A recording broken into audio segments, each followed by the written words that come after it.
Dear God, please don't let me relapse and return to the evil that men do.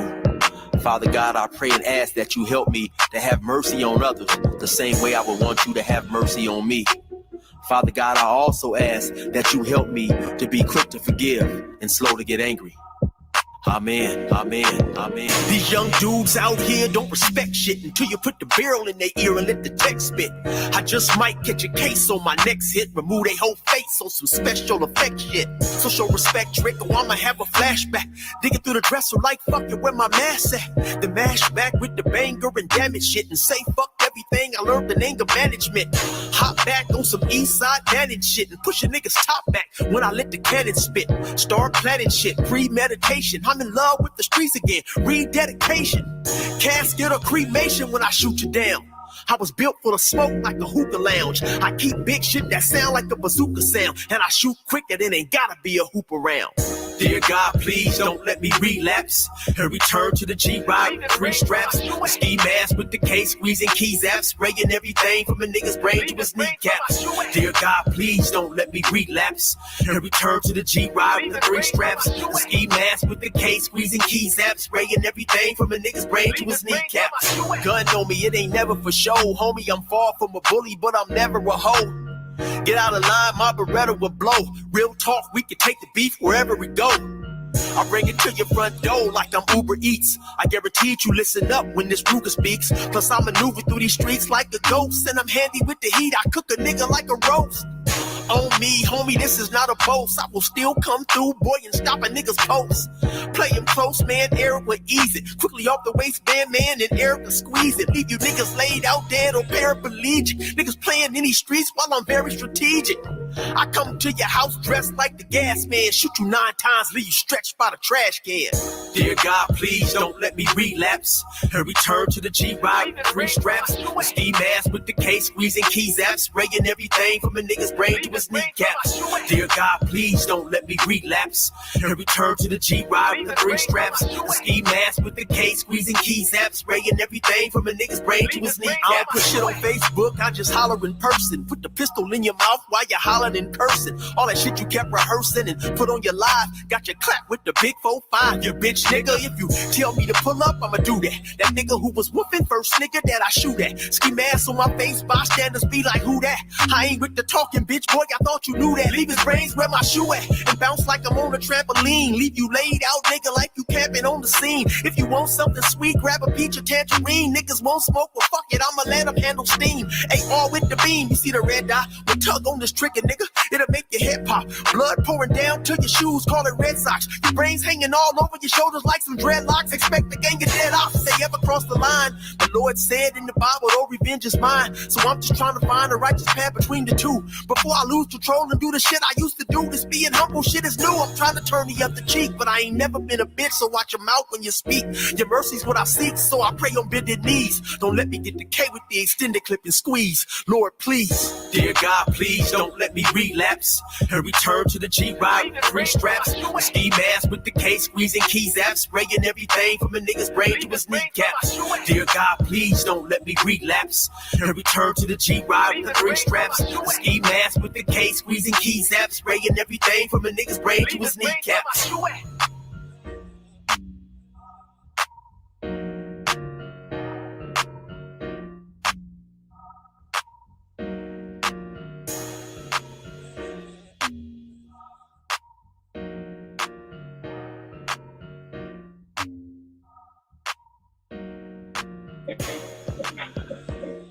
All right, y'all know who that is. That's our brother Eric. Brother Eric, 16 to Life. You can go over there and get some of his music. You can get some of his merch over there at 16 to Life. He also has a website, 16tolife.com. You can go over there and pick up some of his merchandise, some of his music, and I think he's got some other stuff over there. But go check out the brother, man. Brother Eric is a good brother, man. Funny cat, too. If you want to hear some really funny stories about prison, very funny stories about, being a street narcotic salesman. Man, this dude is a funny cat, man. He'd take those stories. He was hard aching at the time, but he'd take those stories, man, and turn them into some real funny stories, man. Absolutely a brilliant dude, man. Go check him out. Thank you, Brother Eric, and we do have permission to use that music, by the way. Shout out to y'all. What's going on, y'all? What's going on, y'all? Brush my teeth. Still has some toothpaste on my lips. let me first shout out to the chat. Let me shout out to chat. Sister Don Frank stopping by. Glad to have you back in the building. Sis, you like that song? I'm glad. Thank you. Thank you. I didn't when I first heard it, I was like, that's kind of cussing because I thought people were, having their children listen to the show. But now I realize people don't really have their children listening to the show per se. If they have their children, they'll come back and listen to it on replay. So I'm not the cussing is not really, it bothers me as much. But really, what really made me like the song is the way Brother Eric explained the concept to me about relapsing, and he pretty much explained it like anybody could relapse, anybody could go back to doing what they were doing. So he was describing his situation as far as coming out of prison, and he's trying not to relapse. That's the whole point. He's trying to do things the right way, but it's hard. It's hard, right? Shout out to Brother Eric. Shout out to Don Frank. Glad to have you in the building, sis. Who else is in the building? Oh man, Lady Q. Quantum Love, man. One thing about Quantum, man, Quantum always will shout me out. If she see me out there in the streets, she'll give me a strong performance. She'll throw a strong performance my way. So how do I respond to her? When she throws me a strong performance, I'll throw her a strong performance as always. So if you guys throw a strong performance to each other, the other person should throw a strong performance as always. As always. As always. Shout out to Lady Q, Quantum Love in the building. Who else is here? Brother Anderson. So we black again, can't wait for the show to start. Brother Anderson, my Taurus brother, glad to have you in the building, my brother. Thank you for the super chat again, man. You know what I mean? I still got to put a few more together so I can get to the Maserati dealership, man. But, man, appreciate you, man. You put me on my way, Brother Anderson. Shout out to everybody. And shout out to everybody, of course, in the bushes out there to kind of see what Brother Clarence got cooking today. All right, so what's our title? Let's get right to work, y'all. What are we talking about today? We're talking about barefoot and pregnant, right? Barefoot and pregnant. What is today's what does today's society value a woman? What value do women have in today's society, especially black women? That's what I should say. What value do women have in today's society, especially black women? Well, there used to be a portion in society. hey, brother, hey, man, I forget to ask, man. You know what I'm saying? I forget to ask. I should ask, but I forget to ask. But hey, man, I appreciate all of y'all that put in a quarter in. If you put a quarter in the pot, I appreciate you, man. I appreciate, especially people as generous as yourself, Brother Anderson. Put all the kind of big dollars together. Appreciate you, man. All right, so, and shout out to, by the way, Chef Shapino. Shout out to him, man. Another big chipper, man. Shout out to April Carter. Good to see you in the building, sis. All right, so what is the value of a woman today in modern society? Right? Well, let's look at what the intention for women was from the beginning, right? So let's just take a quasi-biblical look at it. But Clarence, you supposed to be Islamic. Why do you always go to the Bible? Because y'all don't read the Quran, and y'all and half of you, at least some of y'all read the Bible. At least so I can reference that. If I was to reference the Quran all day, you guys would be like, "What? We don't know what you're talking about." But because I want to reference things that you can relate to, so I'll use the Bible more often than not, right? So anyway, in the beginning, we see that the woman is given for the. It says, so this man won't be lonely, right? It's not good for him to be alone. Why is it not good for him to be alone? Why? Well, he's not going to live forever. He's not going to live forever. And if he's alone, this is extra work for God. Now we got to make another man. After when this man passed away, we got to go and create another man, right?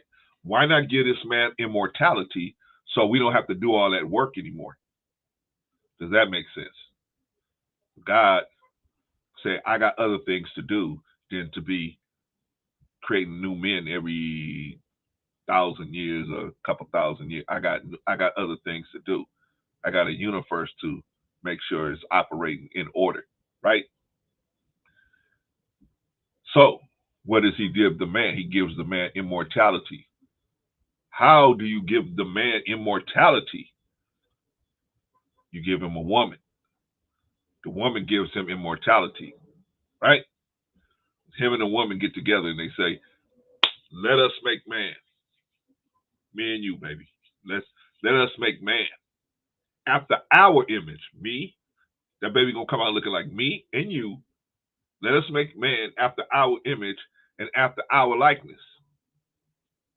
Right? So in the beginning, the woman is expressly here to give the man immortality. Huh? We just talking quasi biblically. The woman is put here to give the man immortality. I don't know, y'all. We got somebody in the building now. Let us put our hands together, Lord. If Rico says something that you don't like, please don't strike us all down. Just strike Rico down.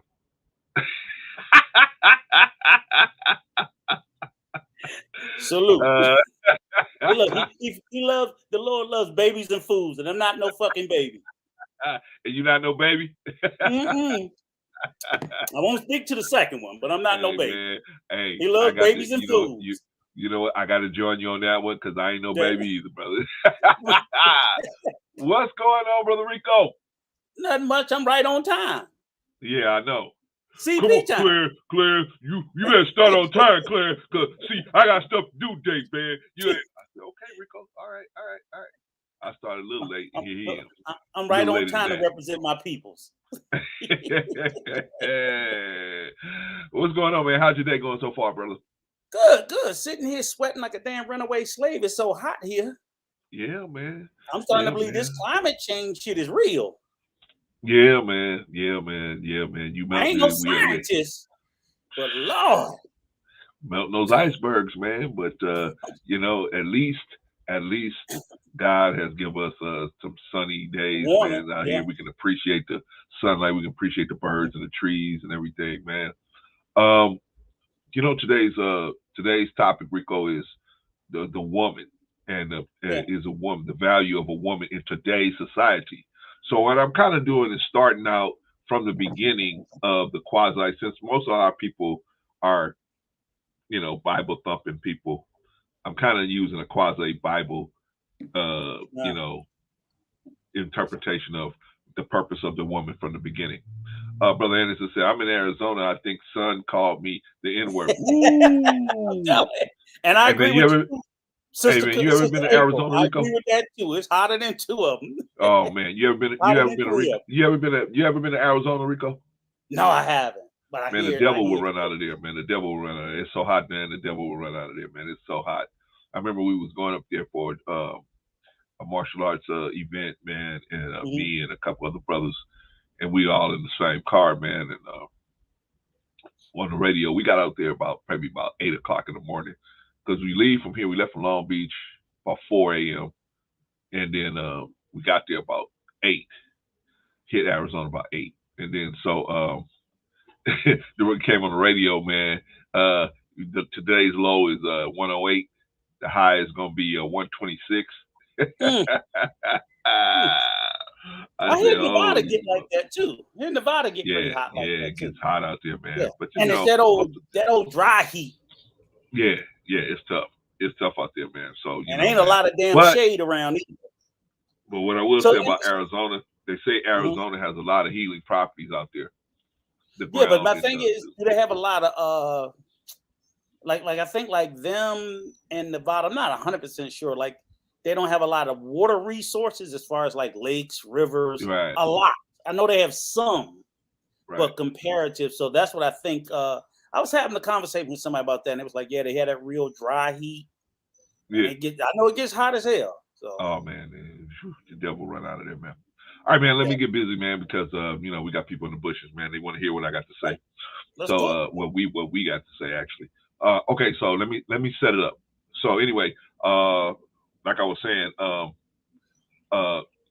biblically speaking, the purpose of the woman was to get a man immortality, right? God doesn't want to have to put this man together. I put this one man together, and if I don't give him immortality, then I'm going to have to continue to keep putting men together to take care of this garden that I made here on the earth, right? Just quasi. So let's give him immortality, because I got other things to do. I'm the Lord of the universe. I got other things to do than to deal with this every couple of thousand years. So let me go and just get a man immortality. Give him his role, give him his job. I already gave him a job, I already gave him a place to live. His place of business is his residence, right? I gave him everything he needs, as far as to eat and everything. So I got to give him, I got to make sure that he's going to be able to take care of this in perpetuity. So how am I going to do that? Let me give him immortality through the woman. Okay.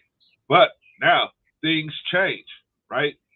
Right? Things change. Just like, 200 years ago, the fastest way to mail a letter was the Pony Express, right?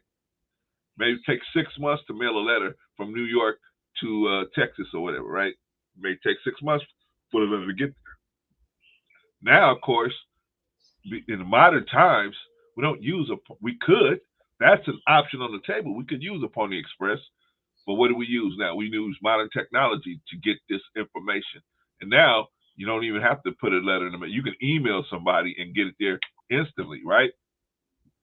But the point is, things change. The modern times have changed, and so we have to be able to change with the modern times. So does that mean that the purpose of the woman is going to change? Well, some things might come in there and be added to that purpose, right?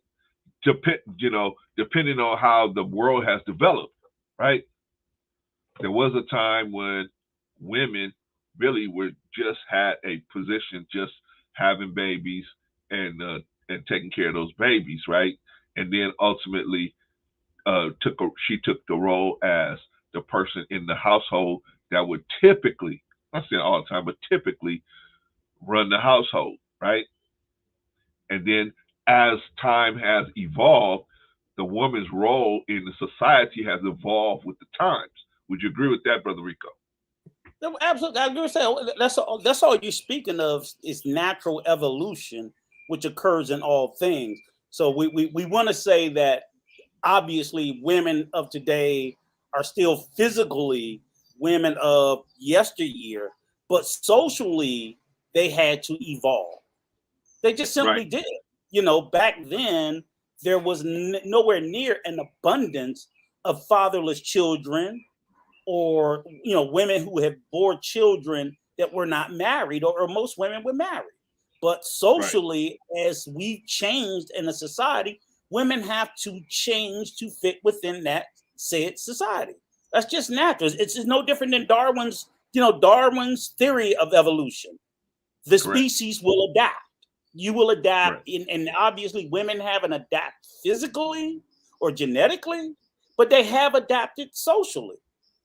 Right. So have men to a certain extent, maybe more in a downward spiral, I think, than an upward. But women, we're gonna get to the men's adaptation, because, in my opinion, we haven't adapted nearly as well. We would have been successful, especially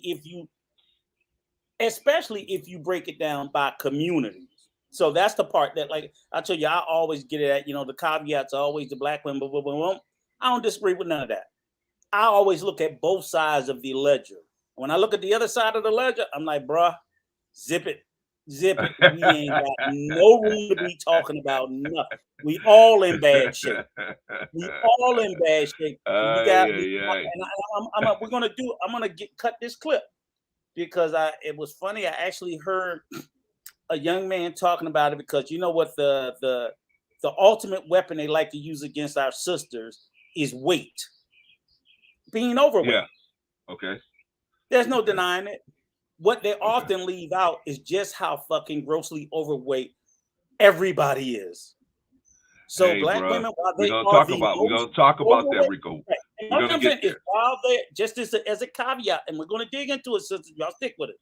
While you guys may be the most overweight, it ain't by a lot. I mean, the other races and men included, we dead on y'all ass, to include me. I may not look like it, but I am considered obese according to the CDC, according to my BMI, based on my height. And I would probably say almost all. I'm not gonna say everybody, but I would guarantee you the vast majority of our audience. So when you hear these guys throw out, black women over, I'm like, it's probably an overweight man telling you that. So that's it. We'll get into it, but go ahead. We'll get into it, Rico. We'll get into it because we got to get into health and everything. So we're gonna get there. All right. So first of all, we got to say that. So we're at the point now where we see that women's role as far as when they first appear. Oh man. Oh, okay. Compared to what it initially was, is different. It's that is different, and the why it's different is because of the demands of the society they're in. So if I'll the say demands it's substantially different, yes. Right. So the demands of the society, as society gets older and older and older, the demands of the society of the woman keeps shifting.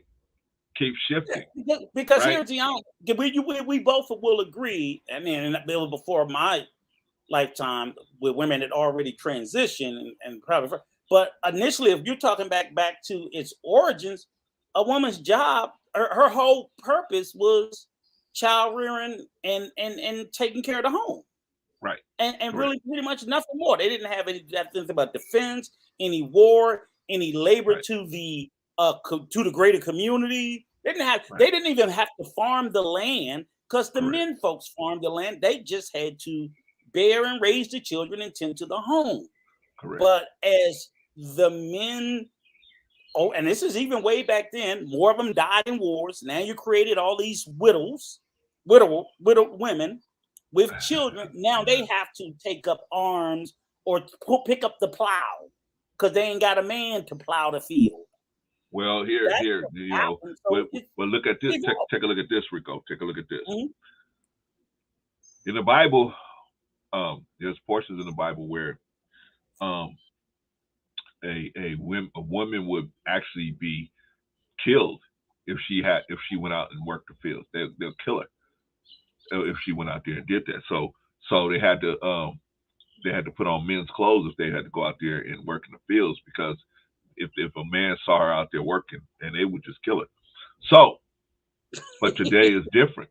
Different, right? Thumpers? You thumpers? The people that like well, that ain't the part. That's one of the parts they don't like to push out there. But again, it is true. Nothing against y'all. I love you. I need to get water, but I'm just saying, like I said, if you don't tell the truth, tell all of it, not just some of it. And again, it was what it was. So what we're just saying is that it would make sense that things should be substantially different as we continue to evolve and progress as a society. So people who keep talking this, you need to be traditional, you need to be, miss me with that nonsense. Well, we're gonna get into that. We're gonna get into traditional, Rico. We're gonna get into that. But first I want to set the bar for how this is how we got here, because the society has evolved. Now, I just think it's a silly argument, and people are just stupid to act like they don't know why. You know what I'm saying? I everybody has their own. I know you're gonna do your long drawn out arc just to explain to them which what I know. Ain't nobody gonna sit here in 2022 and be like, well, I don't understand what women. If you are so intellectually deficient that you don't understand why women have to be or should want to be, or I encourage my daughters to be more assertive, more independent for their own survival and That's and what I was whatnot. trying to get to, Rico. They're That's what I was trying to fucking get to. crazy. Okay, so shout out to Sister Annie.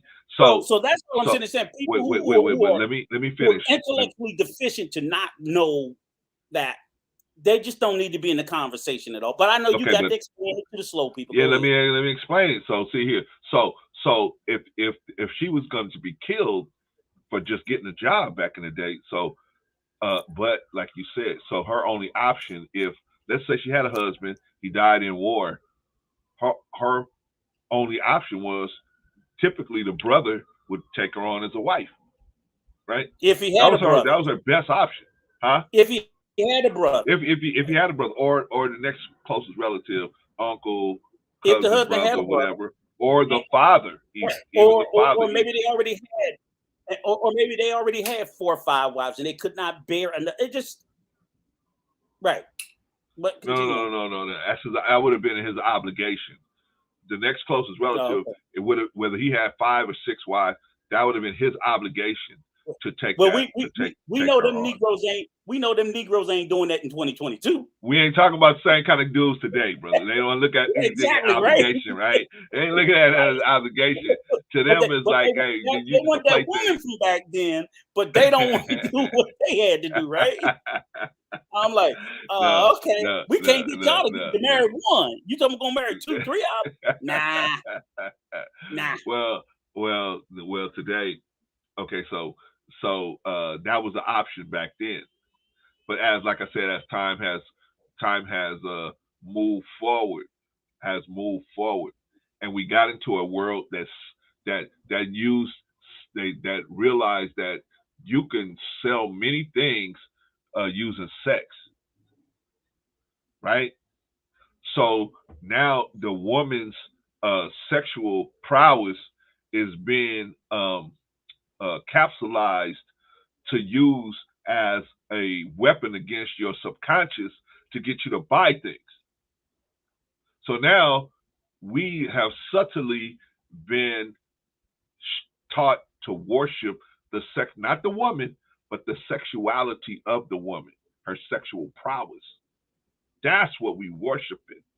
So now, what is the oldest profession known to man, right? The oldest profession known to man is chasing that sexuality. But it used to be there was a part of town where you could go and you could deal with that type of situation. But now, because of the mass media and it's called the Muhammad called it mass hypnosis, where they use mass hypnosis to get the people to think a certain way and to get us to, and because they want to sell us products, they know that we as a society,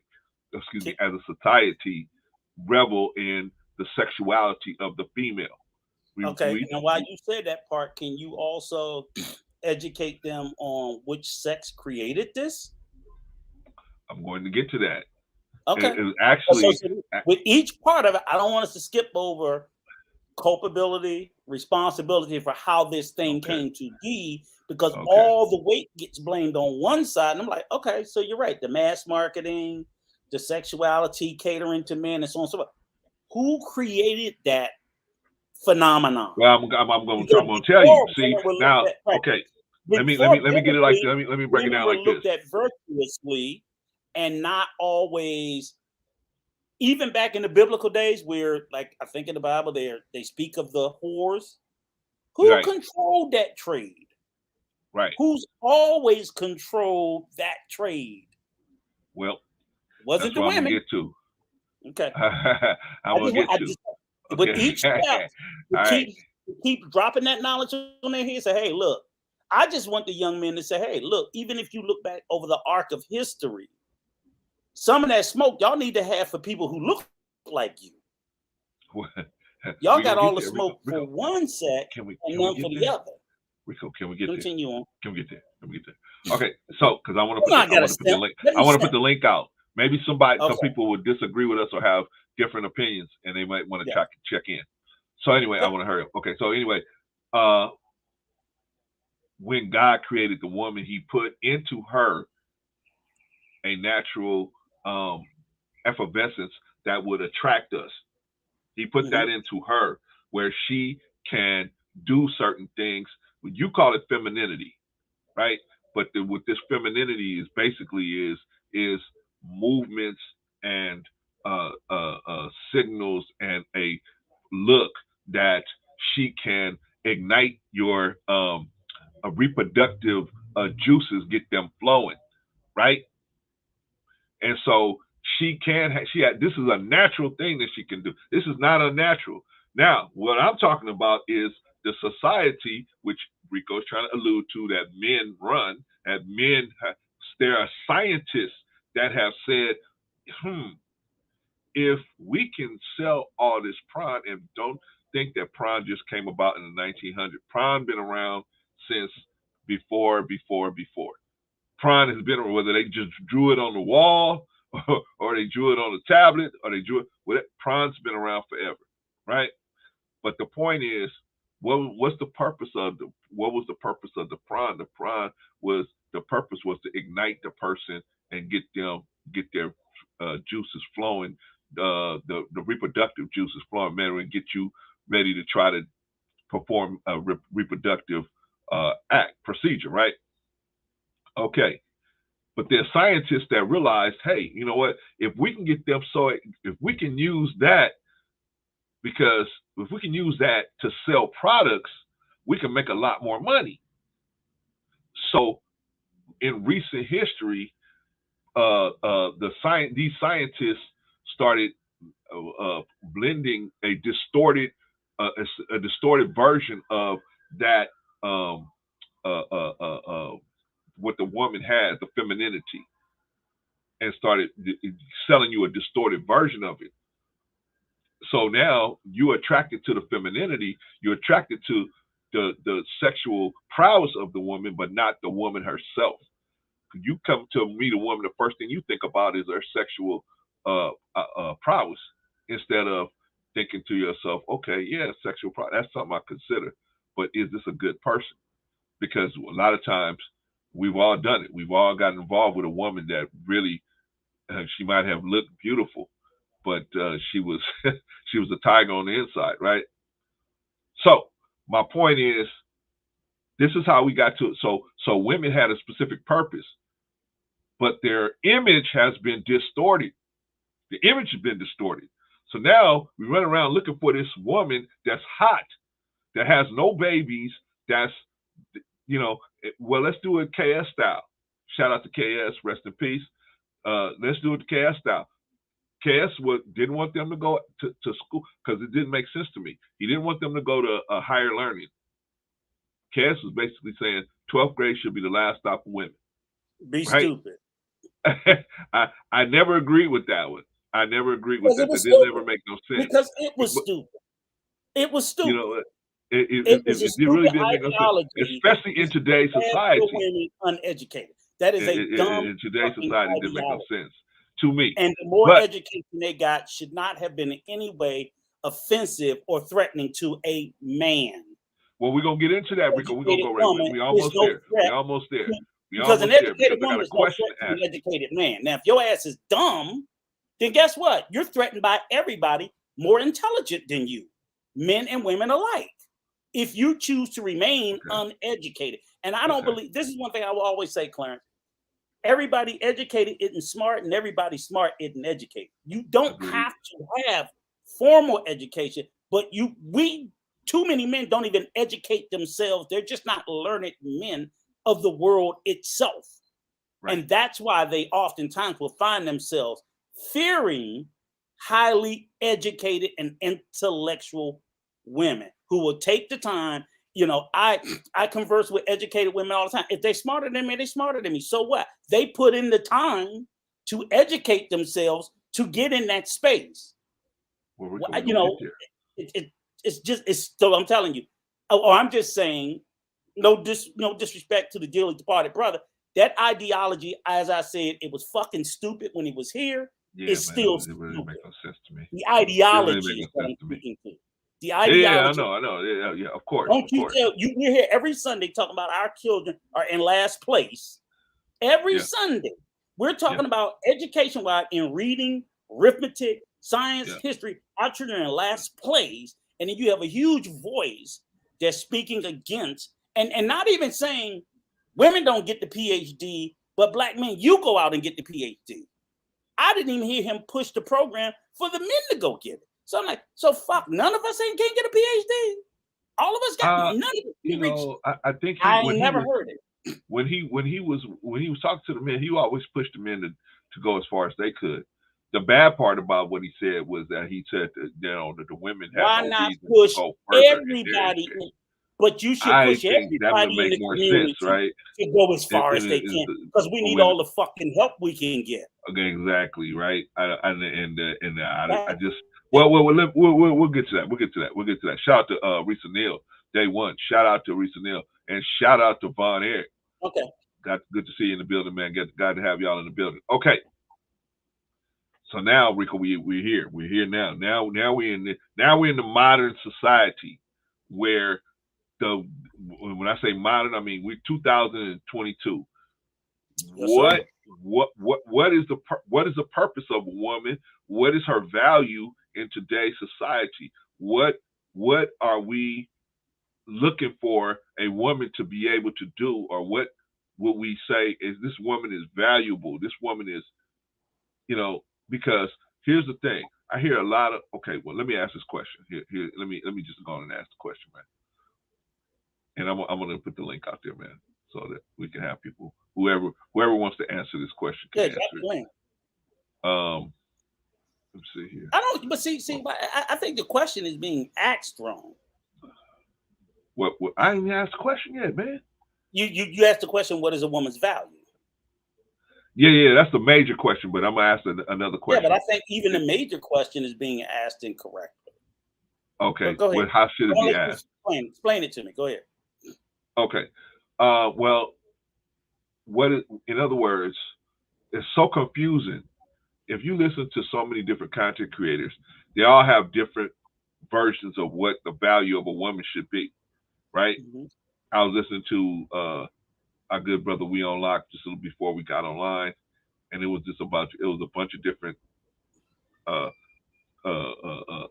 ideologies of what a woman should be and where her place is and all that. It was all a bunch of different stuff like that over there. So I was like, man, shout out to We On Lock.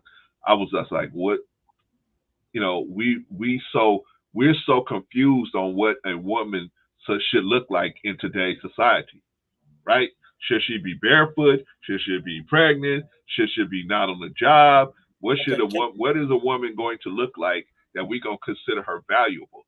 Okay, so before my libations here, let me just I do want to be clear. The reason why I struggle with the question, because I think it is a stupid, not you, but the question is stupid, and I know it's only and not too.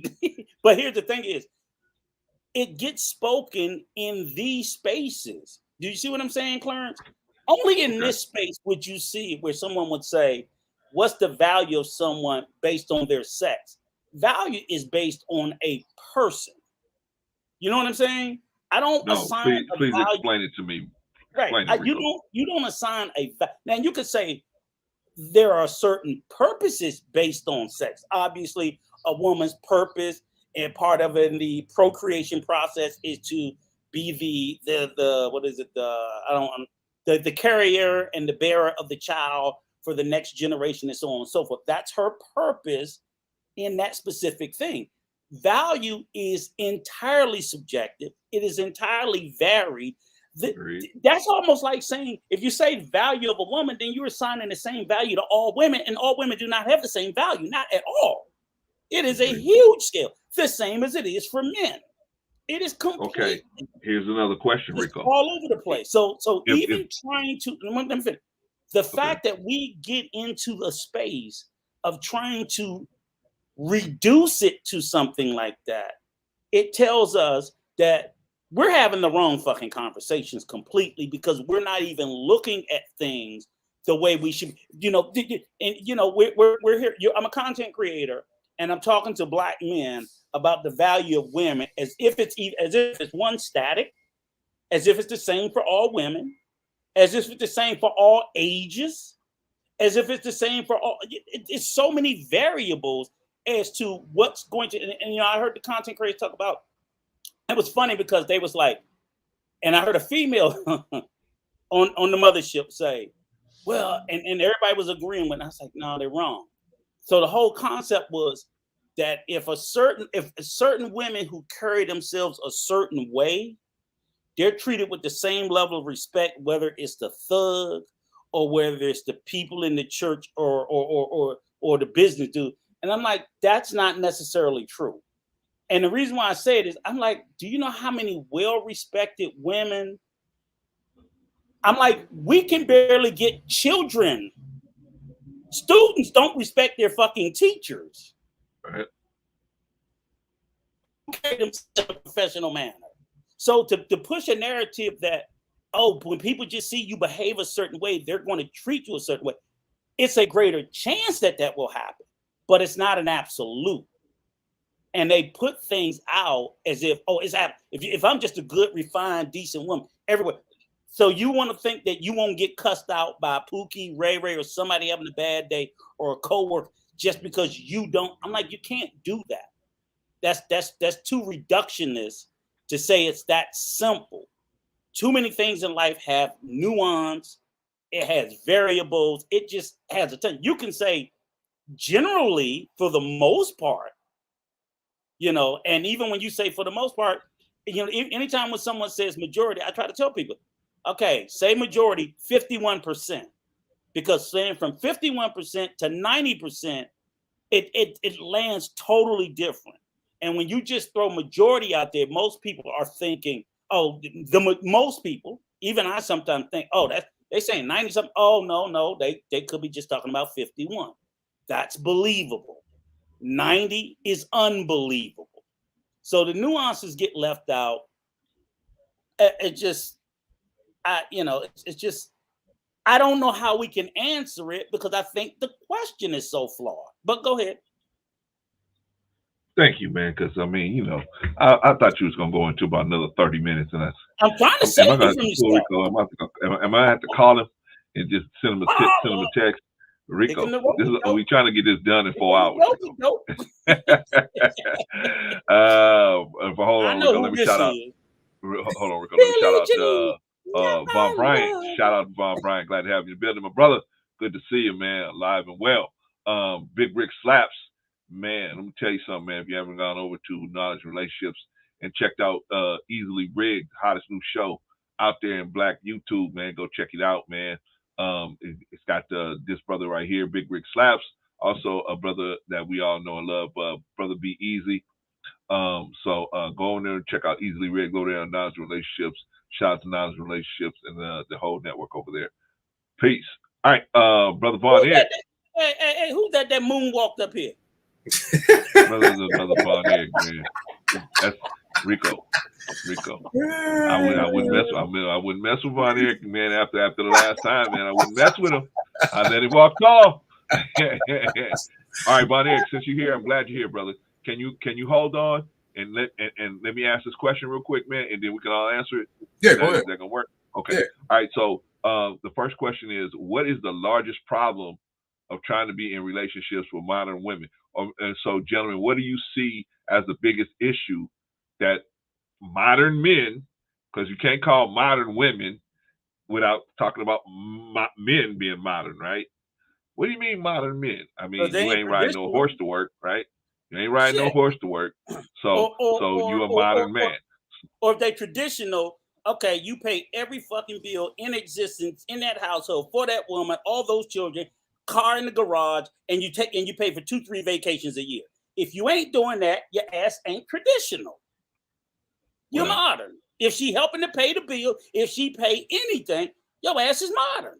Traditional men pay for everything. Well, but they don't want to accept that. Well, you go first, Rico. When you want to answer the question, or you want to? I don't think there is any problem. I just think there's a lot of crying. They're. I mean, and like being all fairness, I'm gonna say this. I 1000% agree with what they're complaining about. Yes, in particular in our community, they can be argumentative, they can be stubborn, they can be hard, hard to get along with, they can be fiercely independent, they can be very strong-willed. I married one that ain't in our community. That's all those things. So let me be clear, bro. It ain't just in our community. It is an issue of modern women, not modern Black women. It's modern women, and in particular, modern Western women. So it's in the US, it's in Canada, it's in the UK, and so forth. So the complaints that they make about it is accurate, factual. I have zero argument with it. I just say I don't know why I don't know why they're so upset about it when I see a lot of dudes. I'm like, y'all just are not measuring up almost at the same level. So like I said, they say this, to hear modern Black men complain about overweight women, I'm like, bruh, have you looked at the percentage of overweight Black men in our community that have diabetes, high blood pressure, heart disease, and on and on and on and on? To me, it's just a little bit hypocritical to complain about the very thing that you are. And with the exception of these two young gentlemen here, I know Jay's in great shape because his job, but Jay's not the normal average. There's a lot of brothers, and I'm pretty sure you got plenty of friends that they couldn't find the gym, much less go in it. But I know you stay in shape also because of your job. So, that's just for me. So I don't see it. I just think people are looking for things. They want what they don't want to be. You know what I'm saying? If you're all that, hey, go for it. But if you're all that and you know you can get it, you won't be complaining anyway. You just know you're gonna go get it. My sons don't complain about women. They just get them. They get what they want. They just complain for what? No, it's not that you can't get them, Rico. It's what's your biggest complaint? What's the biggest problem in trying to be in relationships with them? You can get modern women. I mean, it's all the thing. It's all the things. I'll tell you for example, like my son. It's all the things that I said he complained about his baby mom. Right? He complained about all of it. But then I tell him but Delonte, what about you? It's like I'm like, you can't you stay in the streets fucking around, but you complaining, right? I'm serious. Dudes will be doing that. Rico, that was funny, bro. You fucking around in the streets. Jay, don't encourage him, Jay. I'm not encouraging, but that was funny as hell. That's just keeping it real. Next, somebody else pick it up. Let's just try to move on as quietly as possible. Devon, because he never really answered my question. I might have to go back to him. All right, Von Eric, are you gonna give me an answer to this question and not start jump on black men? You said say it again, because I do see Rico's point. I think he just answered it another way, but go ahead. Okay, what is the largest problem of trying to be in relationships with modern men? When we see these modern men, what are the biggest issues they're having with the woman being a modern woman, right? It's easy to be in a relationship with a woman that can't get a, there was a time when women couldn't go into the bank and get a loan. There was a time when a woman couldn't go and, open a bank account. There's a time when she couldn't get a job. They wouldn't let her work. So what are the challenges that we as men are, well, those of y'all that's out there dating, what are y'all dealing with, or the cats that's out there dealing with, what are the biggest issues that they're having trying to be in relationships with women that have this kind of access to pretty much the best assets in the world that women have ever had to being able to set up generational wealth? Oh, okay. Well, this is a good question. It's a broad question. It's stuffed a lot in there, but it depends on your definition of modern and how you go about it when you meet a woman. I guess what you're saying, as far as the way today's societies, women can be more so independent and able to do things on their own without the assistance of a man, per se, like it was years ago. And I Correct. think when you was raised in that generation, that is a shocking to you because you're used to doing it a certain way. And then since you in another generation where Jay's generation is, they have so many different things that they can go to and become independent and do it on their own. They don't have to sit home and wait on a man to do it. And sometimes that a man is used to it doing a certain way, it draws him back because he feels though he doesn't have no control. And by him not having control, he may feel though that he's less than a man because he doesn't have control. So it also depends on the woman, how she was raised, how she was brought up, where she's at in her life, how she was educated. So it depends. And because she still might have that old education foundation, but even though she's independent, she still has that foundation that she's used to have a relationship with a man who's still within an older foundation that's used to doing things like this. I've seen educated women, very educated, very independent, but yet they submissive. One of the women, she's in charge of soon cars. They taxi cars, they drive on their own. But yet, if you listen to her interview, she's an educated woman, PhD, everything. But when she goes home, she does cooking and things like that. She doesn't make her man feel as though that, not saying that, women do this, but she's not to make her man feel that, hey, yes, you are in control. Yes, I have an education just like you, but the way I was raised, this is what I was raised on, and I'm this type of woman. Now, some women may not have been raised like that, so they have to go and meet up with a man that they'll come equally yoked, should I say. And I think that's what it goes on when in today's society. I think it's too much unequally yoked, just going by what a person look like or what a person has, but don't get to know what's in the person, how that person was raised, what's that person's mentality, what's that person's understanding. When if you don't have that, then you start off wrong and then trying to be right. And it's hard because you go through a lot. So that's what I believe. Hey, let me jump real quick and I'll let you go, Jay. Von Eric, you nailed it. You nailed it with the unequally yoked thing. And you made something come to my mind. And if there is a significant problem, and I'll tell you this, and I even look at my sons and them, is because, like you said, people are out here dating based on with their eyes. They're dating based on lust. So they're actually getting in relationships with lust. I'm telling you, my sons, they want the ones that look like the baddie, this, that, whatever. Couldn't know that that's the totally opposite thing that they need to be with. But and look, Clarence, I did it too. I fell for the big button, the smile, and so on and so forth. And that as men, that's what we do. So when we end up in that space, is it a problem with the modern woman? No, it's a problem with, as Von Eric said. Sometimes I didn't even look that far to see if we even remotely yoked.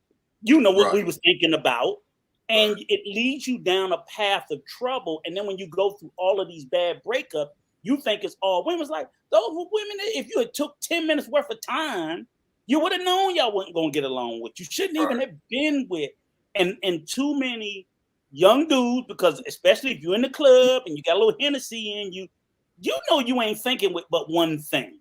And that leads to a lot of things that damage your point of view about the opposite sex. Right. So I thought what he said landed on me, and I said, damn, he's right about that. And I will say one other thing, because for the perfect example, like he gave of the woman that's submissive, like I've never in my life wanted a submissive one. I never even used that fucking word. It just doesn't even, and I try to tell people, I'm like, I keep hearing in this black space people saying that, but me and most of my cats, we're not looking for no submissive woman. We wanted a woman that respected me. That's it. As far as submission, this on my program, like, no, just respect me. We're going to work together. We're going to get this thing done. And like, as Clarence say, hey, at night when I lock up the door, I'm content that my family is safe and we good. But me and my wife got into a fight the other day and she was going, and I was like, I want you to do whatever the hell makes you happy.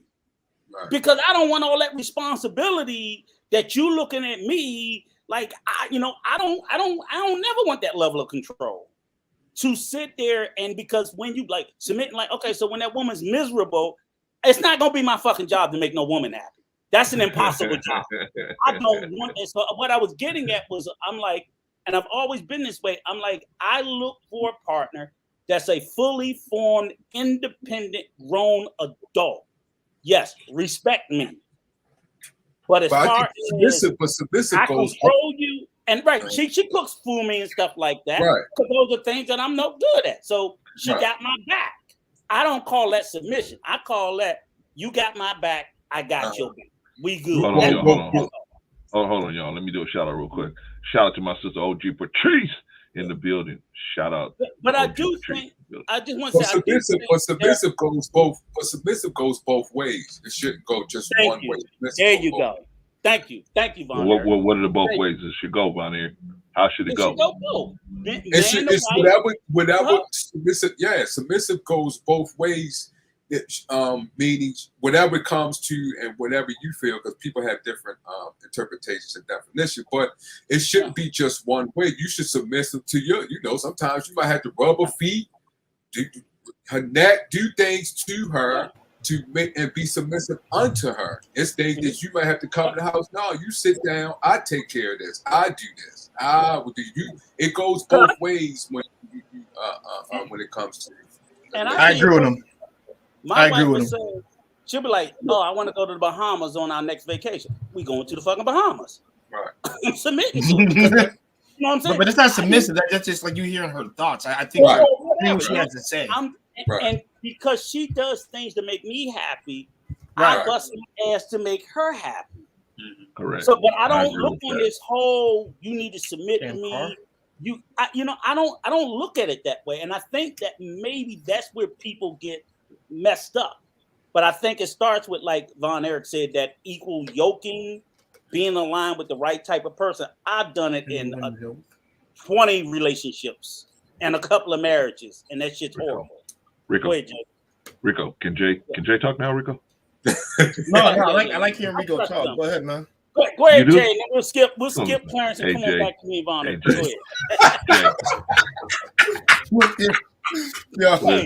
We'll straighten you out, Jay. You like the Rico talk? We're Terminator right now, man. Be honest with us about them young folk. I know that's your generation. I want some honesty. Yeah. What? Okay. So Jay, what is the largest problem? What's the largest problem trying to be in relationships with modern women? And you're a young cat, so you're a little younger than us. What's going on out there? I'm about to get on the guys real quick. Okay. Before I get to the ladies, I know ladies first, but ladies, technically the men go first. So I'm gonna do this real quick. I think our generation, more often than not, I'll say this right now. I think it's a habit of some cats now coming up don't know how to speak to ladies. They don't know how to they don't know what format to follow. The only format they know to follow is the trend that is a social media that is literally been swiped in their brains. Like I said, remember, they grew up in a time with internet. We grew up in a time where we knew there was no internet. I'm a 91 kid. I remember that. All I did was play the freak outside. I didn't. My views of talking to girls came through face to face. It never came through the texting and stuff. Because I was all about it. And my method isn't the same like everyone else's. I think me and my brothers follow this category now, since we're 90 kids. I'll say early ones, because the newer ones, they just more often not, like I said, they go off of social media. They do any type of communication chat, any Tinder type stuff, and that's not really dating. That's just it. Rico actually hit it on the head. To be honest, it's less. We're so focused on the body and not actually paying attention to the brain of the woman. More often than not, like the personality, like I said, her personality and her brain. And it's just more often like, well, I might not like her, so I can smash her. And I'm like, dude, I can't do that, bro. I would never grow with anybody who don't respect me and the person doesn't respect themselves. So hell no. So I think on the men's side, it's just like we're going by visuals and we're going by lust, driving by our lust, no dick control. I'm not gonna say dick discipline. I'm gonna say dick control. Is what I'm gonna say.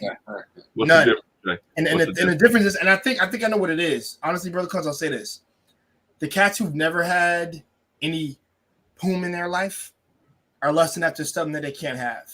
Me, I've already gotten it. So I have nothing to lust after or go after. It looks nice, but dude, that's like a Sunday 2 years ago type thing for me. I'm like, it's nothing. It's whatever.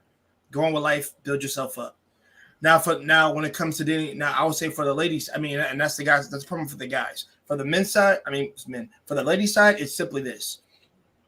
It's more often not they have evolved with the times.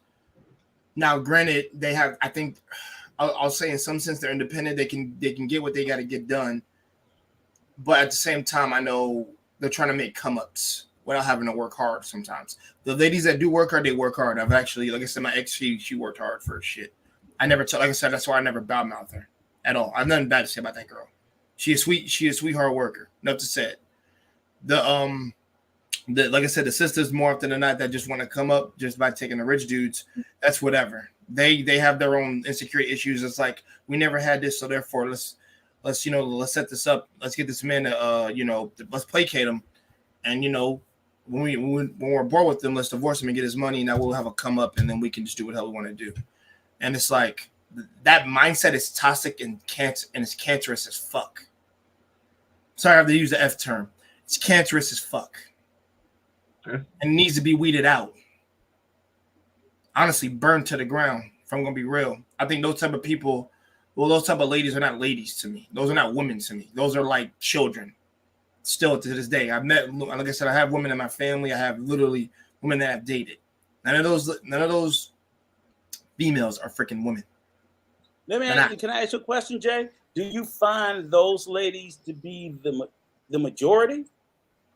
A majority? Yeah. No, okay, I'm gonna tell you, where I'm at, not so much. In other cities, they seem to be a majority of them because some of them are just fucking wilding. And guys, I've been to about 8 states already in the U.S. I've been to 8 states, through vacation and visiting friends and stuff. It's kind of wild sometimes, but like when I think it's one of like the country places, they don't act like that at all. They're nothing like that. So that's why I said we gotta stop making this generalization. It's everybody. I'm like, bro, I live in a country. I met I'm not gonna brag or anything, but I met my girl who is German in the country. She don't fucking like social media. She don't like any of that bullshit. She is simply technically, I'll say a farmer girl, if anything, and she's pretty as hell. She's nice. She's a hard worker. She works on the farm. I even on my days off, I actually got to go help her out later on today. I actually help her with her shit. and guess what, guys? In return for me helping her, we get to go freaking have fun. So like I said, I never have to ask her for her to help me because I don't never need help with anything. Mostly, it's just mostly helping her. And most I need to get the fuck out the house. I hate being cramped in. So the thing is, it's like I think it's just a product of some people who have influenced by our era, and it's like it's like some people are trying to bring up the past as a means to say it was so great when you weren't even fucking born in that time. All you have to do is look for your parents' example, which I know we always bring up sometimes, but you weren't fucking there. You weren't fucking there. And you got to stop bringing that up as like a case for like why that, because we're never going back. I don't understand why people keep doing that. We are not going to fuck back. You're never going to go back unless you make a time machine. That's all I can tell you on that. And good luck with that. But I think when it comes for us to understanding the ladies, I think the ladies have just I won't classify you all. The ones that are naughty are the ones that are not suitable for like the hard working guys. And I'm talking about what Rico when he said about the men who are complaining shit, those motherfuckers don't, I can't believe say deserve. They don't have a shred of freaking reality. If you're overweight, brother, go lose that fucking weight. If you are broke, go get a job and build yourself up. So what you said, invest and do things that you need to do to better yourself. I said, people, do you know the shitstorm I'm dealing with right now? And I'm doing an act to maintain everything I can in my mind to not lose my shit.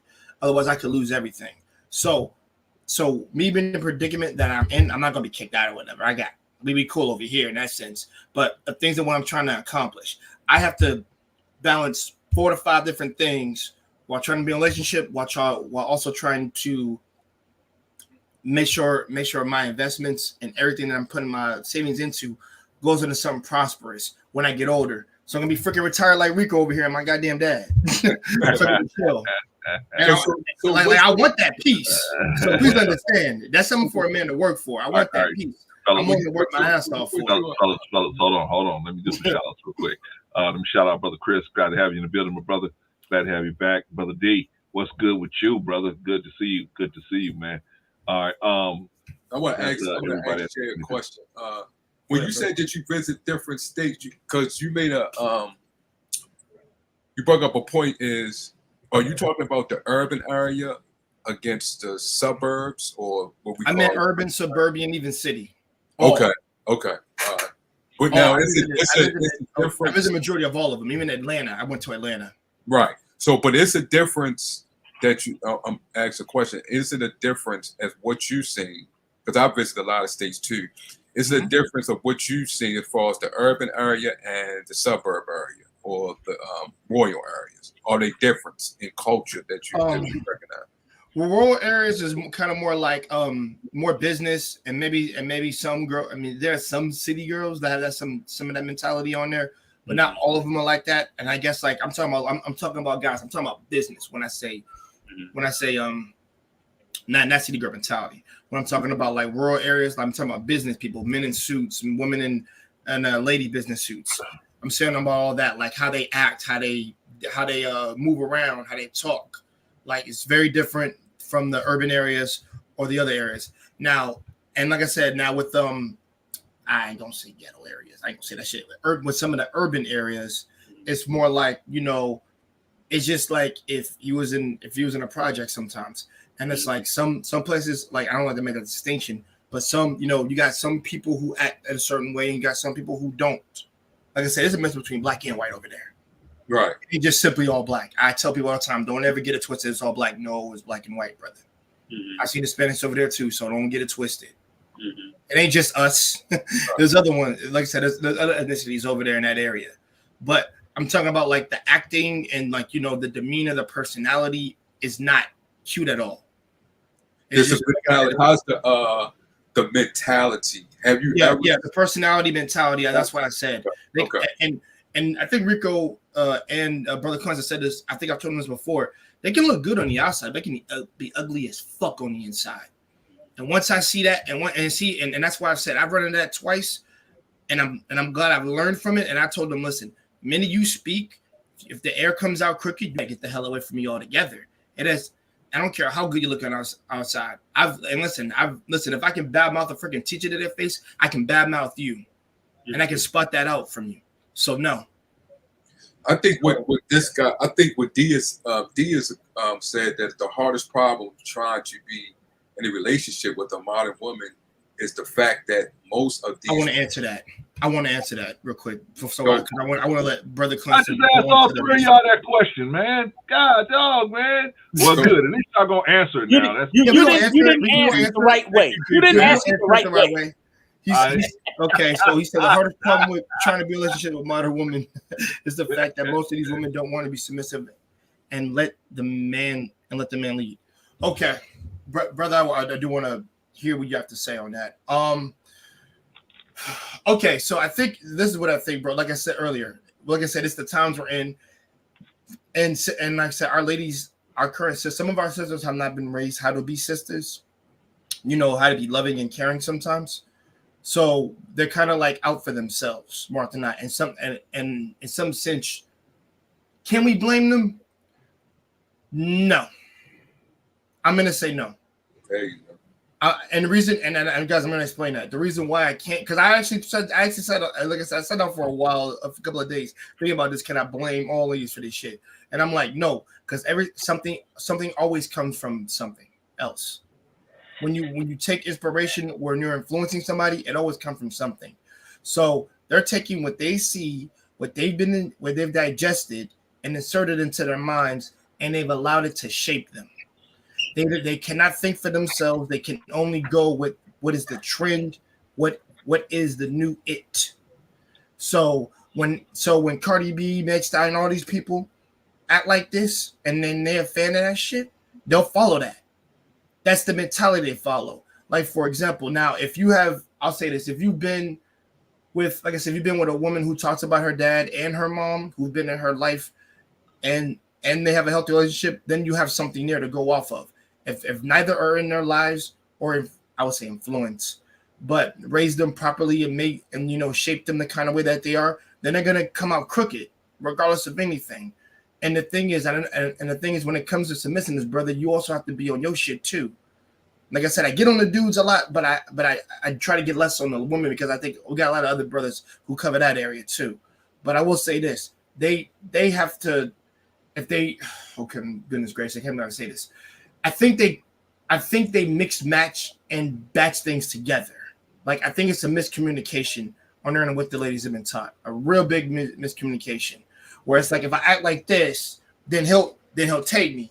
But if I don't act like this, yeah. If I don't act like this, he's gonna freaking leave. And it's just like, no. The problem is you are hard of hearing. You need to find your own place. Go ahead, Rico. I don't want to. This is the only. And brother D, I like the way you asked this question. But this is what I would tell my daughter if a man ever asked her why she don't let him lead. I would tell my daughter to ask the man where. To lead me where? That's a good one. Just to lead me where?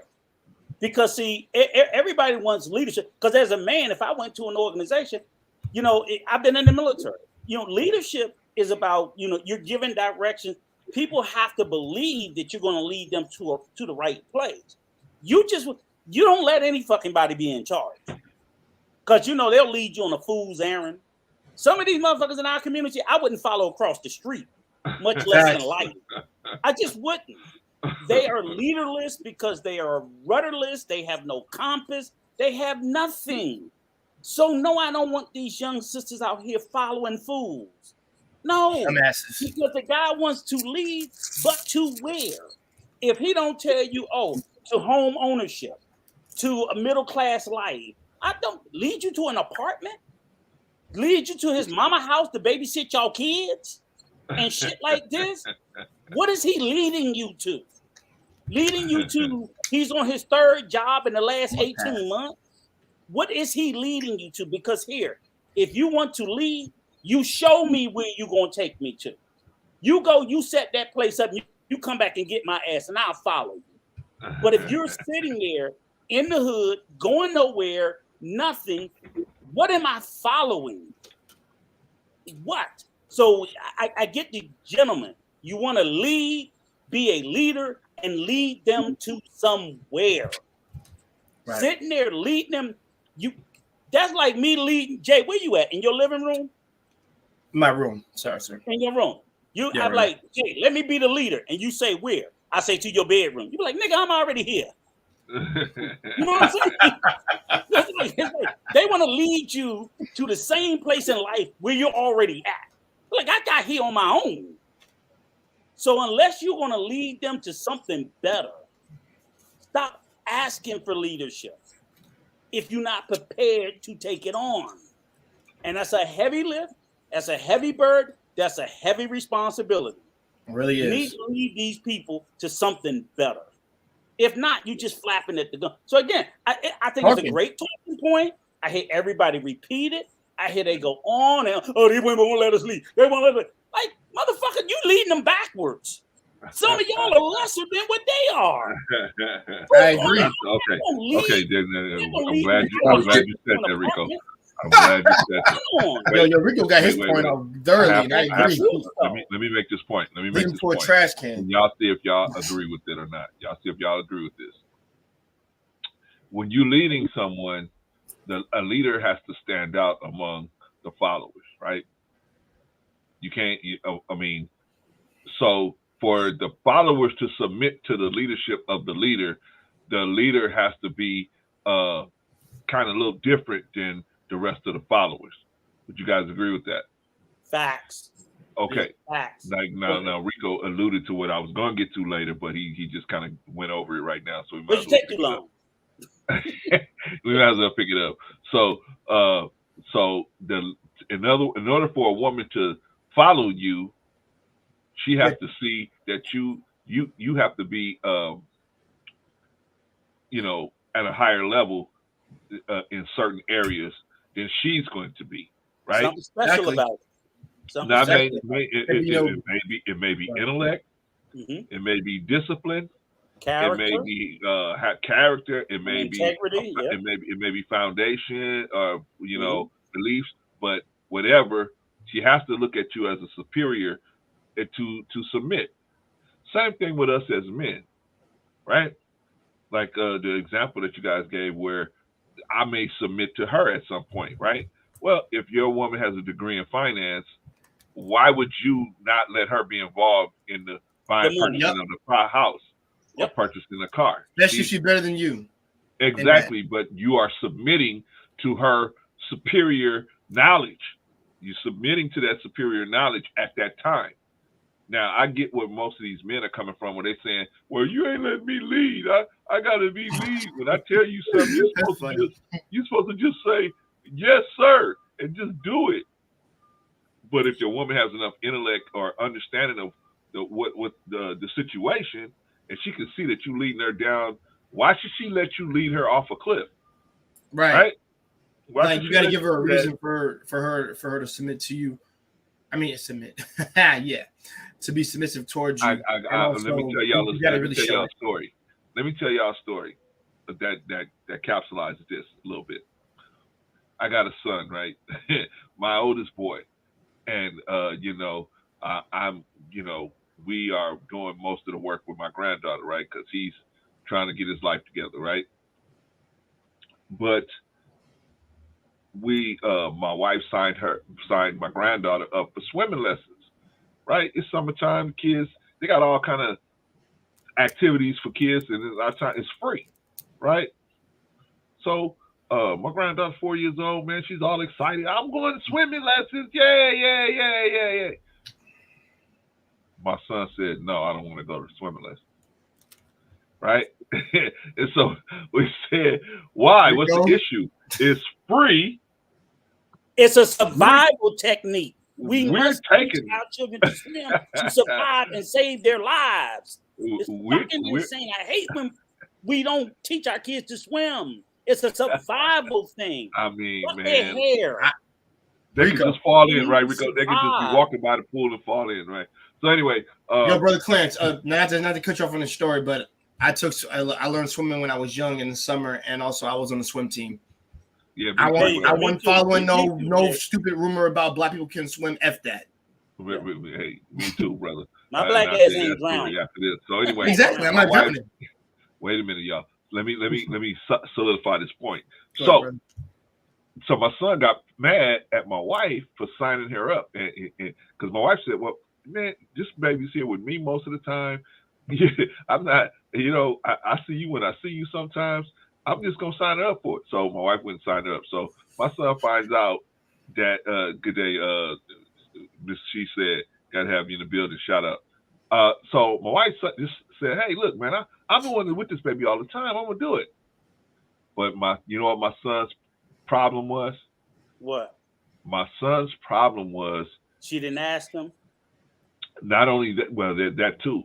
He wanted to have complete control, but his real point was, I'm not doing for her like I'm not doing good for her right now because I'm in this situation. So I put myself in. I'm not doing for her as bad as he is. He don't want nobody else to do good for her. You see what I'm saying? Yo, man. That's some reverse psychology. We want to do stuff for her, but because his self-esteem is so messed up, he doesn't want nobody else. He'd rather the baby suffer and not get joy because he ain't the one bringing the joy. Clarence, look. Let me put a pin up. Remember, I told y'all this story. I don't think y'all heard me when I told you my youngest son with the Magic Mountain, right? It took him to Disney World. Disney World. The kids of the second oldest son 2 kids to Disney World. He didn't ask me. Like, nigga, they don't live with you. Wait a minute. I paid for everything, right? I paid for the airfare. He paid for the fucking $100 a day per kid ticket to get in the damn park. He didn't have to pay for nothing. He didn't have to pay for nothing. But they was his kid. See, I see his point. See, they don't live with him, Von Erck. They live with their mother. Von Erck. They live with their mother. But he's still the father. He's still the father. Okay. But if I had asked him and he said yeah, and then the mother said no, then what? Shout out. Then they will have to sit down and talk about it. And come up with but guess what? The custodial parent calls the shots. He wasn't the custodial parent. So she got full custody. Yes. Okay. Okay. Oh, that's what we went to. We went to the one that does it and said, "Hey, is it okay? I'm taking my son to Disney World. Your boys ain't never been nowhere. They don't, why do I even have?" Now, yeah, we could have asked them for what? Just for you to say yes? If you said no and she said yeah, we still taking them because she's the custodial parent. Right, she got full custody. Right. Okay. Right. But that's my point. You know what I'm saying? But his whole issue is that control. You should have asked me. Like, this motherfucker, when he came and asked you to put some money on them tickets, okay? Oh, I ain't got it. Then what the fuck am I asking you for? If I say give me $100, no, but I see that's something. See, that's something different. If she had full custody, yes, she has just like my son. I have full custody. But here it is. Every time his kids go somewhere, you know what they call? They call the grandfather. They don't call the father. And I'm like, Rico, wait, why y'all calling me? His father down there. You know he gonna say he ain't got it. So then I'm like, what the fuck am I asking him for? Right. It just right. I understand. Yeah, I understand. Yeah, I completely understand. I completely understand that. I just so that's why I said that stuck to me, and I'll just do this PSA and I'm gonna shut up. Black folk, even if you don't know how to swim, teach your children how to swim. It is that so many black children drown. They are drowning at home in the fucking tub. Too many of our children drown because they don't have the ability to swim. It is a serious issue, whether they fall in a creek, whether they fall in somebody's backyard pool, whatever it be. It's a survival thing. It's not about trying to look cute. I'm no Michael Phelps, but I just think give our children all my kids had to learn how to swim. And I cuss out every last one of for all my grandkids. You're going to fucking learn how to swim. I don't care what your mother or father says. Because you're not going to be somewhere and we can't get to you fast enough because you can't tread water to keep your head above water, to stay alive. Because they fucking I understand what you I like what Miss Neal said about in order to lead, you must also know how to follow. I think that's good. That's a fact. Exactly. So, but I also think that when it comes to swimming, in a lot of urban neighborhoods, they don't have the access to pool. But if you have the access, take advantage of it. You're right. Like there's that free pool in there, learn how to swim. That's what we do. But it's different. It's different in the urban neighborhood than it is in the rural and the suburbs. It's different. Okay. So in the urban neighborhood, you don't have a lot of access to the pool. And then when you do have certain access, it is so many people in there that they don't have like it have in the suburbs for someone to teach you. But Von Erck, you know what the reason why we don't have access to swimming in urban areas? It's racism. There's a whole study on that. Right,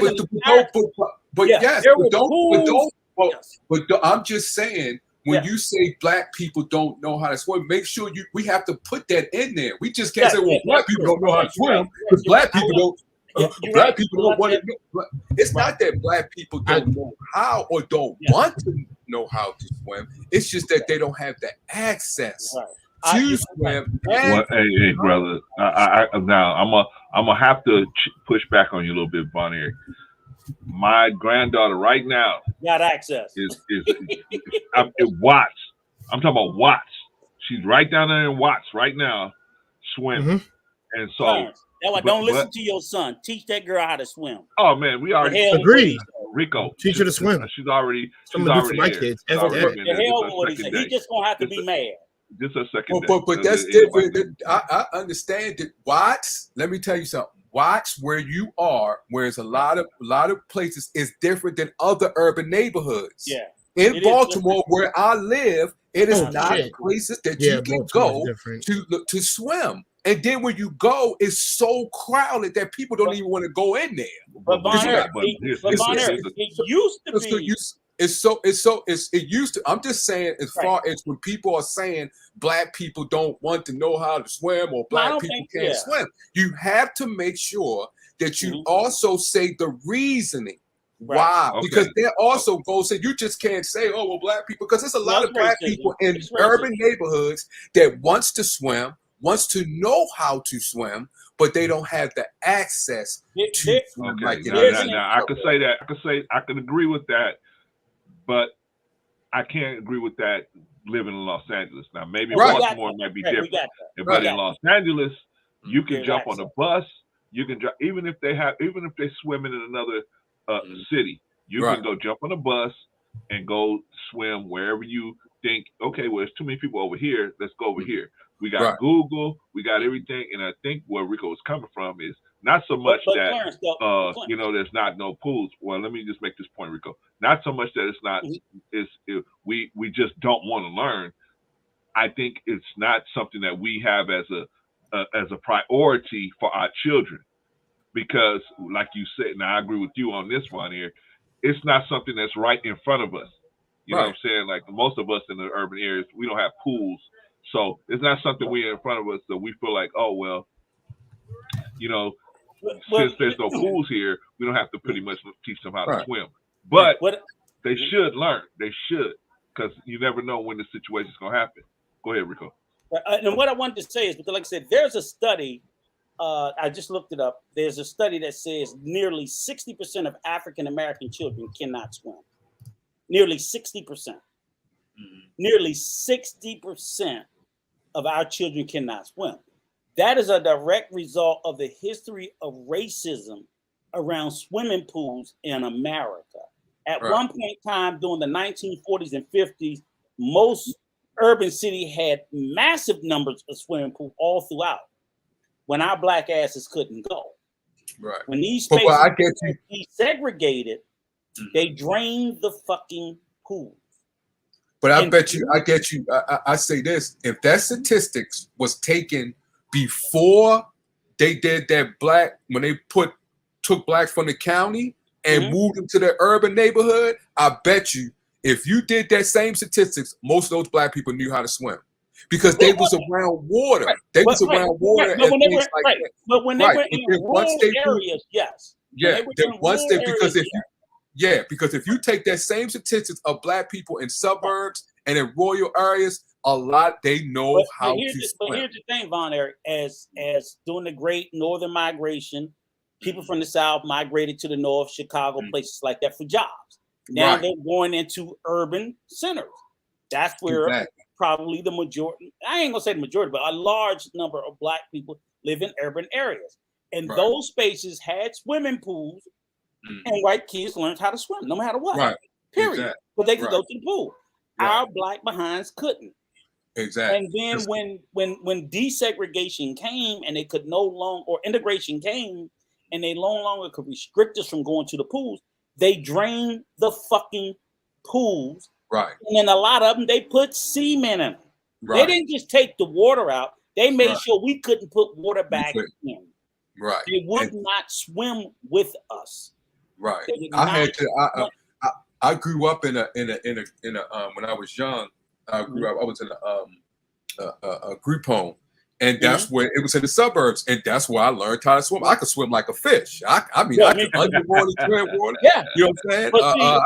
I could give Michael Phelps. Easy,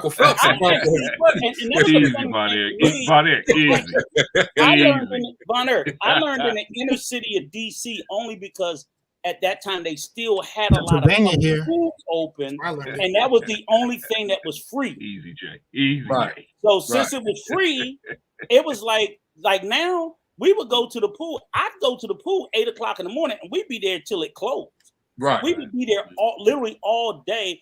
I'm swimming in jean cutoff shorts. There ain't nobody buying no fucking I remember those. I'm not lying. We swimming in jean cutoff. Rico, did you have to give us the image of you in some jean I look cutoff good shorts? in it. Did you have to do that, Rico? Back in the day, I Rico, look good. Rico. Hey, good night, everybody. I can't go. I can't continue on after Rico. After Rico has put that image out like there. this. Good night. I'm gonna have to close the live stream. Here's the honest to God truth. He was not going How to did I stream like learn that. how to swim? You know how I learned how to swim? Was from older siblings and friends.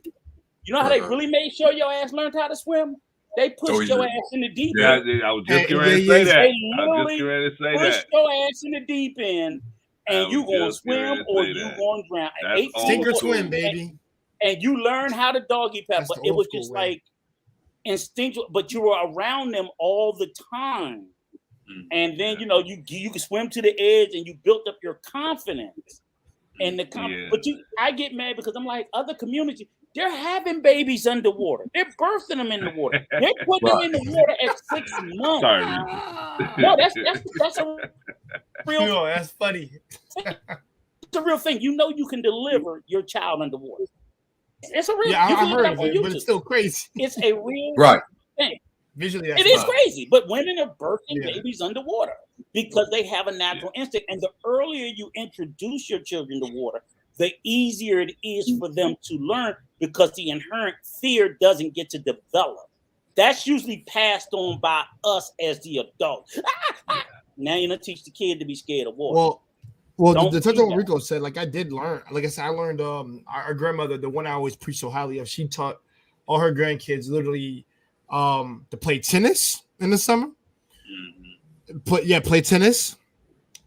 Freaking swimming in the afternoon. That's what that was. And we had a teacher there. And yes, guys, she was Caucasian. She taught us all how to freaking swim. All the black kids was there. Yeah. Swing. Listen, you learn how to swim with paddle boards. After that, they take the paddle boards from you. Hey, start flapping them arms. Get it in. Start flapping them arms. It was actually the Caucasian instructor might have been black secretly to me because the way they was teaching us, they teach like how black folks teach. Like start swimming, and when you get like what you one of the big kids, go in the deep end. That's what they used to do to us. When I first learned how to swim, they would take everybody down to the deep end, and they said, "Get in there." Well, they just throw you in there, right?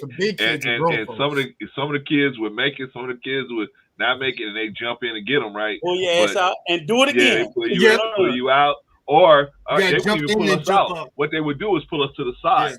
Yep. Well, you have swim. You have one arm on the thing, and you have swim, right? You can't walk. They said you can't walk down there. You gonna have to swim down there. Swim down there. That's what they did. Confidence. But Rico, this is how I did it. So on Monday they threw you in there. On Tuesday they threw you in there, and the people would make fun of you after if you didn't swim. They'd make fun of you.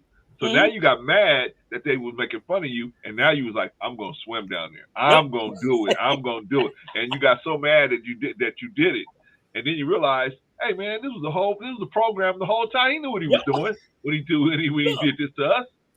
Well, I just think as what we need to do, especially in the urban neighborhood, right? Because in the urban neighborhood, there's so much talent in the urban neighborhood that they know. Some of them, they come in the urban, see the talent, then take them to the suburbs. But it is so right and train them. But it's so much out their asses. You get exactly.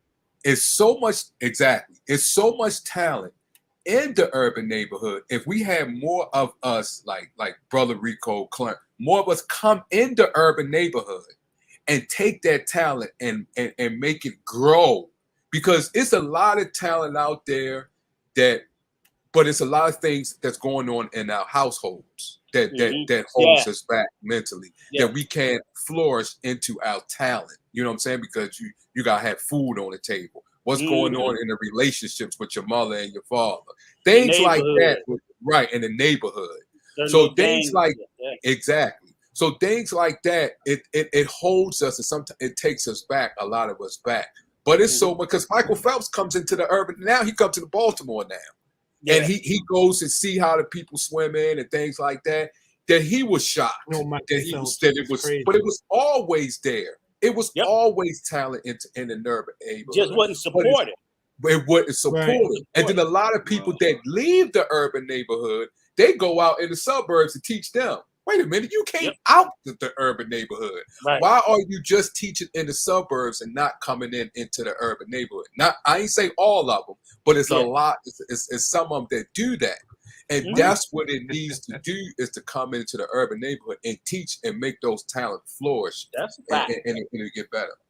Okay, brothers, can we get back to the point? Can we get back to the Yeah. topic? Ain't nothing. Okay, all right. So go with your next question. So we were right. No, I'm right. You're right. You're wrong. I want us to focus. I want us to focus on. I want us to focus on. I want us to focus But that was on good. what I was saying. That's a good topic though. We gotta do more of that, because that's part of educating. Let's live the better black life. I'm glad to see 4 black men up here pushing that narrative about teaching our kids, because it is. And again, brothers, with me, anytime you talk about something, no, this is not look cute. This is a survival technique. 60% of our children cannot swim. If they come into a water obstacle, they will drown and lose their life, and it's preventable. Right. It's preventable. 100%, 100% preventable. All right, so you know what, Rico, you're right. Before we get off here, I'm gonna find a resource where people can, if you want to learn how to swim, you can go there, and they'll probably point you to some place where you live. All right, so anyway, yeah, man. But the point I brought up about my son not wanting my wife to sign his daughter up for swimming, the main purpose was he don't want the child to get enrichment from anyone else other than him. Even if he got to hold her development back, he will do it just so that no one else can be in front of him.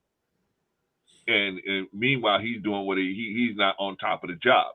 Now, as men, is that why we have such a problem with modern women? Because a lot of these modern women, they can buy their own house, they can buy their own car, they can really much run a household without us financially. Mm-hmm. They can do a lot of things. So now, as we come into the modern society, a man is not as necessary, physically. Is more of a desire, as in terms of I just want this aesthetic look, or I just want the feel of a man when I get climbing to the bed, as opposed to I gotta have a man here. Well, I say a lot of women. I can't say most women, because some women do feel like, hey, I things would be a lot better financially if we had a man here.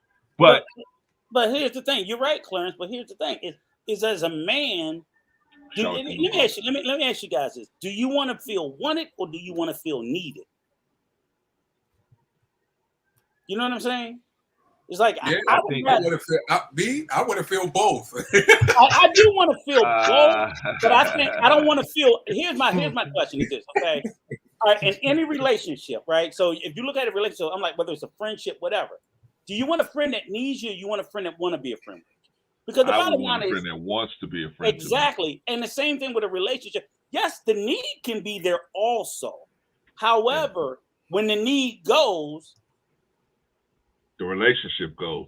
Right. Yep. As opposed to a person transaction. They want you whether they need you or not. Correct. So, and I would say to men, make yourself be wanted, be desired. And oftentimes I tell them, look, well, how do you do that? It starts with just being a nice fucking person. So many people overlook just being nice. I hear now men you simping. Now you simping, Rico. Rico, you simping. Nice. Right. No. I hear women. I hear them always talk about, and I'm like, I agree with you. They could smile. They could be pleasant. They could say hello. I'm like, I literally sat there, and the guys were saying, you walk down the street, and these women don't smile at you down south. I was like, them niggas don't smile at me either. Ain't That's nobody true. black smiling at each Hey, other. well, wait, Rico, wait. I'm not saying I hold on, want them to smile hold at me. on, hold on, Rico. We got to get some straight here. Listen. Get something straight here. No. Now, But I'm sitting there saying Rico is speaking for himself when he said that he wants men smiling at him. Right. The rest Yeah, of us, we don't want that. Yeah, he's speaking You for himself. don't Right have to there. smile at me, Jay and Von Eric. But when you see Rico wants you to smile at him. I'll put that on the live page. No. Around those restrooms out there, Rico wants you to smile at him. No, but what I'm saying, Rico won that debate. He got me on that one. But no, what I'm saying is, and be clear, right? Look, Jay, Von Eric, there's no more like walking past tree. What's up, bro? We don't even get that. We don't greet each other like that. I got you. We didn't greet each other with just a common courtesy. What's up, bro? Hey, how you doing? I do. But you the only motherfucker, I bet. Right. That's funny. Yeah, you the only motherfucker, I bet. Because it doesn't regularly happen. Dudes don't move like that. So I'm like, y'all putting all the premise, and I get it. I do think women should be. I love a woman with a nice smile and pleasant attitude. I'm like, but I know I don't do it. I never smile. I've never been a smiler. I've never been a grinner. I've always been what they call mean mugging. That's just, I think it's more of a cultural thing, but we notice the deficit in the women, and it exists. They sour face, sour puss, and yeah, that shit turned you off. Well, now I'm gonna tell you why. I just don't get the logic of complaining about things that we do. That's it. I've been trained to be that way. A couple of different reasons, but one reason why I've been trained to say "What's up, bless you," whoever that was. Yeah, exactly. Okay, and so they trained us to be this way because ain't nobody gonna fuck with you if you ain't.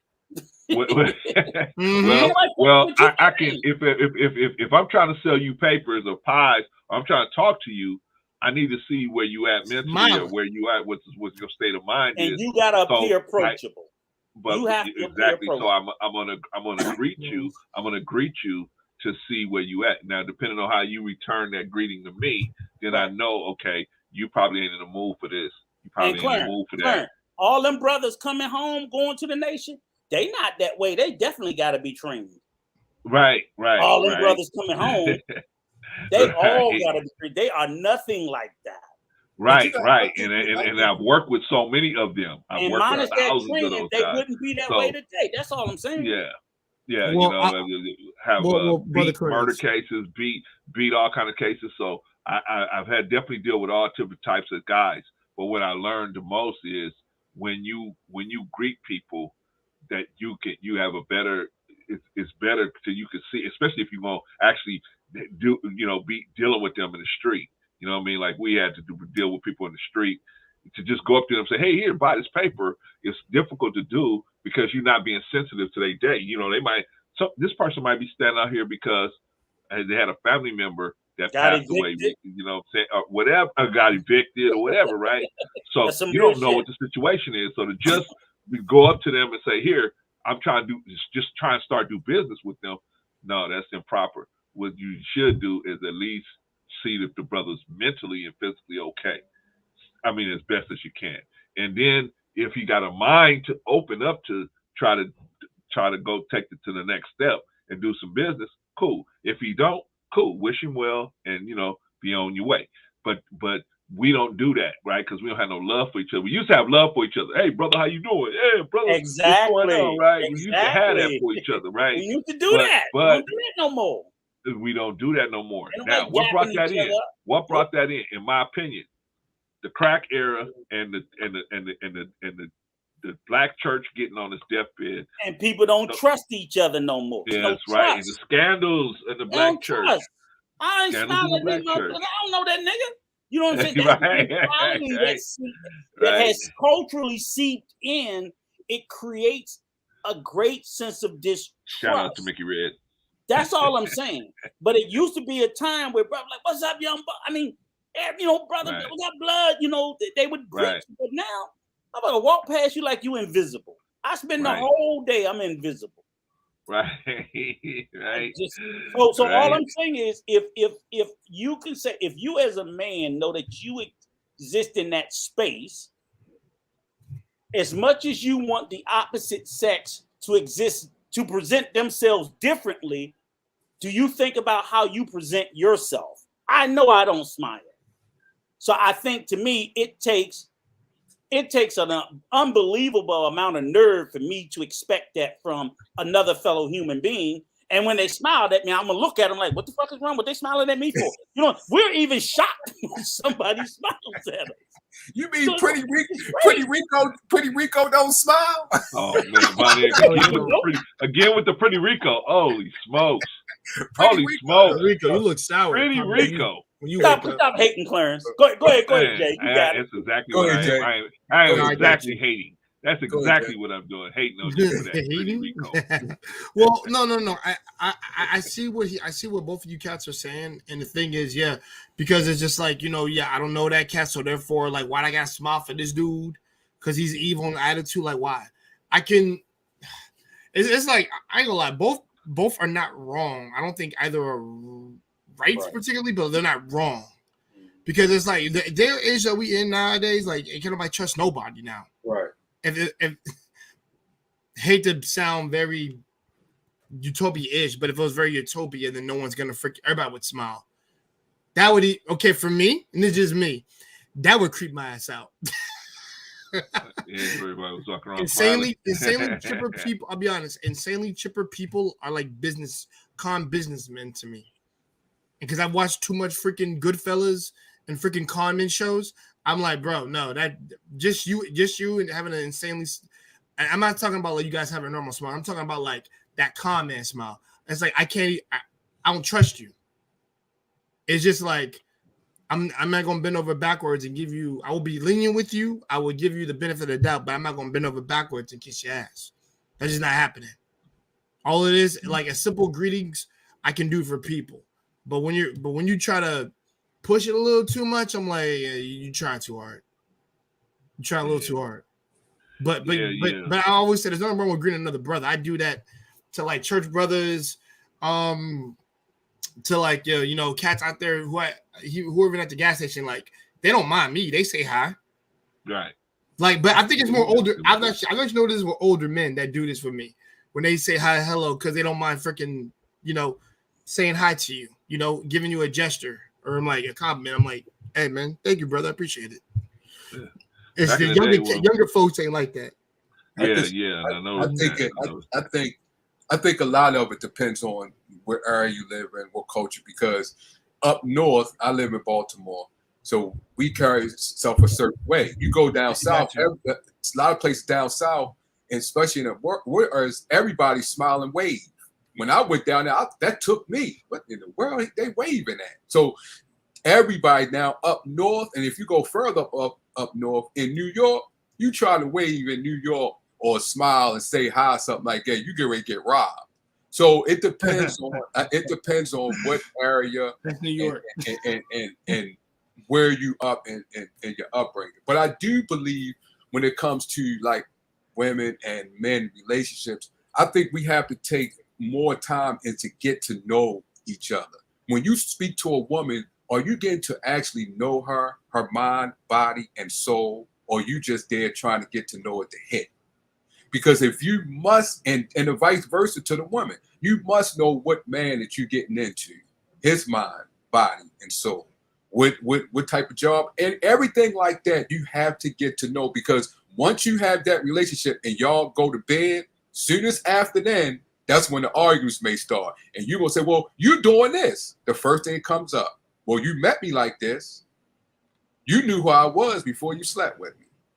So, and I think that's the thing that a lot of people don't take the time to get to know who that person is. When you sit down on that first date or whatever, it's like an interview.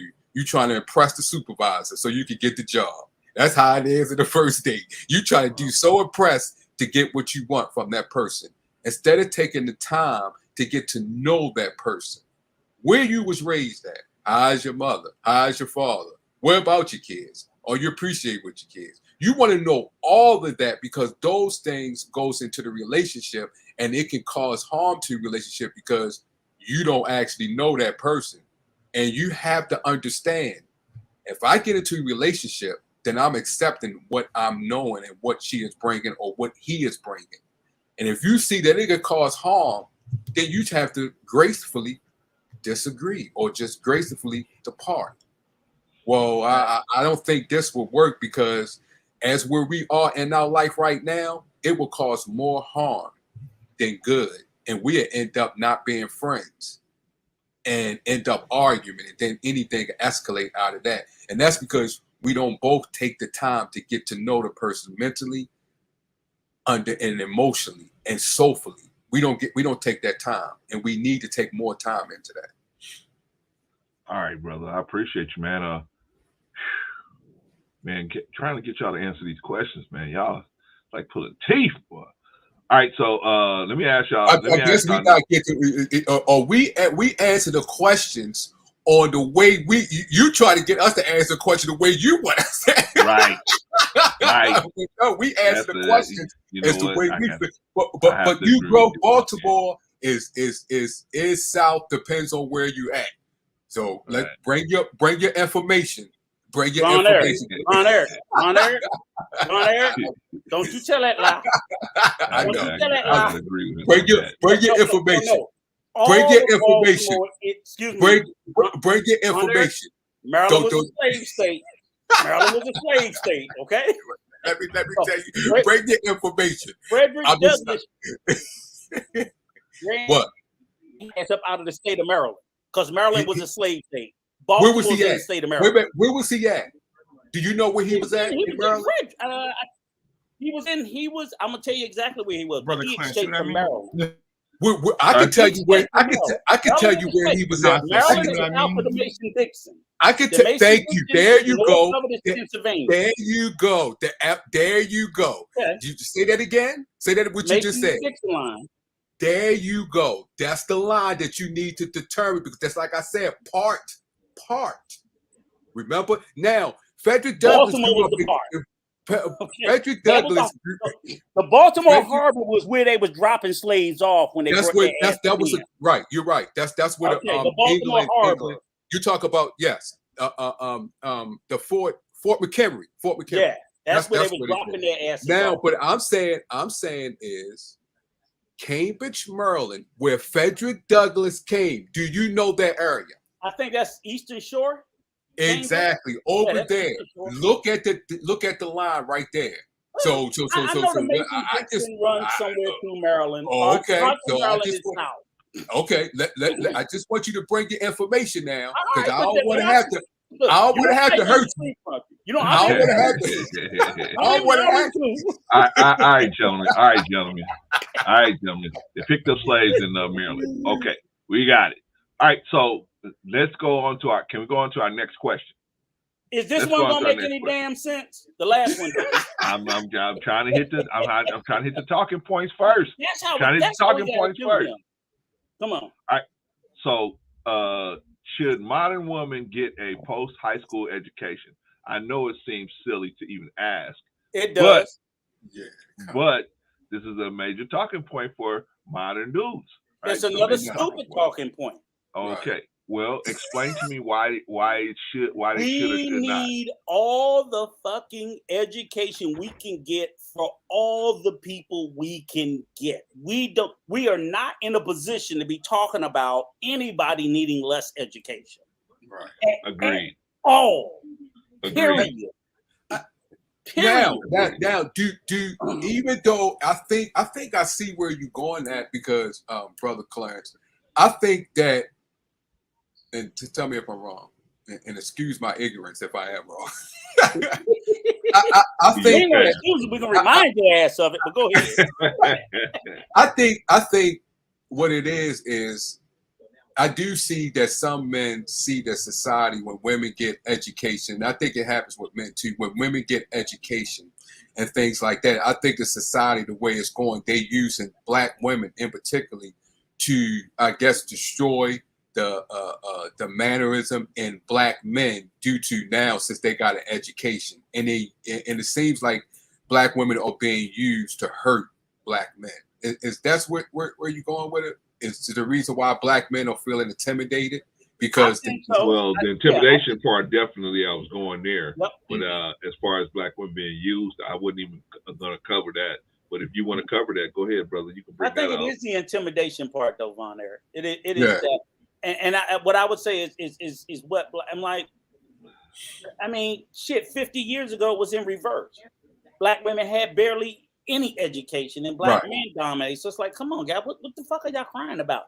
If anything, I'll tell any black man, nigga, we had 100-year head start over black women. Right. Stop it. We could vote before them. We could do everything else before them. If we let them catch up and pass our asses, look in the mirror. Right. But Rico, do you see a lot of women in which they have a right because a lot of things they went through on their education and men's basis? No. No, I'm talking about as far as their emotions, because they went through a lot as far as what we did as men and not being there, some of the situations we have done, then in some of the situations they have seen in the household what their mom have went through and what their dad has put their mom. Do you think they do too much relying on those emotions, what happened in the past, and do you believe the system is using that? Well, I do believe that, but I believe, and I do believe that based on, like you said, is their parents have. I mean, I as a parent, I pass that down to my daughter. I want them to feel protected when I can't protect them no longer. Right. You know what I'm saying? So the most empowering weapon that I can give my daughter is her mind and her good fucking. You know what I'm saying? I can't make her physically able to eat up the troubles of the world, but I can do everything I can to try to build her up emotionally, intellectually, so forth, to protect herself when I can't do it, or me and her siblings can't be there for her. I don't want my daughter out here in the world completely clueless, intellectually deficient, can't defend or support herself or her children. I got a daughter in Georgia who damn deadbeat daddy. Guess what race he is? Ran off. But, thank God, and of course I told her not to do it, but she did it anyway.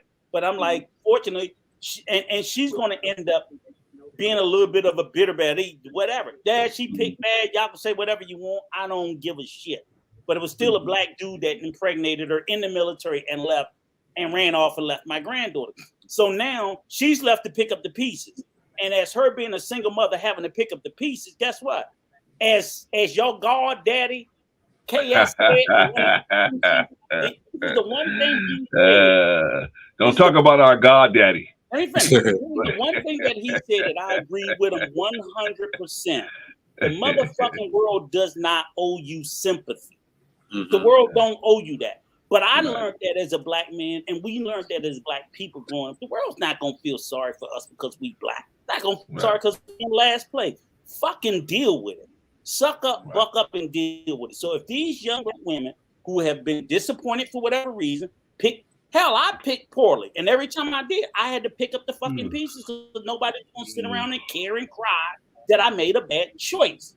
I could only do that.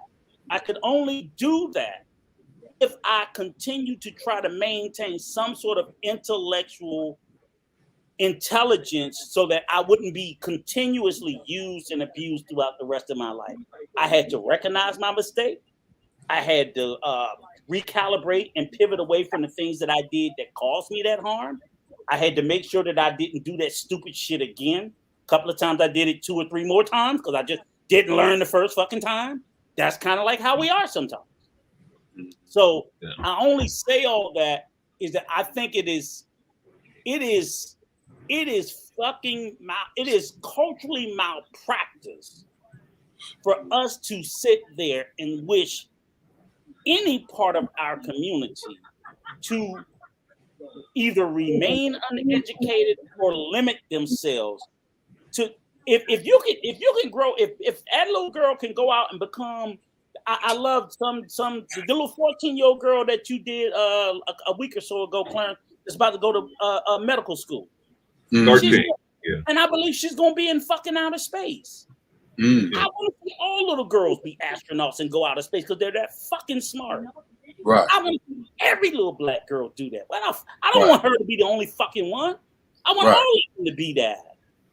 And I don't tell New Grove I'm not tell New Growth. I'm not scared of him or Rico. Bring your information about Maryland. All right, I don't care you live in Maryland. He said he live in Maryland. Okay. Bring your New Growth, information. when you come back up, from Atlanta, we gonna meet up. We gonna bring your information about Maryland. Baltimore. I guess you didn't hear. To Baltimore. I guess you didn't hear me when I say South. I'm talking about south of Maryland. Okay, that's what I was talking about. But since you want to talk about Maryland or Southern and all that, all right, bring your information and prove it. Don't just talk about it and put it in a comment. I'm not scared of you and Rico. Y'all both live in Maryland. I'm not scared of y'all. Well, let me say this though.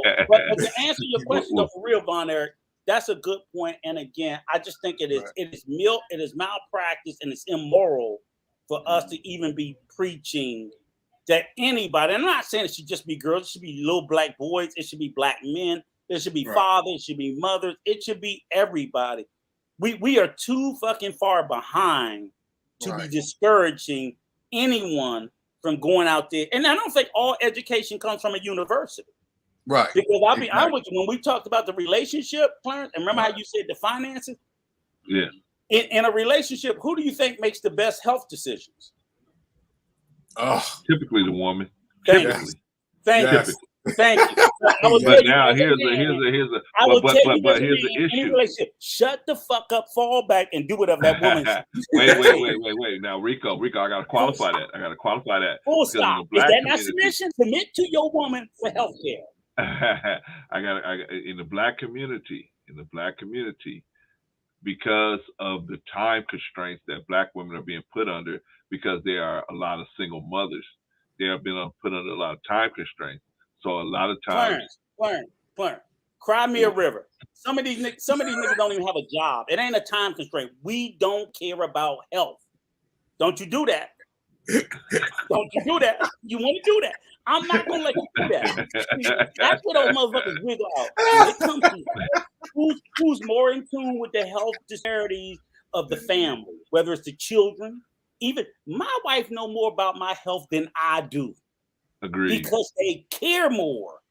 We just fucking don't.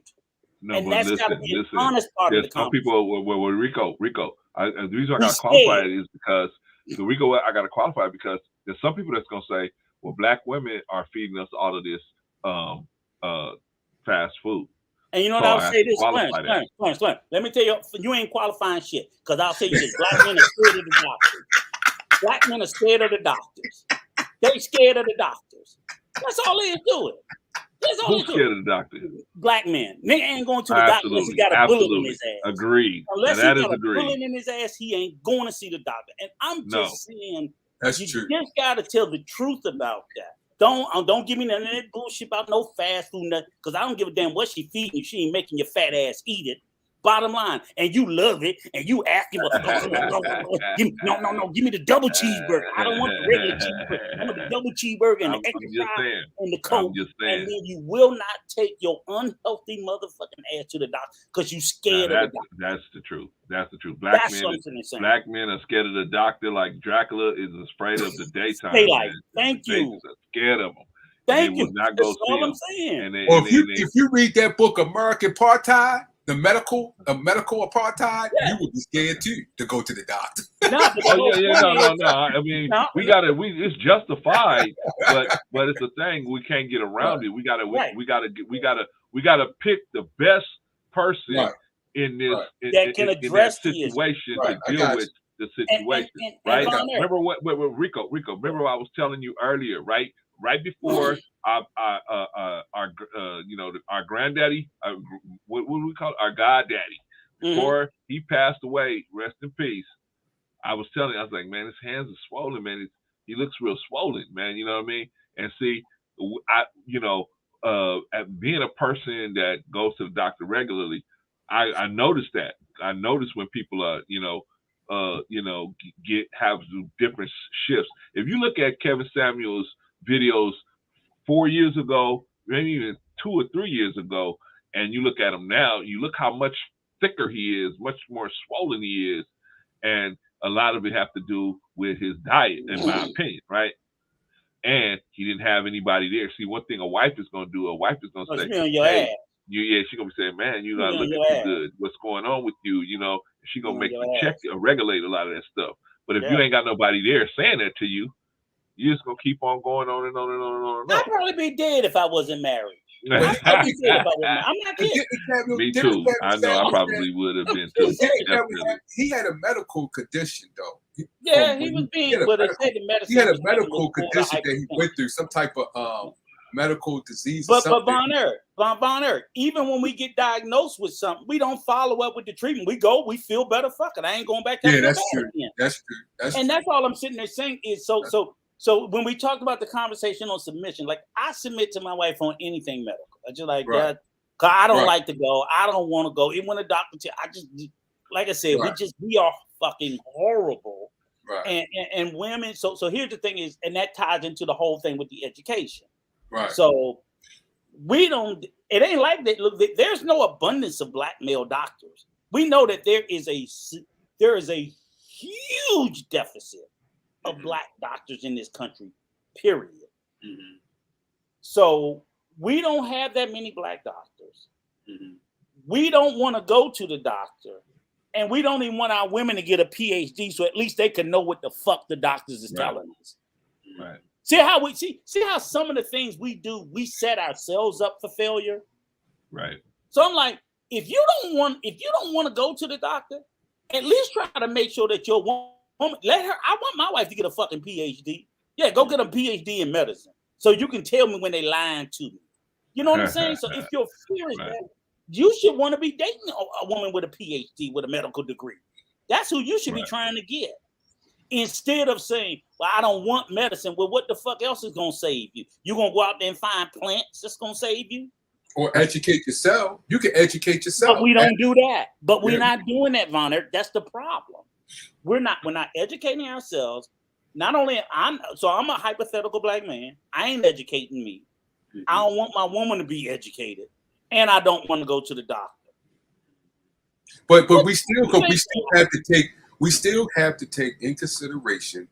I'm not saying what you're saying is wrong. I get the Tuskegee and I get all the history. Right, but I'm just saying.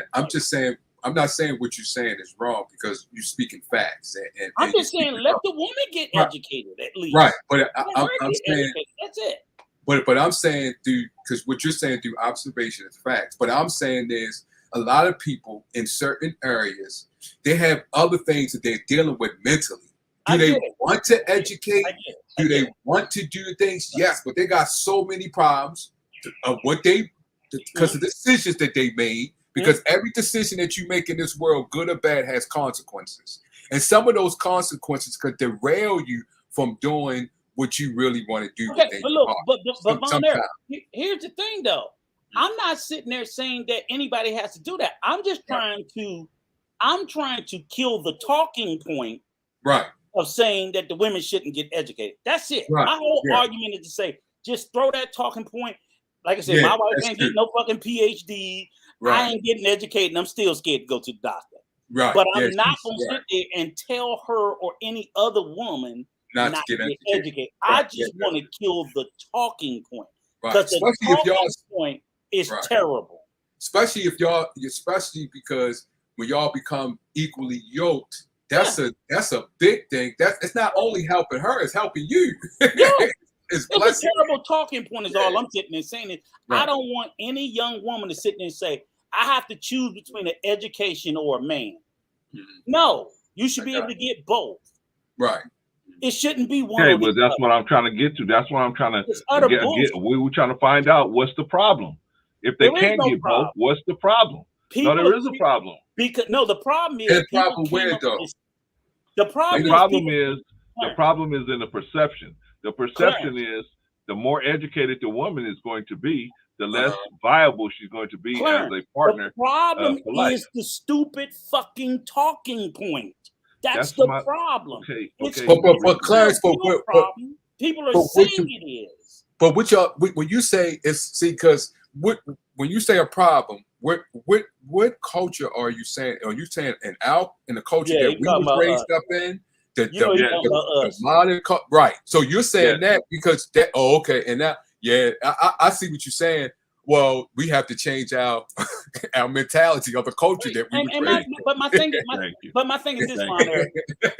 Why do we accept talking points that's rooted in shit or nothing? Because that talking point is rooted in what? What reality? I think the reality. Here's the reality. This is what I want to know. This is what I want to know. This is what I want to know. At what point did a PhD cause the marital rate in the Black community to decline? I mean, because that's what we're talking. We're talking about at what point did education cause a problem in relationships? I'm telling you perception, Rico. But I'm telling you perception.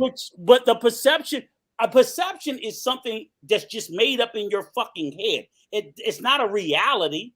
It's just what you think, and it could be wholly let me do the numbers for you. Let me do the numbers for you. Since the 1940s, have Black women increased the number of doctorate degrees, post-grad degrees? Yes. Have they? Okay. Yes. Have since the 40s and 50s, and with the increase in those degrees, have the marriage rates declined? Yes. Has single motherhood increased? Yes. Okay. So now, for us to say those things are unrelated, that would be kind of disingenuous. Now, I know there's other things that go into that soup. I know there's other things that go into that soup, but those things are related. No, why they're not related is because the decline in single motherhood and the decline in marriage rate is not exclusive PhDs. They're among all women, to include the most illiterate mothers there are. So literally for the education aspect of it to be a relevant factor, then the vast majority of women in our community that are divorced and single mothers, probably 60 to 75% of them, barely got a fucking high school diploma. Barely. But I would like to know this. I would like to know this, though. Most of them probably at best only have a high school diploma because the percentage of PhDs, even within our community, is still small. So how is the PhD a factor? And I agree with the increase in divorce. I agree with the increase in single motherhood. I agree with all that. But I'm sitting there saying educational attainment has absolutely nothing to do with it. Other things do. I would like to know. I would like to have this statistic. I would like to know this statistic. That's what I would like to know. I would like to know how many women, Black women. One thing, Ron, before I lose my thought, I would sit there and say, no, I just want to say this. What I ascribe as the greater driver of single motherhood and the divorce rate, fucking mass incarceration. Mass incarceration. No. I would like to. I would like to know. Mass incarceration of the Black man didn't have nothing to do with it. I'm not saying it didn't have nothing to do with it, but it's not the driving factor. I would like to know. Greater driver than fucking education. I would like to know this. I would say it's a bigger issue than doctorate degrees. You're right. Right. I would like to. I would like to know this. I would like to know this though. I would like to know how many Black women or men, Black women with PhDs, that go and marry a race outside of their race, that the race that they marry has less education than they do, as far as them. Do you see more Black women marrying within their race, even though the person in their race doesn't have as much education that they do? Do you see that a lot in the Black community, or do you see them go to another race and marry someone who has less education? I would like to know that statistic. I don't know, but I tell you what, type Google percentage of Black women with PhDs. Just Google that and see what that number is. See what that number is, and you tell me the correlation of how such a small number, because we use PhD because that's what they like to do for their talking point. And we can take it down to master's next, and so on and so forth. But the percentage of Black women with a fucking PhD. What's the percentage of Black women population that has PhD? Risen to 6.2% in 2005, 6.5% in 2015. Okay. We ain't even scratching 10. Right. Yeah, so that's what I'm saying. It's like, I mean, really? And that's the great driver. Because it ain't that many. No, it's not the great driver. Right. But what I'm saying, Clarence, is I'm not saying it's a great driver. I'm saying that's the talking point that Right. it is. I agree. And that's what I'm trying to destroy. Because I even looked at it and said 4%, but I'll accept 6. And I'm like, we don't have fucking enough getting PhDs. But at that low of a level, at 6%. Let's take it off the PhD, Rico. Most people don't have a PhD. So let's not. I agree. Okay, most of the women that do post grad, post high school education typically just have a bachelor's, right? At best, but exactly. Most got an associate. Most got an associate. The vast majority, only a quarter of Americans even have a bachelor's. But we're not gonna count the associates. We're gonna count bachelor's and up, right? Bachelor's, so with the bachelor's, okay, we're gonna say a bachelor's degree, right? Look at the percentage of Americans that have bachelor's degree. Okay, but my point is, when they are so qualified to get jobs that any man could get with a bachelor's degree, do they really need a man? And so that's threatening. In my opinion, that's threatening to most men. They don't need that without any degree. Because I'm gonna tell you what. Do you want the number one employer here in the DC metropolitan? And Von Erich probably can tell you even for probably the government, I'm sure. Exactly. Right? Exactly. Okay. No degree required. No degree required. And it has floated so many hundreds of thousands in the middle class and the upper middle class. It's ridiculous. No degree required. None. Right. But I think that is something that's unique to the DC area. I don't think most places are like that. Okay. But just to make sure. Okay, but let me just tell you, just to be sure, I just Googled it. 29% of Black women have a bachelor's degree, and 39% of white women do.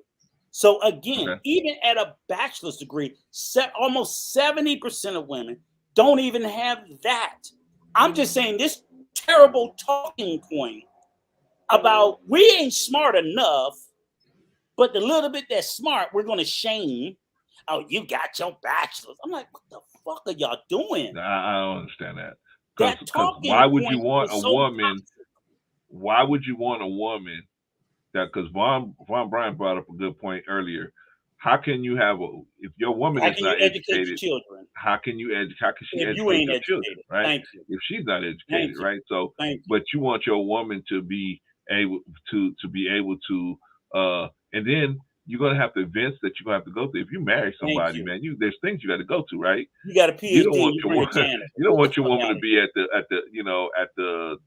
wake or at the wedding or whatever, talking street talk. You know what I mean? You want her to be the doctor not bringing the cafeteria worker. Have a certain amount of culture to her, right? The doctor not bringing the waitress. But you got we have to see. This is when the things comes, disparities come, the differences.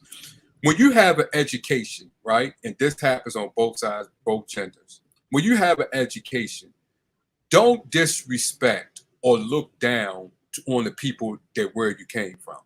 The people who in the hood, when you see someone with education, don't hate on them. Don't disrespect them. Talk to them. You know what I'm saying? Talk to that person. Get information. Get that knowledge from that person. So both sides need to know how to deal with one another and respect one another. Yes, you have an education, but remember, you came from where you are. You came from the hood. Don't disrespect the hood. Don't disrespect your fellow people because you have an education. Help your fellow brothers.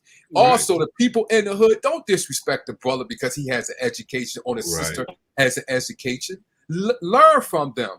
Gather information from. If you could go into the jail and get education and build your education up, you could do it outside with people on the outside that can educate you. Don't disrespect them. That's where the thing comes from. Von Erich, let me. Hey, New Growth, what you said, I'm gonna take that. I'm I'm gonna take that as valid, but with a grain of salt, because I agree with what you're saying. It's like maybe if that's what I don't know. I'm gonna take it with a grain of salt because I'm not gonna call, because we don't know what classes women are taking. Are they taking feminist male hate classes? Yeah, I'm sure some are. I absolutely agree with that. I have no argument with that at all. But what I'm saying is this: is again, when we look at the percentages. So if 39% of people, if what did I say? 29% of Black women are getting degrees. What? Maybe another 5% more is even attending college. So if 29% get degrees, maybe what we're gonna say 34, 35% going to college. The other 65% aren't even attending college. So when we start to break down the numbers, again, the numbers are too small for us to sit there and be you men have to think critical about. I'm sorry. A lot of sisters ain't even attending higher education. They're getting a fucking high school diploma. 60 to 65% of Black women are getting a high school diploma and they're done. Now, maybe they're going to hair school, get nails, or some other shit. Maybe a Lincoln Tech, just that, whatever. But they're not doing this feminism shit. And those certainly are not willing to go out here and get indebted for these. Oh, I'm gonna get a degree in business administration. I'm gonna come out $150,000 worth of student loan, and I'm getting a job that's gonna pay me $35,000. I think most of us have wisened up to that shit. It's a racket. College is a racket unless you go for specific things, because a lot of degrees you get ain't worth the paper it's printed on. So there's still some idiots that do it. Don't get me wrong, but most of us have gotten wiser, and a lot of people, as a student government, actually, I think the government started tightening up on student loans because people was using them to finance their lifestyle. We know that was also true. So all I'm sitting there saying is, yeah, you're right. Thank you, Brother Vaughn. It is hard to go to school when you got 3 babies by 2 different Negroes. Thank you, Brother Vaughn, and thank you. And I'm just trying to break the talking point and the narrative, and I'm not going to give it any space to act like it's valid at all. It was some old nigga shit that was made up that somebody just pulled out of their ass, rooted in some shit, because they just wanted to, like, I'm a baddest Black woman. They knew one person that went to school and got a degree, and they sat there and painted all Black women with it. See, they got a degree. They got a degree. No, they don't. They just don't. Well, it's not. It is hard for that's true. It is true for a woman to have 3 babies and by different. You go to school. Man, it's hard, yes, but it's not impossible. That's damn the near. Can't do it. It's not impossible. It's damn near. Well, I can't. Well, I'm. Well, I'm gonna let that's in the eyes of the beholder. She ain't gonna. But if a woman. Well, but see, that's a lot in that though, because she's fighting. Yes, she has kids, but she also fighting against a system, a juggernaut. That so it's just not her. It's just not her having just the kids though, because there are other race that has kids and able to excel and dramatically due to the juggernaut of the system that supports them. But as a Black woman with kids, and also she's fighting against the system and things like that. Yes, it is hard, but it's not impossible, because there's a lot of women that has self-educated themselves and excelled. And I think people need to look at, a big thing is Malcolm X. Malcolm X did not go to school. Nope. He did not go to no college or anything. But look how educated he spoke and how he was. He self-educated himself. And it's a lot of women that did that. Self-educated. What we need to do is well-read. He was very well-read. Right. He loved to read. And that's, again, everybody educated is smart. Everybody smart is not educated. Right. And I have a sister that, like I said before, she works for the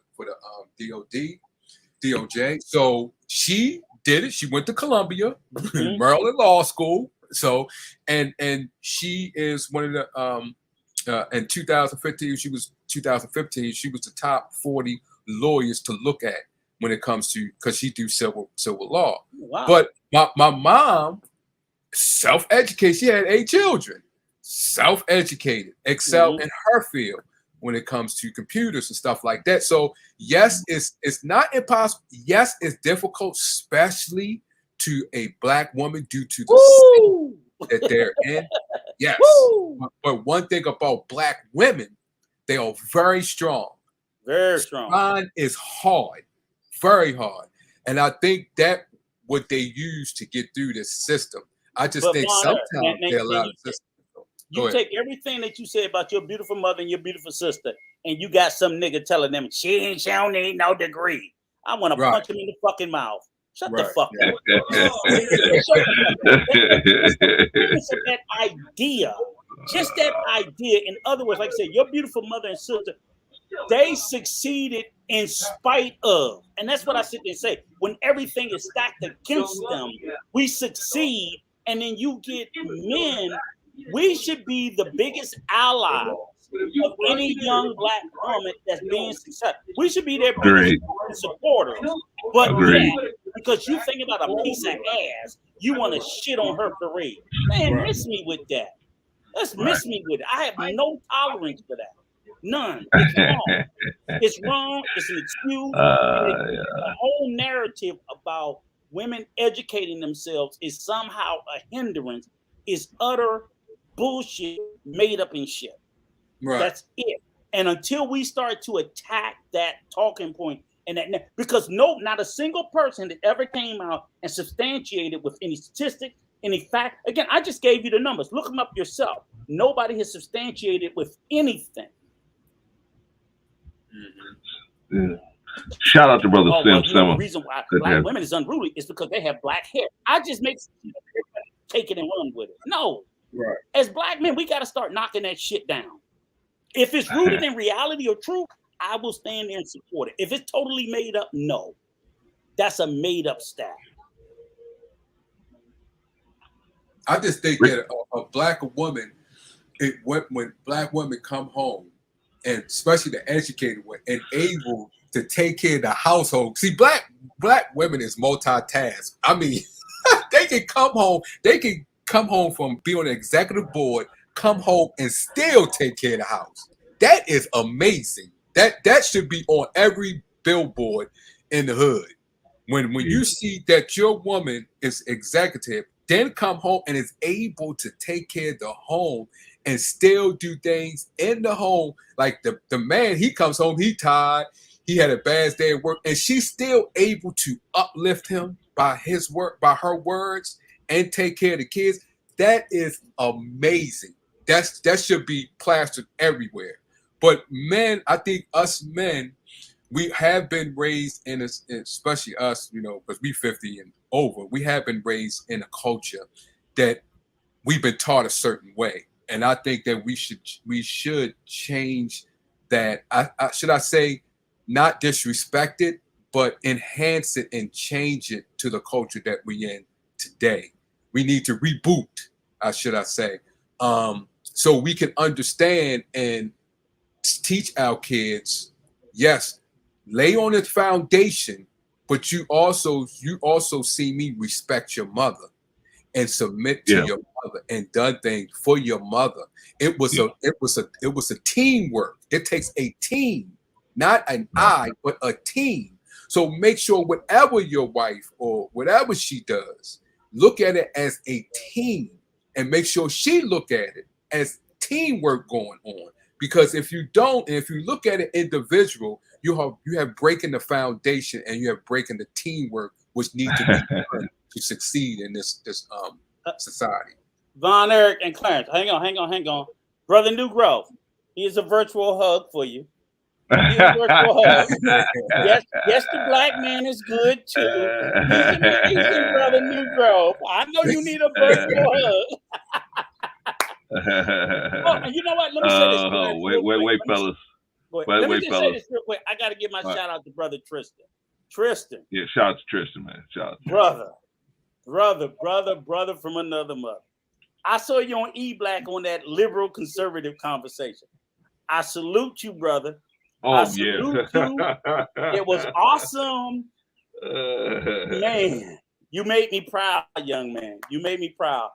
Yeah. But you know, it's like pissing up a tree and talking to a brick wall. You made me proud. I was glad the way you stood there in that fire. You were 100% right about everything. And I'm just gonna leave it at that. I'm not gonna say what I really think. Because you know I can get.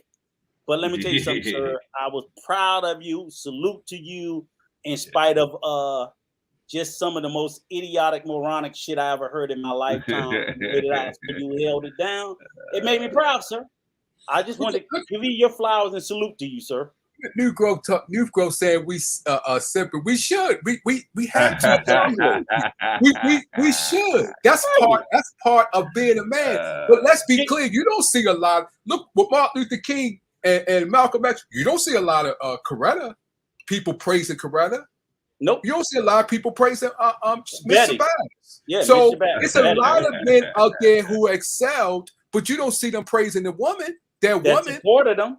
That supported them. That helped them. The death threats, yes. The bombings. Yes. Remember, these women were also dealing with death threats. Yes. Bombings. Yeah. So you have to sip a little. Right. You have economic deprivation, everything under the sun. They suffered. Right. And a lot of black men wouldn't stand with them, but those women did. Yeah. Right. So you have to sip. You have to give them kudos. You have to. It's things that here's a virtual hug, new bro. Yeah, don't be ashamed to simp a little. Don't be ashamed to simp. I don't know about all these hugs, Rico. I don't know what's going on with all these hugs, Rico. I don't know. Yeah, Rico doing a lot of smiling and hugging. I don't know, man. I don't know what's going on with all these hugs, man. What's going on, Rico? I knew that was coming up. I don't know. First you want everybody smiling at you at the bathroom, and now you want everybody to give everybody a hug, man. I don't know what's going on, Rico. Clarence, like this.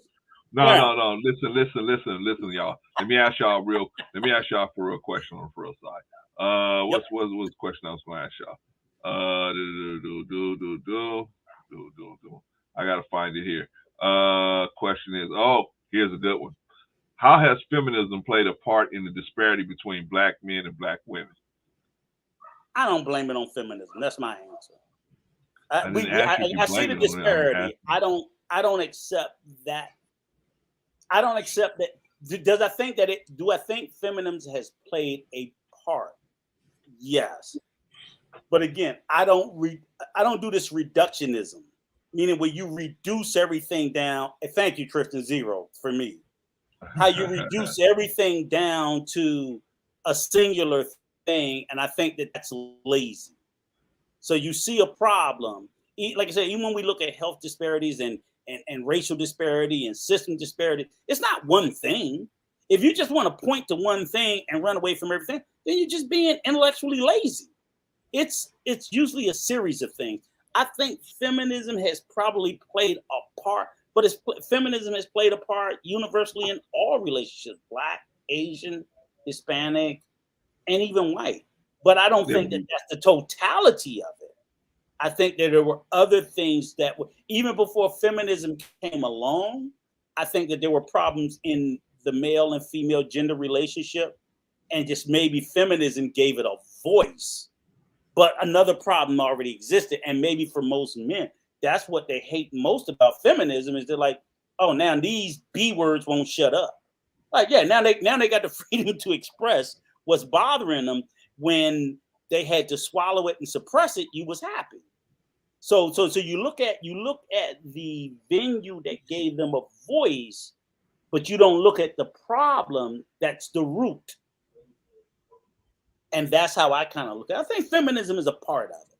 But to sit there and say, oh, okay, we do away with feminism, and yes, we can make women be more repressive, more in a repressive gene, but I don't think that's going to make them no fucking more happier. I think they'll go back to being miserable and repressed. And I don't want a wife like that. I don't. Yeah.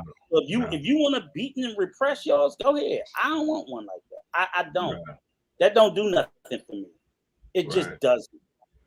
It does. Yeah, I think. New Grove brung up one person. I know, Kenny. One person, and I don't have an answer. I had an answer. Her husband is Pep. Fred Pep. I don't know. What is that? I know Perry Pep Hamer. Perry I Pep know Hamer. I know who Medgar Evers' wife is, Merle Evers. Right, but you don't hear her. You don't hear her like you hear Beck Abbott. He break up 1 point. Do the statistics. Bring up an analytic. I guarantee you, as far as what you don't see it. So should it have been? Yes. And if they do that, like what you're saying, they don't give men. If they start doing that, then they're wrong, according to what we're talking about. Mm-hmm. It should, both sides should get the equal thing. Both sides should get equal shine, regardless of education. Both sides. So if they doing but right now, since we've been right now all the way up to today, women has not got their shine as they should. Yeah, that's what we're saying. Agreed. Now, as far as what is it? Feminism. I do think that the way the society is using it to divide us, I do believe that, especially and I do believe it's doing a lot in the Black community, and they targeting especially women's emotions to do it. And I think that we should not allow that to take place. But I do think the way the society is using it, yes, I do think the feminist is dividing us. And is it justified in cases? Yeah, it is, because I know me as a man, the things that I have done. So and the woman if I see the woman that I've had and been with and did things that as a man I shouldn't have done, and if I see that anger out there protesting, I'd be like, you know what? I understand. But I do think that it should not be used to divide us where men that did not do it or are not doing it. So I think we should not let that happen, and we should correct it. Okay, so because one talking point is that feminism, because of feminism, it's told women that they don't need men. Mm-hmm. And I can see a little bit that has happened. Now, do y'all think that feminism has supported stuff like I don't know if y'all saw the BET Awards, but feminism has supported ideologies that have broken the family apart and said we don't necessarily need a nuclear family anymore. We can raise these children without men. But when you actually practically try and do it, it's very, very difficult. I'm not saying it can't be done, but it's very, very difficult. And I would think most women want. So do y'all see feminism playing any part? I know y'all ain't trying to blame the whole thing on feminism, but any part in the disparity where Black men see women as they don't see them as somebody, they see them as a threat or as a rival. You know what I mean? No. I see feminism as nothing more than another white man's talking point that Black men are adopting to do some crybaby shit. Some shit don't go their way. Because again, my thing is this: what I don't understand is why do we always come late to the party and adopt their terminology, their terms, their descriptions? So whatever the problem, that if we have our own unique problem, correct, why the fuck didn't we come up with something totally different? But we always copy what they copy. So again, that's some crybaby shit that they came up with some crybaby shit about their gender war, and we copied it. So it's just some crybaby shit. That's what I think it is. And we copy it and use it the same way I see the manosphere copying a lot of the right-wing talking. But like I already told you, Clarence, I don't think abortion or taxes is Black people issue, but we made it out. So what the fuck? You know what I'm saying? We made it out. We got the biggest numbers on the merch stuff. Okay. Let's see how that works out. Because you got what you wanted. It's done. I'm not arguing it. It's done. Now let's see how that works out. You know what we also got the biggest number of, Clarence? What's that?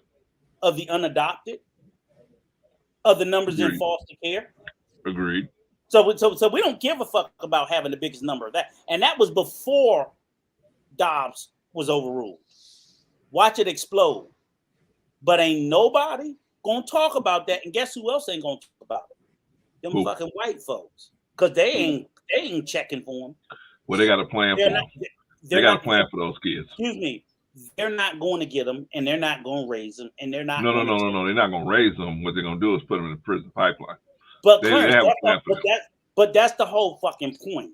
We sit there and we care about. So then what is the whole issue? Oh, I want to make them be born to go to jail. Right. Correct. That's what you're fucking saying. No. That's literally what you're saying. Oh no, you can't kill them because they got to go to jail. And guess who the fuck gets enriched off of that? Right. Yeah. Private corporations owned by who? Not nobody look like none of the three of us. Yeah. Right. Did you break up Harriet Tubman? Did he really break up? He did. He broke up Harriet Tubman to make his point. He reaching. He really reaching. He really reaching. And the only thing too, so you broke. Hey, Von Eric, he gonna go get chaotic next. So let me ask you this, Clarence. Clarence. Since you tried to do we leading in Mercs, why is taxes our issue? Why is taxes? Why are we crying about taxes all the time? Why are we crying about taxes? We as black people? Yeah. I don't know. I mean, I'm not aware about that one. I know that we lead. They lose all this shit over taxation. I'm like, well, because they niggas ain't paying taxes. They don't understand. They ain't paying it to no degree that matters. They don't understand half of what's going on in the government, American. And once again, these are issues that I say these are issues. Again, let me tell you this: when Roe was decided. And the pro-life movement started, guess who wasn't a part of the pro-life movement? They didn't look like us. Okay. They just didn't. We came late to the game because we were co-opted to believe, and I'm not saying that it's not valid, but I'm sitting there saying all I'm speaking to is how do we keep getting co-opted into their issues, but we can't co-opt none of these. Have you ever played chess, Rico? Have you ever played chess? But Clarence, here's my whole point. I just want to sit there and say to any of these motherfuckers, when you gonna get these fucking white folks to do something about mass incarceration? When you gonna get them to do something about locking up people for weed and letting them out? When you gonna get them to do something? Because here's just the thing: they'll say there's not a black bill. But God damn it, we're sitting there doing all these grassroots issues, supporting their shit, but we are not getting them to support our shit. As I told you, because I believe Rico. Let me explain to you how this game works. Let me tell you how this game works. I know how the game works. Okay. Well, I'm saying, not to you, but for the audience to understand. What I don't understand is the people of our community being so easily duped. I'm saying this is how they get tricked, because they say we're going to do this for people of color. They're going to say we're going to do this for. No, listen. They have a couple of different words. They're not tricking them. The people. They tell us we're going to do this for people of color, minorities, and what do they call them? Areas of. Remember this. Remember they saying the best way to hide a secret from a black man is what? To put it in a book. In a book, of course. Okay. You don't have to trick motherfuckers who tell people don't read. Remember, Kanye was celebrated for that. I'm not lying. Am I lying? Am I lying about that, Von Eric? Was Kanye not celebrated for saying I don't read? He was celebrated, and people still celebrate that motherfucker today. He literally came out and said, "Black, I don't read," and that's cause for celebration. That's what he said. Okay. I'm not making this up. Okay. This is not hyperbole. Okay. But Rico, this is what I'm saying. In a chess game, on a game of chess, there's one of the players on the board. It's called a pawn. His whole purpose is to die for a cause that he has nothing to gain. That's his whole purpose. And so I'm saying that we are the pawns because we don't have the money. See, we don't play the political game like you're supposed to. This is a pay-for-play game. It's a quid pro quo game, and you have to pay to play. If you're not paying to play, you're just a pawn on the board. So when they can get black people involved in the issue to bring more light to the issue. That's the only reason why they bring us into it. Exactly. The Margaret Singer, when she started these Planned Parenthoods, when black people went to go get the baby mercs, they was telling them, "Hey, okay, you're gonna get this merc, but we gotta sterilize you to do it, right?" So they were sterilizing the sisters, right?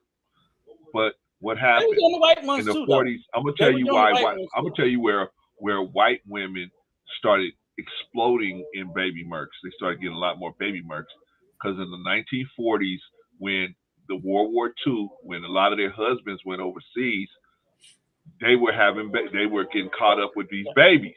But Clint, in reality, involved with that. But we're going to be historical about it. And again, you're absolutely right with what you're telling, 100%. Okay.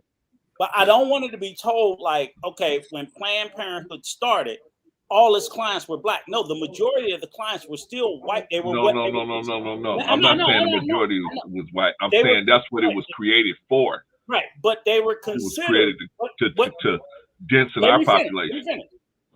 It was created, and it wasn't created for blacks. It was created for undesirables, and blacks was considered a part of undesirables. They didn't want fucking Italians. They didn't want any. So they didn't even want low class white. So blacks was a part of. I just don't want the narrative like, oh, that was just mainstream. No, it was made for. We were included in shit. But I believe in my study, I believe we were high on the list. We were very high on the list. we were in it, but in my study, and I studied this, it was absolutely without question because they did not want blacks to repopulate it. But it's not like they didn't give a fuck about the Italians or the Irish. They were niggas too then. When she started this, I don't want to, Rico, I don't want to see, what I'm trying not to do now is on the other side, I'm trying not to let they don't, I'm not going to, I don't agree that they looked at them like they looked at us. Like I don't want to put it out there like they look at them. I think it depends on how you look at it. Agree or disagree to sit there and to if we sit there and we tell the story and we leave out a relevant part of the history and someone else looks it up, then we look like we're lying or we're being deceitful, or because you can tell the story and it doesn't take away from the fact that yes, I made it perfectly clear. She considered blacks undesirables. But look at it depends. It was only about blacks, and people discovered it was about others. Right. It makes you look like you're being deceitful. Right. I think it depends on the way you look at it, because we can look at it many different ways. I think both of y'all points are correct. But let's be clear. Even though Planned Parenthood started, look at the statistics when it comes to CPS. It took a lot of black children away. It took white, Indians, all those children away. So whenever with the Native American first, right? They started with Native Americans. Started with the Native Americans. Native Americans, exactly. And that's all I'm saying. But they flourished. Any part of history, right? Dismissive of all of it. So if we tell the story about CPS, Child Protective Service, it started with Native Americans. They wanted all those motherfuckers to lose their history. They wanted to do to them what they did to us by taking us out of Africa without taking them out of America. We're going to take and strip you off, and we're going to make you go Christianity, white, this, that, and everything else. Agree. Tell it like, well, they did it to black people. I'm like, okay, but tell the whole story. Exactly. Because I want all our listeners, like, look, listen to what we say, and then go read. I keep telling y'all, read. Research for yourself. So but here's the thing, Rico. I just want to make sure that we don't like because what I'm trying to do is lay out the issue for black women, lay out the case for black women, and so I don't want to go too far off the reservation talking about other people because they have their own activists, they have their own advocates. Okay, so we're not saying it's limited to black women, but definitely black women was a high on the list of quote unquote undesirables. because they did the same thing in Germany, right? They just Right. start sterilizing everybody, right? So I agree with that. Everybody, there were other people involved, but what I'm saying is we have a unique connection to the baby merc because of our numbers are so high. Now, how did they get that high? Well, because did feminism play a part in it? Did feminism say? Because I'm sure if we looked at a chart, we would see that that baby mercs have increased over the years, right? To where they got to now. There's millions of them every year. I don't know if it's millions of them, but maybe close to 1 million a year. That's a lot of babies going down the drain or going wherever they go or getting sold as medical waste material or whatever they do with them, those fetuses, right? But the point is that does feminism play a part in that? And are black men resentful? Because a lot of black men are happy. Oh yeah, remember there was a guy. What's the guy's name? The comedian Corey, the one that does 5150, Corey Holcomb. Yeah, Corey Holcomb. And he told the story about how he was with this girl, and man, he was just like, man, I got this girl pregnant, and so the girl calls him over to the house one day, and he was just like, man, you know, what was I thinking getting this girl pregnant? So he's sitting in the house, and the girl had went to the bathroom, and she had a miscarriage. She said, "Oh no, I had a miscarriage. I could see that the baby I just saw it go into the water, into the toilet, right?" And so he's telling stories like, you know, he all of a sudden he comes back to life, right? And he went in there to see what was going on, and he saw whatever it was, and he flushed it down the toilet. And he said, you know what the hardest part about that was? It wasn't even flushing it. It was having to act like I was sad that happened and trying to get out of the house, right? Yeah. So some of us are happy that these mercs are happening, right? Some of us are happy, but a lot of men are not. But you don't have no control. Now, has feminism played a part in that? I think so. Well, but then. What literally defies logic for me is to push forth the narrative. Okay, and this is what I think is so let's say a million mercs, right? Right. Happened last year, 2020. Right. The argument is being told that that's a million unhappy dads, and you say how they tell that, right? It's a million mercs. That's a million fathers that wanted their kids. You know how many of those motherfuckers probably would support and take care of their kids if those children were born? Especially if they were us? How many of you think would sit there and take care of them? If they have a certain socioeconomic status, I'm going to say less than half. Okay. So don't murk them, but I ain't fucking taking care of them. That's the conversation that's not being had. Nope, you better not murk my son. He's my son. I'm his father. Am I going to support him? Nope. Because I'm having problems. I'm having a hard time. You know what I'm saying? And that's probably a big part of the problem that just tears at me. I have zero fucking sympathy for a deadbeat father. Von Erck, you said you a custodial father, right? Yeah, four custody. Thank you. Yep. Having been one, I'm telling you, motherfuck every deadbeat. I don't want to hear none of these stories these niggas tell. I don't. How you really fuck feel? The sorry ass white boys. Fuck the sorry ass Latinos. Fuck the sorry ass Asian. If you are not financially, physically, and emotionally there for your children, you are a fucking piece of shit and dead to me. Period. I don't want to hear the excuses. My life was miserable having to be a father. But for me, motherfucker, if it was miserable for me, it needs to be miserable for you. You step up to the responsibility, and all this bullshit that she made it hard. Fuck you. I don't want to hear that.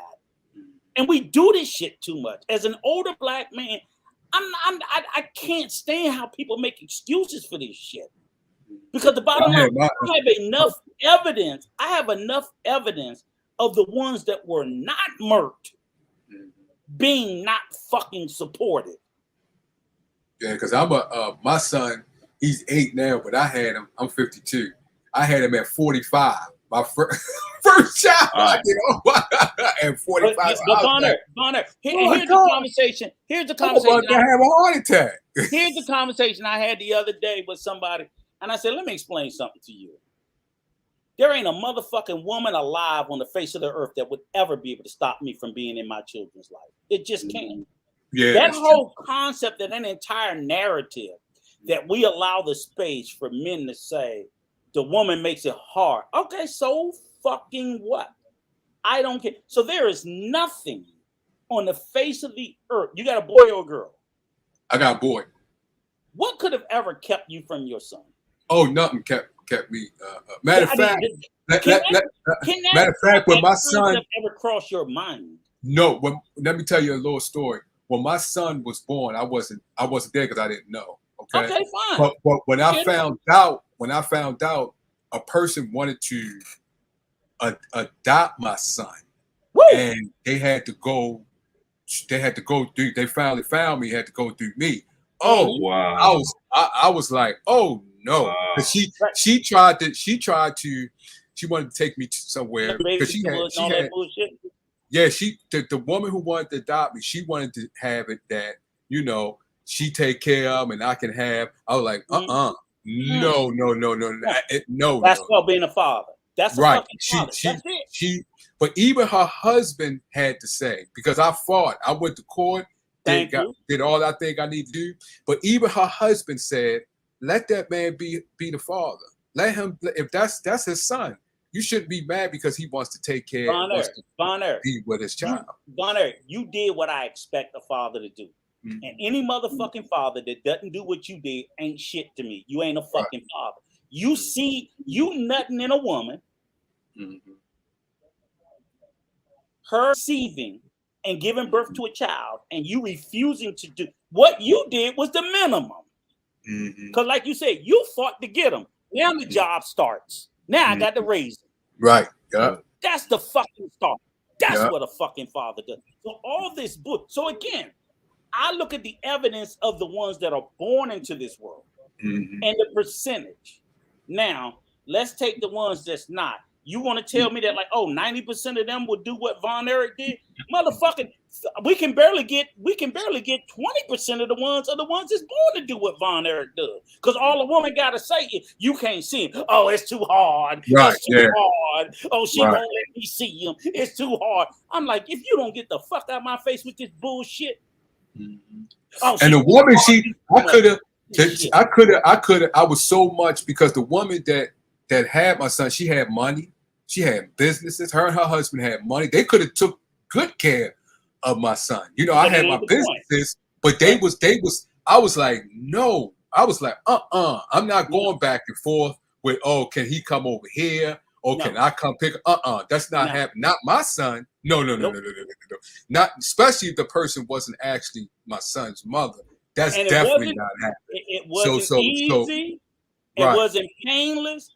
But goddamn it, that's what a fucking father does. And you sat there, and I'm gonna tell you what you said. I'm gonna tell you exactly what you said. The exact same thing I said with my son. They will not grow up ever saying that I didn't fucking want. Right. They will not fucking. You got to take me out, this motherfucker. There ain't a motherfucking woman alive that's gonna ever keep me from my son. So whenever motherfuckers come up with that, I don't give a fuck if you in California. I don't give a fuck. Right. That bitch can be in China. I don't give a fuck. You're not gonna keep me out of my child's life. It's inexcusable because as a father, you are to die to be a part of your children's life. And if you ain't willing to do that, you're just not a fucking father. Full stop. So all these motherfuckers, she would. Oh no, you want her to have the baby that you're not taking care of. So in other words, it's been substantiated. The little 10-year-old girl in Ohio that was raped and impregnated and had to go to Indiana to Merck. You want to make them have it, even though this motherfucker gonna be in jail and ain't there to take care of it. So you're gonna make a 10-year-old be a single fucking mother. Fuck y'all. Y'all miss me with that dumb shit. Y'all miss me. This is what they're gonna do. They're gonna make everybody else pay their taxes and take care of their baby. Take the taxes out of it. She's a 10-year-old single mother. And then you want to say she's the fucking problem. Get the fuck out of here. Yeah. What the fuck are we doing? That's crazy. So that is crazy. I'm not for the murking, but all I'm sitting there saying is, if it was 1 million murks last year, unless you're gonna tell me 80% of those motherfuckers were gonna take care of their kids, I'm with it. But I know statistically it would have been closer to 20%, and those other 80%, that 800,000, would have been fucking fatherless. Mm-hmm. Yeah. And that's the issue. That's the issue nobody wants to talk about. So guess what? Toot your little fucking horn. We stopped the murder. We stopped the murder. Okay. Fucking adopt. Brother Negro, I salute you because you did that. It ain't enough fucking people that look like us that's willing to do that. Right. So miss me with that punk shit. If you gonna sit there, I'll listen to you, Negro, because you went and did it. You stepped up. Too many of our community, man, they ain't my motherfucking kids. Yeah. Hold on, Rico. Let me shout out to Intellectual Soapbox. Shout out to Mr. Best. Shout out to you. That just bothers me. In the building. That just bothers me. I just think of it a little bit more deeper, and that's just what bothers me. I'm not for the murking, but I'm not also for the discarding, the ignoring, because we have too many young children growing up. And then people get mad. Why they let the gay couple? God damn it, you didn't want to adopt them. They got the nerve to pass judgment if the alphabet community want to adopt them. I'm like, or if a white couple want to adopt them. I'm like, how can we complain about the things that we won't do? And now we're about to sit there and flood into these systems even more unwanted children. Rico, Negro said history agrees. Negro was trying to come at us, man. He was history agrees with what part of history you talking about? No. Because see, this is where he's okay. He tried. Right. Okay. So he said history agrees with him. What history? Bring your information up. Don't just be talking about it. Bring that information up and say what history agrees with you. And I get where he's coming from the space that yes, there and I get it. There are people who went Rico, on. stop. Rico, stop agreeing with it. Let's go with the information. Let's go with the we ain't agree with until he bring information up, until he brings his receipts. We ain't agreeing with him. Because I know what he's going to say.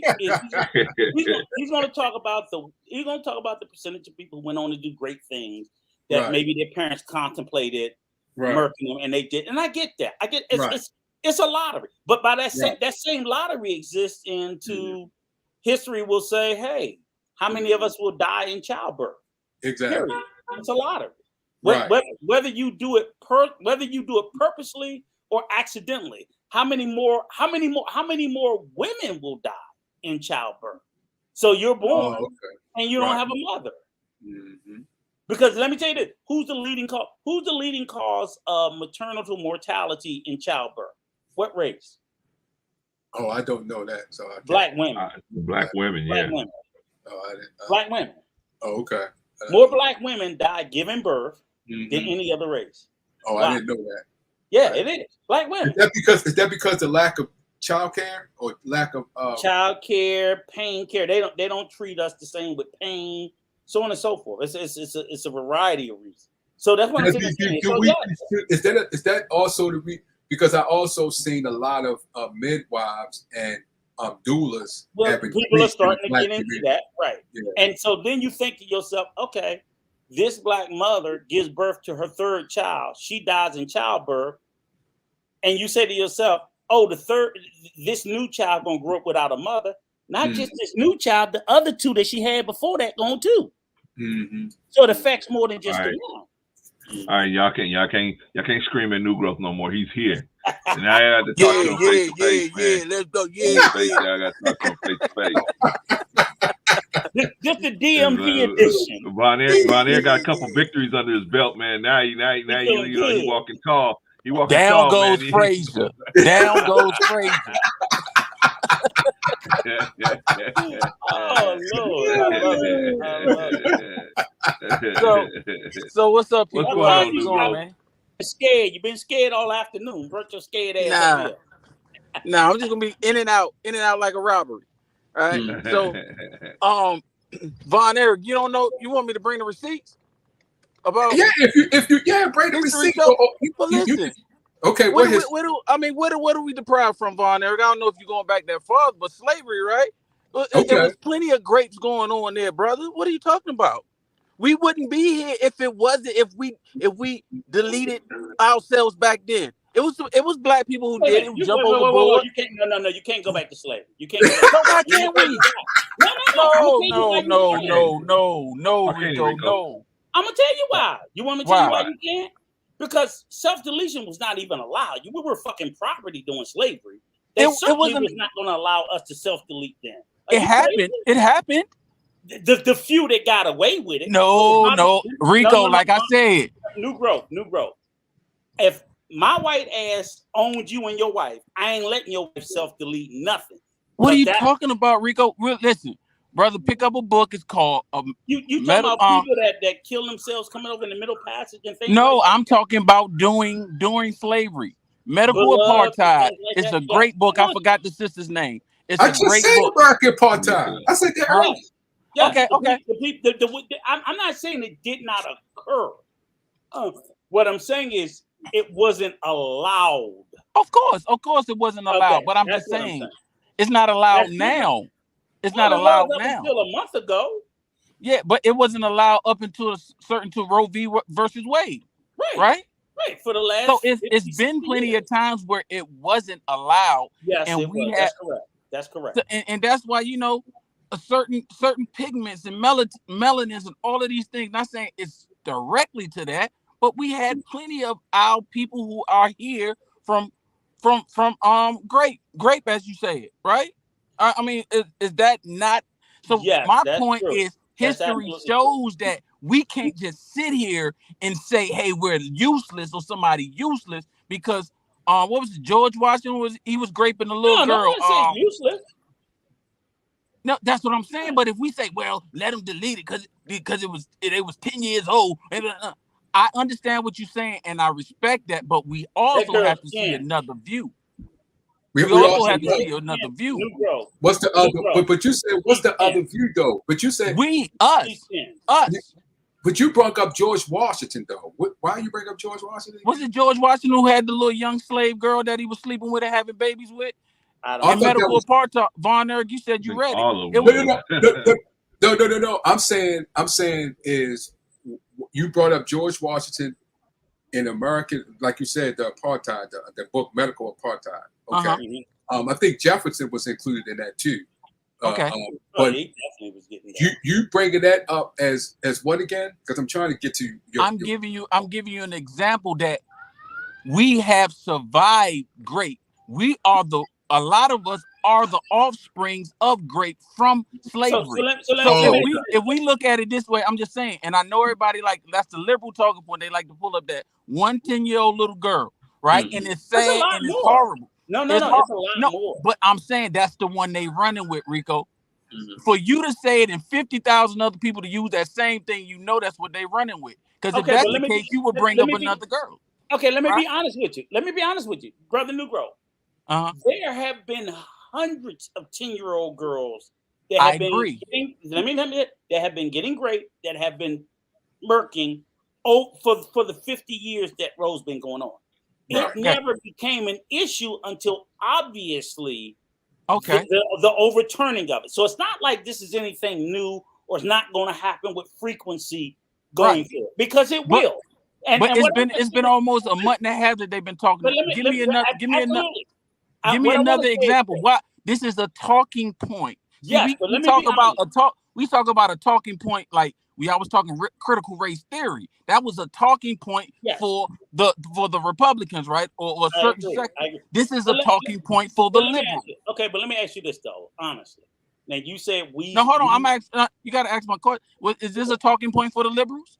Yes, absolutely. Okay. So we jump on it like they jump on it. Yeah. Cool. It's a legitimate talking point and it's real. That's subject. Okay. It's not made up. Agreed. Well, no, it's not made up. No, it's not made up. Okay, because they got the guy on charges. Ohio finally admitted it. Everything else. So it's not made up. No, sir. But it is a talking point. I agree. But what I wanted to ask you was this: because you said specifically, we have always survived greatness. Right. And I agree with that. And because you kind of ran past the 10-year-old part, I want to ask you. Mm-hmm. And I ain't gonna make it personal because I don't want to do that. But I got is surviving the same as I'll be honest with you. If it's my 10-year-old, I'll make it personal for me. Mm-hmm. I'm done. I'm killing every motherfucker about it. I'm done. I'm just not. I feel you on that. Can't get wrapped around that, one. And then number two, because I don't see how even hell, it could be 13, 14, 15. Surviving is one thing. Surviving is what you do when you have no other choice. Thriving is another. The problem is most survivors carry that trauma for the rest of their life. Right. And we carry that trauma to this day. Right. Exactly. Right? So when you said about people of our community surviving, and that's what I'm sitting there saying is I do believe that we survive in spite of things. But I don't think that's what we. I don't see I don't see how we're arguing for. Well, shit happened. I'm like, no. I didn't say argue for that. That's all I'm saying. We make it don't happen. It's not okay for it to even happen, and we should do everything we can to make sure it doesn't happen. I'm not saying I'm for the murking. Right. I'm just sitting there saying, this is what I'm saying. Okay, let me ask you this. I'll make this slightly personal. You and your lovely wife, and y'all decided to do the most wonderful, beautiful thing that I think any of our people have ever done, which is to open your heart and your lives to someone who put their children up that you and your wife could have the joy of parenthood, right? Right. There was no easy shit. And I guarantee you the numbers of people that who look like us is very small. But I don't care about that, Rico. I'm gonna tell you why. You let Ducro get away with it. Don't let Let me tell you why. Okay, Von Eric, give me. Hold up. Let me answer. Rico, okay. You can get me right after that. You can swing it after that. Though, Negro. Let me knock Rico ass out real quick. No. I ain't gonna let you knock my homeboy out. No, you know that's not. You're right. You might get me. But listen. I think a lot of times I have a purpose, right? Okay. The way I came about wasn't the greatest way either, right? It's a lot of things, a lot of struggle, turmoil. And I love my grandma. That's the biggest person in my life, racist. So she told my mom to grape him, right? So, because she wasn't ready, But I understand them, and I'm so thankful that my grandma did because I got to experience her. I got to experience life. I got to experience love. And when my grandma died, that love passed on to me so much so that I'm in the process of developing to open a group home, my first group home. Man, I love Black people to death. Ain't nothing, and I don't need everybody to feel the same way. I want my people to survive because I couldn't have been here, right? You couldn't have been here to experience your lovely family and travel the world. And I know what you're saying, and you're right. You're right. We need to step up to the plate. But I always was taught lead by example. So I'm not saying that if you do it, it wasn't going to stop me if they didn't overturn Roe versus Wade. I'm still going to get these Black kids out there because they need to know somebody loved them and that I give up my life for them. That's just bottom line. So that's my point. It's just I love the kids. I don't want none of us to go away. Our numbers are getting low. This and that, man. We are beautiful, precious people. And like Brother Clarence was saying earlier, like we can be pawns, but like Clarence know, I want to play you in chess now. That pawn can become that pawn can become a queen, a rook, a knight if they get to that other side. Okay, right? Bro, I'm gonna say one thing and I'll be done. My only issue is this: is that there's not enough Negroes. That's what scares the shit out of me. We're going to have this explosion because obviously, which is a beautiful thing. All these new beautiful Black babies being born into the world, and there's not enough Negroes. That's what I'm scared of. And when we don't have enough Negroes, These children are being born into the world ill-prepared, uncared for, unloved, unsupported. That's my fear. My fear is not them being born. If that was the case, if I knew that I had a world full of Negroes, oh shit, I tell all them motherfuckers have 10 kids. But we don't have enough Negroes.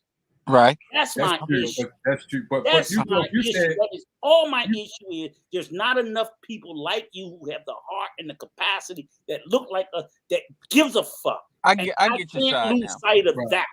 I get your side. Thank you. There you go. That's Now it. he gets. No, I get what he's saying. Okay, I'm but still, I I don't just agree wanna with it, ask but you- I get what he's They're saying. going to hurt I wanna- without you, Negro. You can't Right. save them all, and they're going to No. hurt without people like you. But But you in the said- words but- of Tupac, I want to without spark the brain that's going to change the world. I want to spark Exactly. somebody. I hope you do, sir. But I want to know. You said the statistic. You said it was a talking point about the 10-year-old.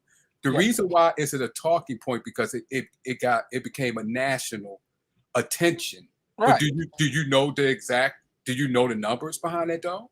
Because you said it was just one case. Do you know the numbers? No. No. Come on now. We're going to rewind the tape. I didn't say it was only one case. I said Get his it's ass the on there. Get only him. case that they're talking about. Yes. Okay, but okay. Because The reason why they're talking about it because it became a national attention. But do you know? Just because you only see it one time, It's a do lot. you know the A actual lot more. the case behind it? Do you know that the statistics? Do you know The statistics of these situations that happen like this? yes, the case? Do you know? What do you mean, the case or the statistics on the? Are you talking about on this specific The case? Or are you age, talking about the age, in this what you category? the relationship, Yeah, because you said it's minors just. against adults, Right. being great. Do you know the statistics? Yeah, I know. I don't know the statistics on that case. I know the statistics of most grapes and deletions are not these type of people. It's not the most, but it's a No, higher. not that by not- far they not the most. Just like welfare, they said welfare is killing them. Remember that talking point? It's not the majority. Hold on, remember that talk? The Hold on, majority remember that talking point? Welfare queens, remember the talking point that the tax dollars is going to welfare and all? Remember that was talking made point? up. That Yeah. BS. Mhm. Most of the money in this country is going to the military. Are we? Yes. Am I right or wrong? I So, agree. what you mean military? What you mean the military industrial complex? Yeah. Yes. Yeah, most of the tax dollars. Yeah. Oh, I can Look it up. Look it up, Von Eric. I don't want want you to say anything that you don't believe and you ain't But I believe see, it's 7 cents out of every 10 cents. I believe. yes. Yes. but Yes. it's we're sitting here 7 complaining cents. about More than what we need. I'm not saying what you're saying is not right, but it depends on which economist that you're talking to. So I was just giving that as an example. How did I was giving that as an analogy. Okay, all right. Because because they were saying the welfare queens was taking all the money. I don't want my tax dollars going to pay for these people. That was a talking point to get elected. We have to understand, like Brother Clarence was schooling me on how you got to come together with the money to get politics. We got to play chess and understand that they giving us talking points.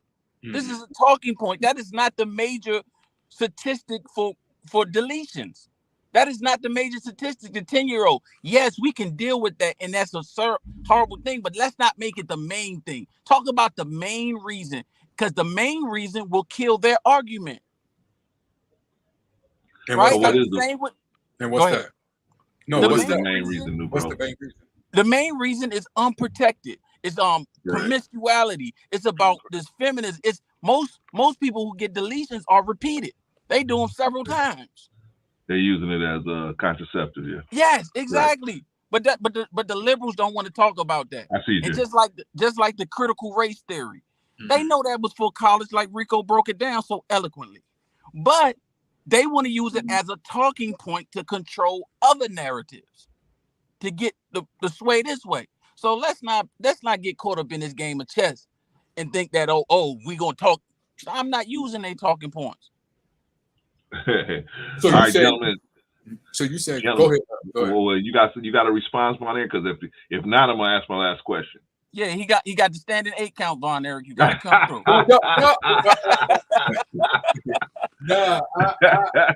I agree what you said as far as we should not allow them to change the talking point, to change the conversation to go one way. We should have the conversation in its totality. we should not generalize it or just put it in a vacuum. And when we do that, we get lost in that conversation and we end up hurting ourselves. I do agree with that, but it goes both ways. You know, you got the liberals, and then you got the Republicans, then you got libertarians, you got Green Party, all of that. And I think all those talking points need to be in the conversation. I don't think it should be what you call in a vacuum that you only can see one way. And I think that's where a lot of the conversation go. Oh, you want to just see it my way or see it this way? No, it's other ways into that. Just like in critical race theory, it's a lot. It's just not one thing. It's a lot in that, and not one should overpower the other. Exactly. Not one should take over the whole thing. It should be many of them together. Just like we all in this country together, it should be many of them together to talk about it, not just one. Exactly, and I totally agree. That's what I was saying when you were saying let's simp for the women. I wasn't saying. Oh, there you go. Listen, I'm just end it out with this. I'm gonna drop out with this. I wasn't saying don't praise the women, but let's not overpraise them. Let's not overpraise them. Okay, well, do me a favor, because I had a question to ask you. Okay, red pill Negro. Clarence, I'm sorry, brother. So what do you think is ask him the question that you asked us, because we know he red pill. Von Air, he red pill now. Go ahead. Right. Go ahead. Ask him the question about the relationship and the who. But to that thing what he was saying about that's not what we're doing. What we was doing is trying to bring the women up to where the men is. That's what we was doing. Yes. We're trying to bring the women up to where they should be because they have been left behind. So when we're sipping, when we do our sipping, we're sipping to bring them up. Who left women behind? No, because these black men. As far as them, we just gave you a whole bunch. Right, as far as them getting the attention where they need to be. That's why I gave you the example of Fannie Lou Hamer, right? You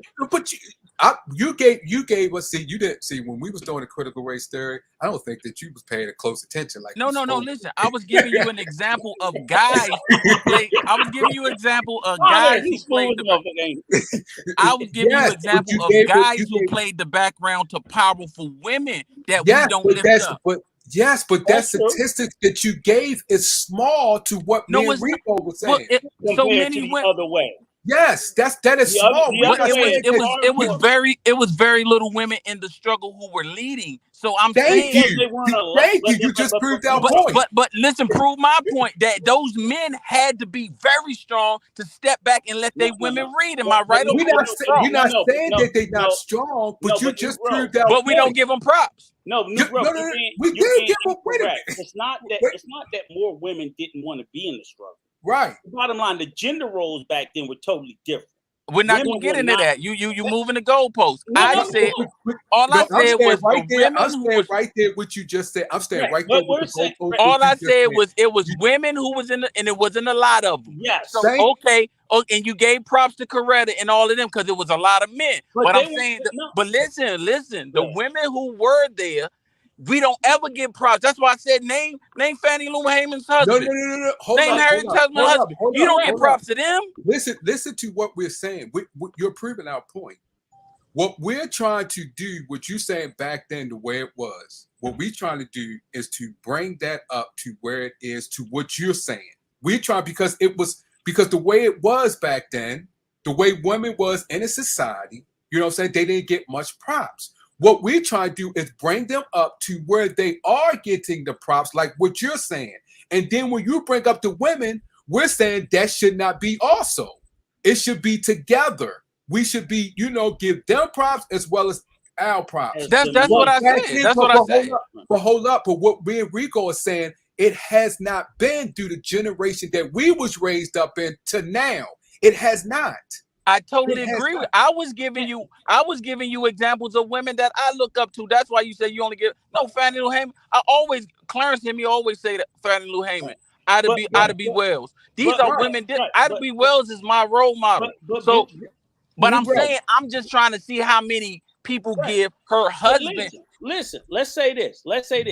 Even when we talk about the leaders themselves, right? Let's forget their spouses. Okay. Fannie Lou Hamer, Ida B. Wells, and Harriet Tubman are always thought after the males. But Yeah. you moved the goalpost. Let me finish. So even the people out front, because like you said, Fannie Lou Hamer, she was the leader. I think she was a news reporter, right? No, that was Ida B. Wells.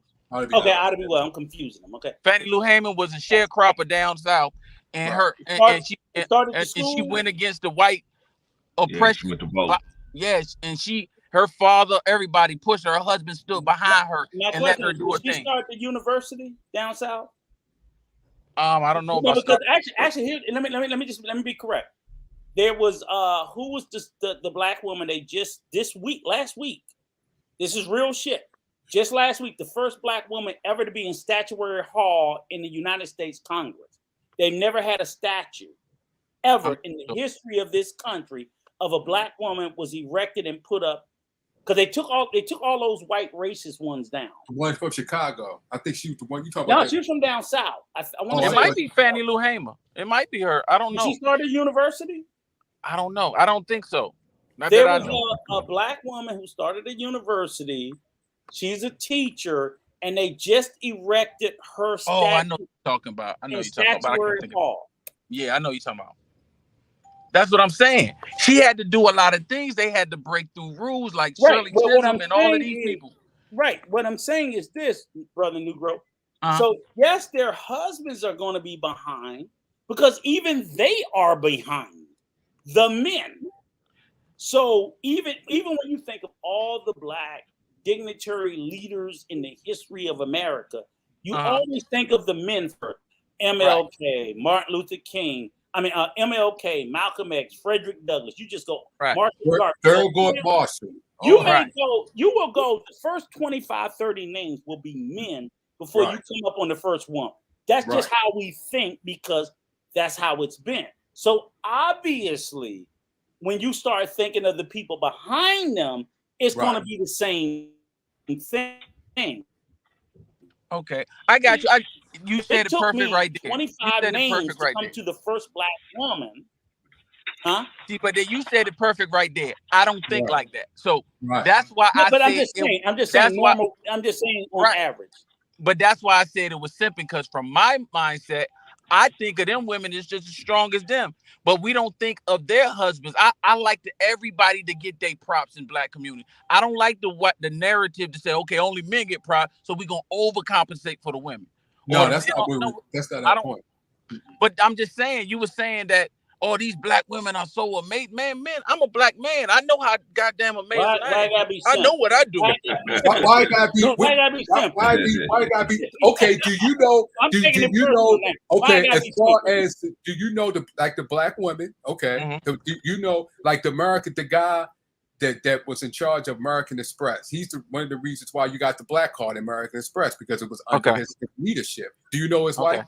Do you know who? No, I don't even know him. See? So, I don't know him. You just trying to switch me up. I'm talking about something specific. No, but I'm saying is when it comes to black women in leadership, okay, aerial management, right? All right, that's y'all. Y'all gotta wrap this one up. Yeah, wrap it up, man. Wrap it up. I got the name. Go ahead. Mary McLeod Bethune. Yes. Mary McLeod Bethune. That was the first. Matter of fact, not the first black woman. The first. She was the daughter of former slaves. Yes. She was an educator for black women, Mary McLeod Bethune, and I think she might be the first African American, period, man or woman, to do what? You have a step, because like and you know when them crazy ass white motherfuckers on January 6th was it going through the hall tearing shit up in Congress? That's called Statuary Hall, where that big circle is. And they have all these statues around there, and of course all the Confederate states, South Carolina, Alabama, they had Maryland. Nathan,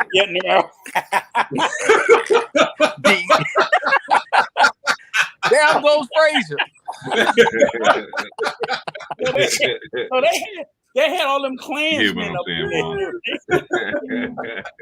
I had to get you back for what you did to try to do to my boy Clarence. Thank you, brother Negro. Thank you, brother. Appreciate you, man. Hey, look, I'm gonna let y'all continue the conversation, man. I love y'all brothers, man. Do y'all thing. Love you, I sir. love you too, But man. Thank you they for had tipping in real quick, man. They had statues of a lot of fucked up people, so they made them take them all down, all the Confederate heroes, and now they're replacing them. They got to replace them, and I want to say Florida or South Carolina, one of them. That's who they nominated. So it's a beautiful thing. It's a beautiful thing. But I just want to say, go ahead, Jay. Go ahead, Jay. Yeah. When it came to statues being built, we do got one for the South Carolina women's basketball down here. They got his black sister a statue of her up. Oh yeah. I forget her name, but she's she's renowned as one of the best black sisters to play basketball. Oh, that's what's up. Okay. Yeah, so her statue's up in South Carolina. So I told my friends, don't get it twisted. We got some black people statues up here, but that's the first woman one, that black sister one that I've seen.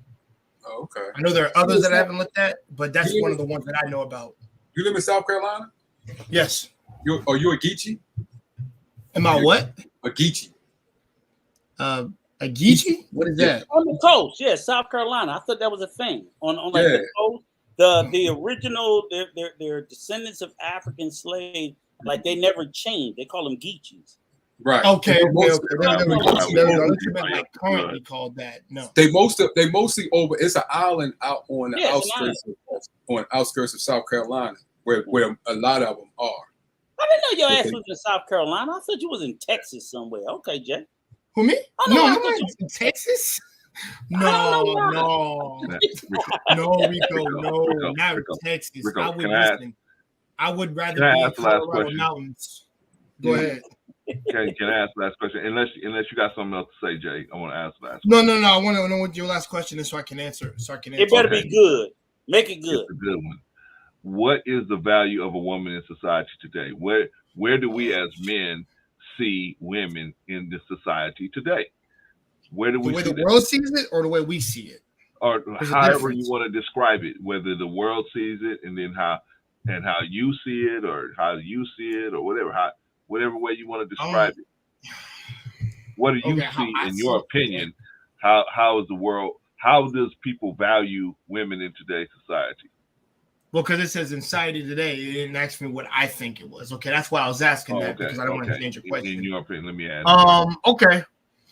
Honestly, people are not gonna like my answer, but it's the truth. And listen, pardon my French, but ass and titties, there. Okay. That's the value now. Okay. If you're a bad bee, you got a stellar body, we can make a profit off you, or you can make a profit off your body, and it's off of, like I said, it's off of models, it's off of freaking chicks with bad bodies, it's off of chicks with some criteria that can create a business. The value is if you're hot, we want you. If you're not, then you can get Lizzo support. If I'm being real with Brother Clarence, I'm talking about that's what society views it as. Anything OnlyFans and all that, that's what that is. So Jay, I'm not saying that's what I value it as, but that's what society sees it as. You are literally a push-up for us, like a pinup artist. Does the world look at women as commodities? No, what I would say is partners in ownership or development of the world, or do they just look at them as? Because some people they look at them as hangers-on, right? Opportunists, leeches. Yep. Leeches. That's a good one right there. Just to take advantage of another person to parasite. Hey, let me steal a shine. I got a guest speaker. Oh, okay. Go ahead, I'll tell you myself. Come here, Antoine. And he finally brought me my Father's Day gift like 3 months later, right? What's going on, big brother? How you doing, man? That's Antoine. This is the one I told you, and Millie, be quiet. And he does the this is what I told you we're going to interview. He does the he works for the DC government. He had to tell what department or agency, but he's what the hell you do? You a child? Yeah. So basically, I work with social workers as a family support worker. You know what? They can't hear you. You got to be louder. I heard social worker. I work with social workers. I work with a partner with social workers as a family support worker. It's good to meet somebody in the Rico in the young family that's smart other than Mama. Good to meet you, brother. I mean, and he's finishing up his masters. He worked with them badass kids. New growth Hey, should like that. He wait worked a with them minute, badass man. kids. Wait a I minute. respect What? his patience. Hey, wait. We can't say bad kids. We can't say bad kids. Let's say misunderstood. Well, like, Juvenile delinquents. Right. Wait a minute. This is the word something he that I uses always do. challenging. Whenever Right. I see somebody working with bad kids, this is what I always say to them. On behalf of all the rest of us, thank you for working with the badass kids. We appreciate you, brother. We appreciate you. We can't say. Somebody gotta do it. Let's not say bad kids. Let's just say Challenging. misunderstood or yes, Challenging. misunderstood. What is it? Yeah, challenge. Look, What about look, rambunctious? and this is Can I my use rambunctious? unambiguously black son, right? Okay, so there's no confusion about that. Okay, Yeah, this is the second from the baby. I got one younger. Definitely.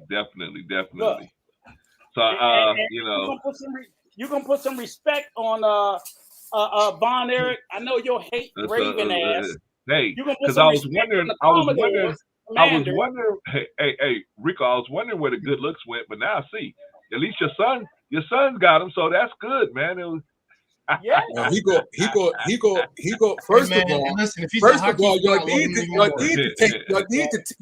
First of all, y'all need to take care of your owner of the team because he in a lot of trouble. I don't know what's going on. I don't know what's going on. Why gotta take care of that, Gentlemen. He Can can't leave them gals alone. Right. Can we answer my question, gentlemen? Because I don't know. Jay was talking. Oh, okay. Look. No, matter of fact. Well, no, I'm done. But how? One last thing about the owner. He just hired a black man. All this time he in DC, dark country, and he just Look. Matter of fact, Jay. He's laughing. Let me stop playing. 30. Okay, he's 30. Jay, you 20 what? Jay, you 20 what? I'm 30. I'm 31 now. Yeah. Oh shit! So y'all the same age? Okay. Ask him the same question, Clarence. I'm gonna give him the same question. Okay. Hey, young brother, what is the value of a woman in today's society, in your opinion? How do you think that society sees? You can read it down there on the bottom. Question: what is the value or what is the problem? The value. No, what is the value? What value do we place on women? In particular, black women is how they like to try to frame the question. What do you think is the value of black women in society today? What is your vision of what society treats and thinks about women in society today? I mean, me personally, I hold them of high value. And I say me personally because the woman that I would respect, the woman that I would want to put my values, my trust, and everything I want into, I'll keep in my circle. Whereas the woman that's downgrading their own personal value, I wouldn't have in my circle because I know it'll weaken my own mental health. So I wouldn't even. I got a grueling vetting process for even bringing in new friends. I like my family support system and the friends I got now. So I'm not really out looking for new friends to bring into my circle. So the ones that I do, I would value them because I see that they value themselves as far as me personally. Okay. Right on. That makes sense? Again, brother Clarence, could you change that now? That makes sense, right? Okay. They don't have no problem. We don't have no problem over here. I don't know what the fuck is the rest of them problem. Yeah, bro. Hey, young man, can you nudge the old dinosaur next to you and just kind of ask him to give his answer on that question? We'll nudge from Punta Cana in about 4 weeks. And I tell you, we know. Tell him the house lovely. It's good. So all that nonsense when dude be go over there, I'm like, dude, deal, knock it off. Rico. Yes, sir. Rico. The question, Rico. What is it? What is like I said, there is no problem. It's just ridiculous. Everything my son says, like, look, you value people. You value people as you value yourself. If you don't value yourself, I've been out there in days when I've been out there in the fuckery and the this, that, what I was like, okay, I didn't value myself, so why am I gonna knock it? But and he got siblings. We go back and forth about that, and it's like, look, dude, they can't complain because if that's what they want, that's what they want. Right. When you want better, you do better. If you don't do better, you don't want better. So you got to stop crying about things. So we good 1,000%. He came to bring me my Father's Day gift 2 months later, but I'm all right. rock out. It was on Right backboard. on. They got new uniforms. It was on backboard. But I wanted you to see him. And again, like I said, you still owe me an interview because he wanted to do an interview. So we want to interview Yeah, about please, man. Please, if you can make time for us, bro. type of kids that you deal with on a Tuesday. And he also coached high school football. Okay, right on. That's Good what's for up. you, man. Yeah. that'd No be a good- I kids, think never that'd be- been married, never nothing. Went to Oh, an HBCU graduate, the Bowie. Yeah, there you go. The Bowie State University. Right on. Right on. Yeah, I all think that'd be a accolades. good. Yeah, I think that'd be a So, good interview with him and New Growth and Jay and what's the Just other guy? trying to show, and I know that, like I said, they said like, and we'll sit there and we always talk about, like I told him, I'm like, yeah, we know brothers that's doing good, and we know Right. brothers that ain't. So we Right, don't sit there and talk that whole notion that all Right. black men are doing good. Like, nah, because we got some in our family that ain't. So we Right. love Exactly. them, We Yeah, all so do.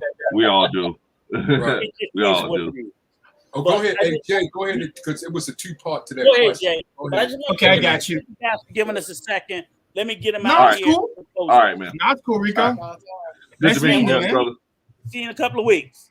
All right, man. See you later. All Man. right, Jay, take care. Thank you. So yeah, since now that you changed the question, in my opinion, now there we go. Okay, in my opinion, okay, what's the value of society women today? Yeah. How do you feel? I mean, that's not looks at society women? sees it. Yeah. How do you feel society looks at them? Like, what? I think the do they same way I value described it them as- earlier. Huh? Not what I want it to be, because I said if I wanted it to be what the values that my grandmother held forth of what a woman should be, that's what I uphold. But that's not what you're asking me. It's like the value of women's society today, in your opinion, the Right. value. Honestly, like I said, it's the bite parts of a woman more often than not, or maybe a woman's not so much her individuality, more so her criteria. Can she be on tier with a man? I guess her socioeconomic status, similar to a man. I think that's her value in the sense of today, what people see, but that's not how men want from them specifically. Where like they want them to be like them. It's more so like them coming more like men, when they should be, when they can still work and do all that, but they have to maintain ladiness like behavior. Right. But that was not what you asked me, so I just added that ladiness in there. But yeah, I mean that's what it is, in my opinion. So it's not what my grandmother's days were like, or my mom's. So I can't, which I lucked out on my mom, dead ass. Yeah, I really did. Otherwise, I could have had the wrong message sent to me. But I think it's like I said, it's the influence and the like, to me, the immigration of society. I know I said immigrate, but like I think, migrate is a better word. It's a migration of the society that allows you to, that influxes you to do this stuff, to coach you in it, and then we'll marinate and cultivate you to our liking, and now you're just, one of us. Well, not really one of us, but you, quote unquote, have the personality and attitude that we shaped you to be, so that we can take control of you. That's what I think.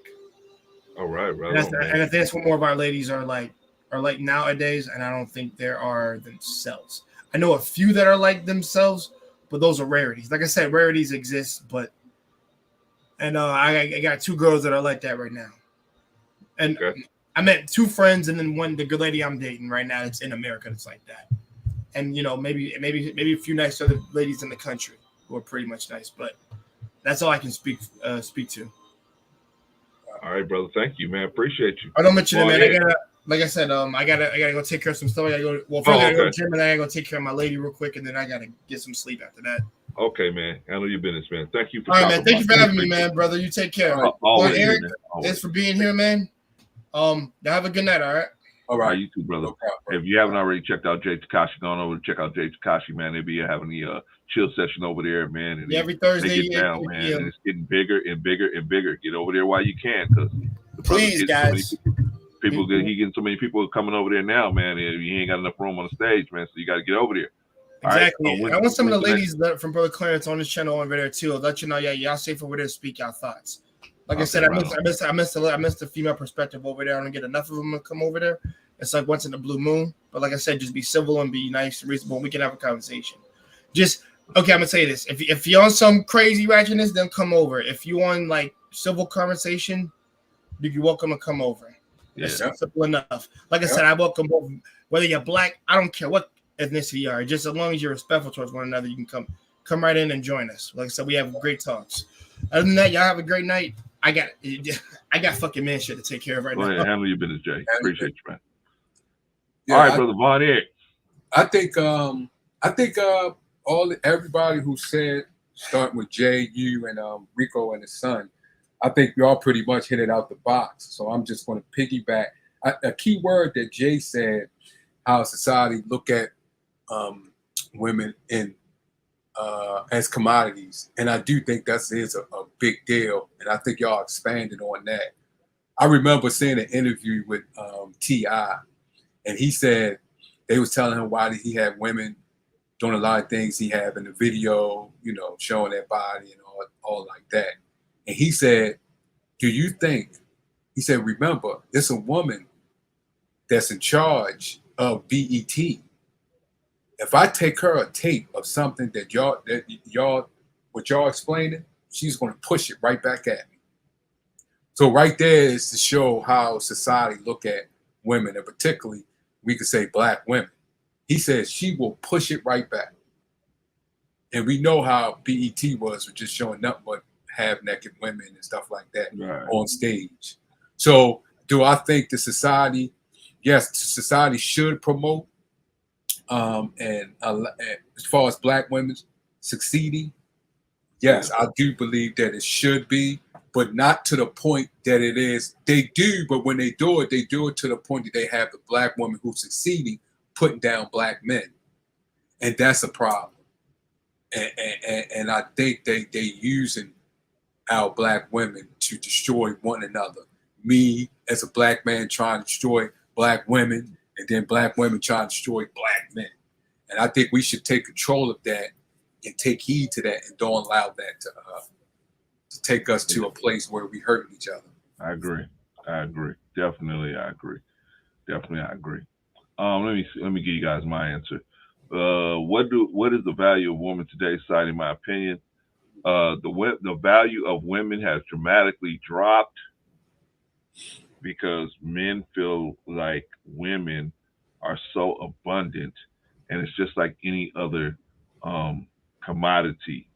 When you have a commodity that's in high, it's highly visible, it's easy to get to, and it's not that much barrier of entry to come into contact with it. The value of it's going to drop mentally in the people's mind, and spiritually in the people's mind. So, and then that on top of it, so us being outnumbered by women, depending on where you at, could be 8-1, could be 16-1, could be more than that. But women outnumber men, obviously. But that plus the mass media's presentation of black women in particular as nothing but sex toys to be romped with and thrown away at your discretion. And that's pretty much their main purpose, is to be sex kittens for every other person. That's the portrayal of black women in the media. That, like I said, plus their numbers are being exploding. I think that the society looks at black women altogether as a endless, what do you call that? An endless resource that they never have to value because there's always another woman right around the corner. So when you have that kind of mentality, you're not going to put no value on no one woman because you're going to say to yourself, hey, there's always another woman right around the corner. So I don't have to value any of them, right? When something happens, I can just get rid of this one and get another one. And this one, that one probably going to be just as, not as good as the last one. So when that happens, value is going to drop, in my opinion. So I think that overall, the value of women in today's society is lower because they're looked at as partners now. See, when everybody has the same value, when you have a partner, everybody has the same value. Mm-hmm. When you have a hierarchy, certain people have certain values, and they can do certain things at certain times. When we're talking about the submission, sometimes the man is going to submit, sometimes the woman's going to submit. So that hierarchy is always changing depending on the situation. It's flowing. It's not a stagnant thing where only the man is the only one that's going to be doing everything. No, it's that hierarchy. It switches when depending on the situation. Yeah, somebody breaks into the house downstairs. Okay, now who's at the top of the hierarchy to go down there and confront the person? The man. Okay, the woman has a degree in finance. We go into the car dealership. Who am I gonna let start talking? I'm gonna let the woman talk, right? She might say, look, she might do all the negotiating and then look at me and say, I think this is a good thing. I think we should do that. And then I'll get a final word, but she's gonna be the one that's gonna definitely, do most of the, if I'm smart, I'm gonna let her deal with that. So we got to understand that this submission thing is fluid. It's gonna be changing depending on the situation. It's gonna always be changing. It's gonna be a hierarchy with the man at the top, and then a certain situation comes up, and it's gonna flip, and the woman's gonna be at the top, and then it's gonna flip, and then both people are gonna be there. So it just depends on the situation. But this society doesn't look at it that way, in my opinion. They look at women as apples on the apple tree it's a resource that'll never run out. So it definitely doesn't need to be valued. And at the last thing I'm gonna say is that they want the apples to value the picker, right? So the apples now need to value the picker instead of the picker valuing the apples, right? The apple is bringing the picker life, but the picker wants the apples to value him and carry him out of the orchard. So it's just a crazy setup in a situation, and I think that's why we have so many problems, because we don't look at the woman as the woman of God she really is, because she herself has amnesia. But we got to try and encourage her to get her memory back. That is my perspective. Did I say too much to make a long time? Wake up, Rico! Wake up! Yes, you always do. You always do. As I always do. So y'all know what y'all signing up for when y'all come over here. Lord have mercy. All right, y'all. So let's start closing out, man, because everybody's got to get things. And I appreciate Von Eric stopping through, man. Man, I love it. And New Growth and everybody, and Jay, everybody that came through, man. Appreciate all of y'all. We love the pushback. We love it. Look, everybody come up here and give us the smoke, kick us in the ass, and make me better. Don't let Especially when I like when y'all kick Rico. One thing I say is, I will be as lazy as y'all let me. Right. Y'all let me spew some bullshit and don't sit there and check me. I'm going to spew that shit the next day and the next day. So kick in the ass and hold me. Remember, like when we was talking about the critical rate and critical thinking, You must critique Yes. people's thoughts and people's. It's not, and some people take it as a disrespect, but No. it's not being disrespectful. We just critiquing each other's thoughts, each other's thinking, each other's history, each other's life, each other things that we're observing. We critiquing to get the best formation that we need to help one another to get through what we're going through in this world of troubles and trials and tribulations. So it's good to critique someone's thinking and someone's thoughts, because you're trying to get a full understanding. And sometimes you don't want to leave and get a misunderstanding that can have bad consequences in your life later on. So it's good to critique and understand. And that's what God teaches me every day. I want to know where that person's heart is, where that understanding is, because I know if that person's heart is there, regardless of disagree or not agree, I know it can help me and help me teach others, teach my son, teach whoever that I'm with, especially when I'm listening to someone speak from the heart. That's just one thing. It's a pet peeve, buddy. And shout out to New Growth, man. Shout out to New Growth. I love the way that, like I said, we do it a great way here, without any disrespect. We definitely push hard, make me think. Because oftentimes I think I know everything. I don't know everything. Right. But until you push me to a space where like, oh shit, I didn't think about that. Wow, push me hard. And I hope to push you young cats not to lord over you. And the reason why I want the feedback is because I don't want anybody to look at me because I'm an older person. Oh, you gotta listen. He's an elder. That's bullshit. That's utter bullshit. I'm be honest with you. At my 58 years of age, and even Clarence old Negro source ass. No, I'm saying it with all due. We respected our elders with the utmost respect, and to include Von Brian, the third dinosaur ass. We all do, absolutely. But what I'm saying is this, and I want you guys to understand this: respecting them and listening to them is two different things. So I respected my elders. I was taught how not to disrespect them. I would never disrespect someone older, but we didn't necessarily listen to them. We still wanted to go out and see for ourselves. So I would tell you guys is I don't want you guys to look at us and think, well, Rico said the sun is blue, so it's blue. I'm like, no, don't be that fucking stupid, because I may not know what the fuck I'm talking about. Right.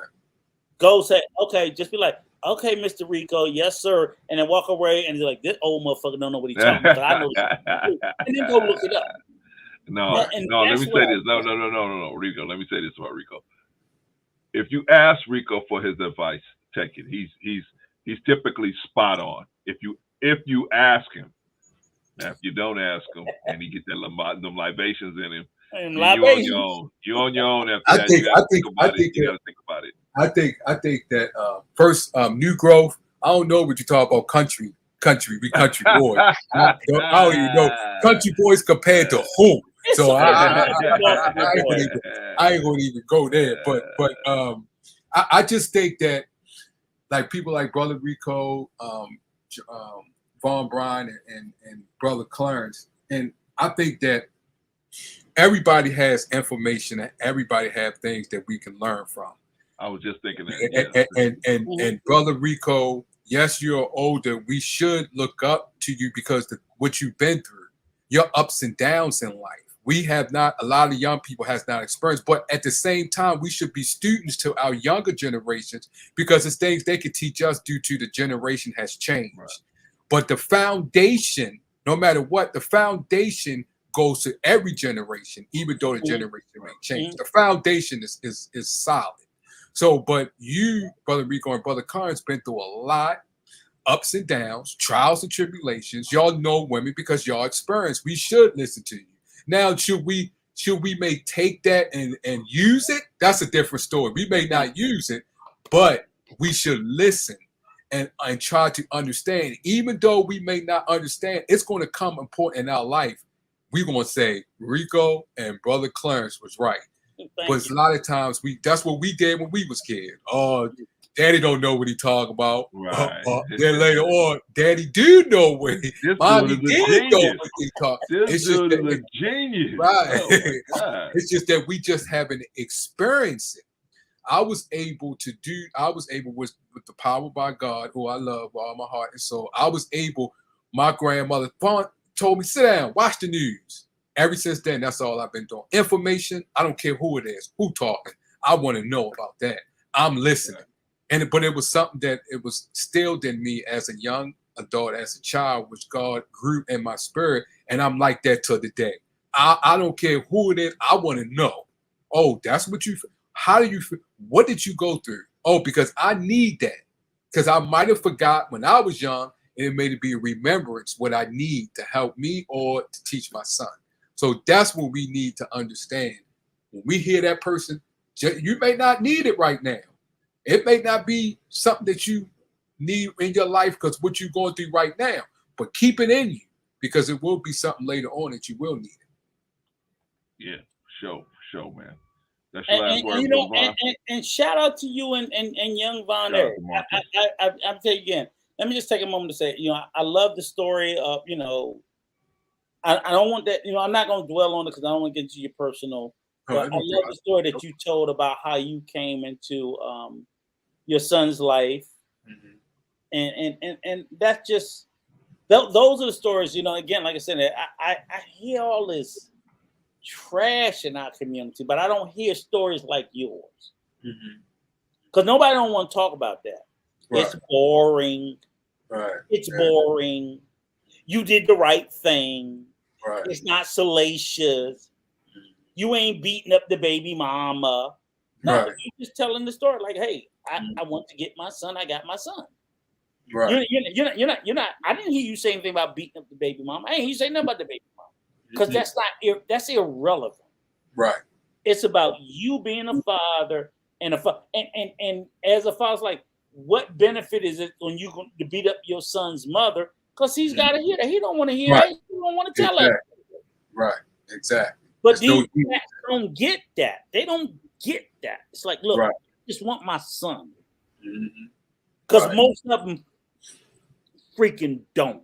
Right. And that's why I have little to no patience. As I told Bro Clarence, and I said, and it probably disturbs me, is I said, the one point that they will live and die about, Brother Von Eric, you know what they'll say? Oh, the CDC says that what? Right. Black men are the most involved fathers of all fathers. Right. That's what the CDC says, right, Brother Von Eric? Yeah. So my next question is this. Okay. So if we're the most involved fathers, why the fuck are our children in last place? What are we doing? If we're more involved in our children's lives than white men, Hispanic men, and Asian men, why are our children in last place? Right. Because my question is, what the fuck are you teaching them and talking to them about? Are you studying reading, arithmetic, and science? All the shit that we in last place on? Oh, so you're not reading to them. You're not doing the numbers with them. What are you doing? Rico, they're not qualifying that because that means that is I believe what they mean is that's black men who are in the household or close to the household. Babysit. They are more involved. Right? Babysit. And that's what I'm saying. But that number doesn't cover the children that are living with single moms. What I'm saying is the reason why they have no father involvement. The reason that I bring that up is because, again, that's another talking point that it's so wildly skewed. Because literally, that is the talking point that they will live and die. Black fathers are the most involved. Okay, so what the fuck are you doing? And when you ask that question, crickets. So again, I agree. I agree with you. It's literally doesn't like, cover the number. Doesn't cover the you're not whole going to support the numbers as to why our children are in last place with everything. Stop bringing that shit up because guess what? Maybe y'all should be less involved. or maybe, but it's a lot to those numbers. It could be a many of things. It could be the things that they went through as a child themselves. It could be something that was wrong in the household. But I would accept all that. But you can't then pull that talking point up and use that as a weapon to bash black women. Because no, that's right. Yeah, you can't. No, you can't. Literally, right. That's literally, Clarence. Am I making it up? Is that literally a talking point in the manosphere that they use, and they pull this up and they say, "Here's this weapon." Black men are the most involved in their kids, and they gonna beat the living shit out of black women. Well, see, Rico, we got special knowledge. Rico, me and you got special knowledge because we know two guys that are, even if you push them into being involved with them, they're not going to be involved with them, right? You pay them, right? That's all I'm saying. So we have a special knowledge of that. But they try to, so their talking point, Rico, is that if you let black men, if you just go ahead and let black men be involved in the children's lives, like some kind of way they're being held back. Right? Better. I'm like, evidence doesn't show that. That's what I'm saying, right? Right. The evidence shows the opposite, and that's all I'm saying. Is again, so the same thing with the education. All these talking points fall flat on their face. But let me say this. There you go. Let me say this to New Growth. New Growth said we're not in last place in the NFL, the NBA, music industry.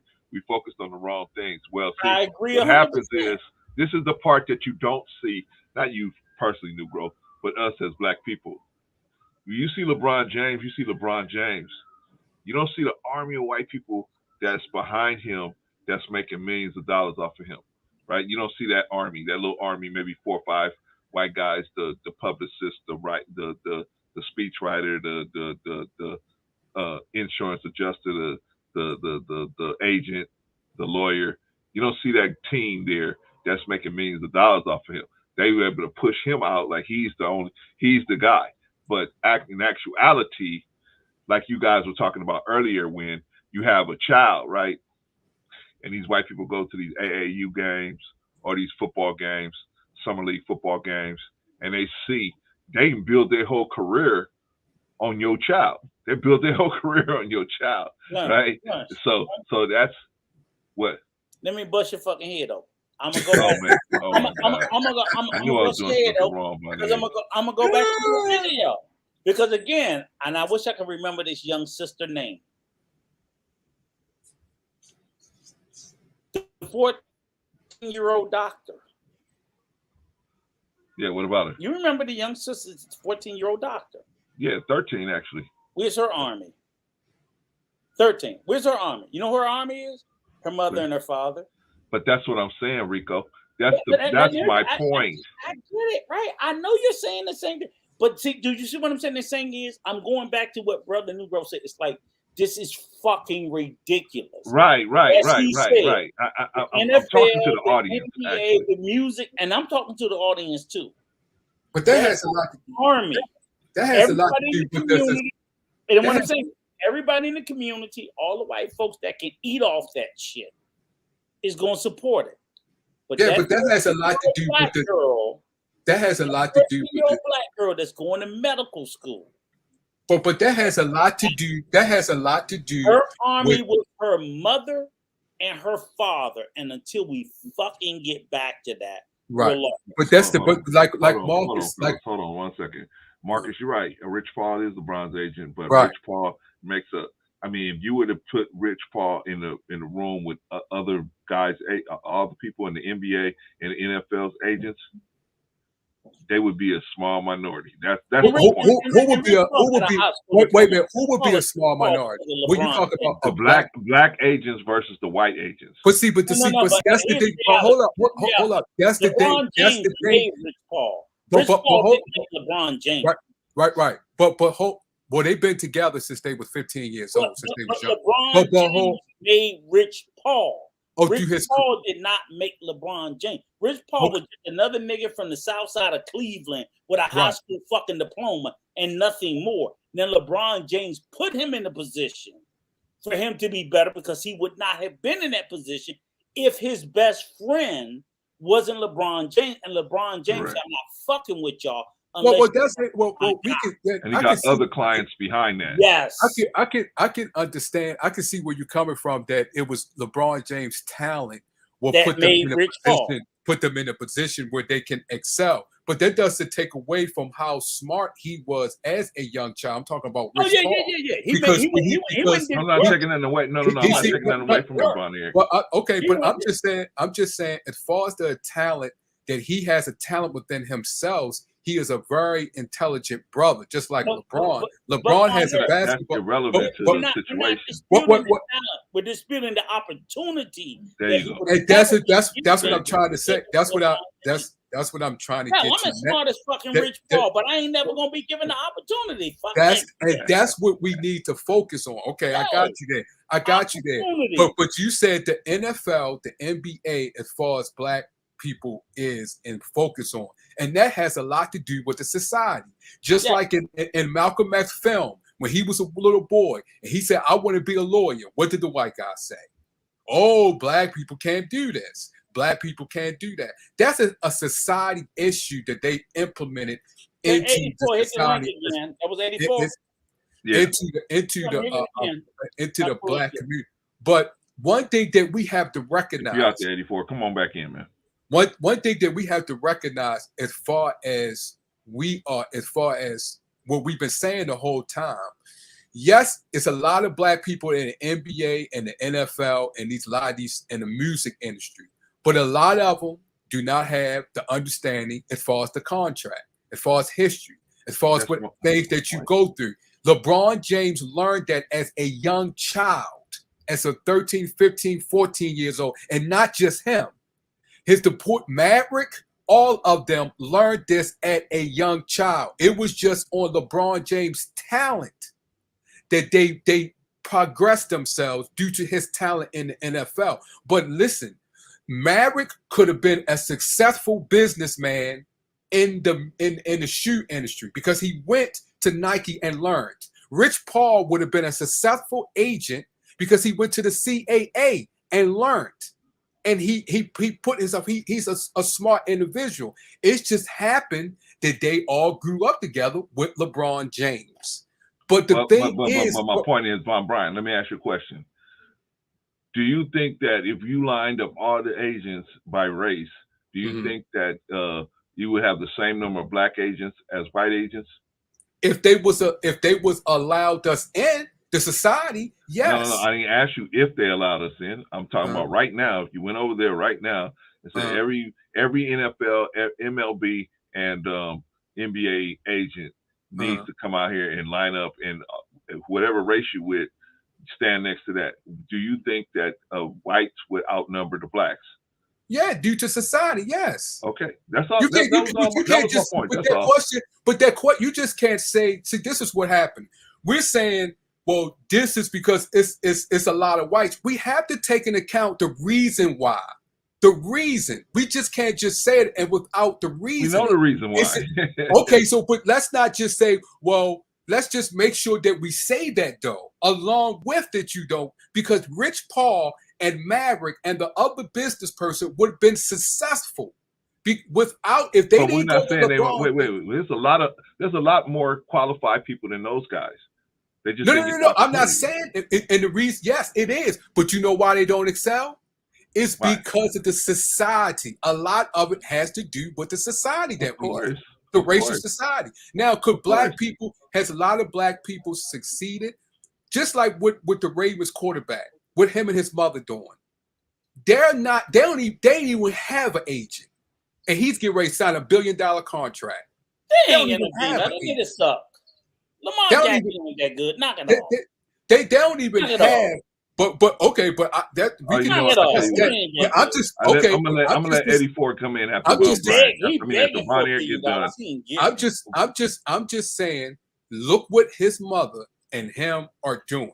They ain't even have an agent since he came out. No, 17 game season. Right. Since he came out the league, since he started, look what she did to him as a young child.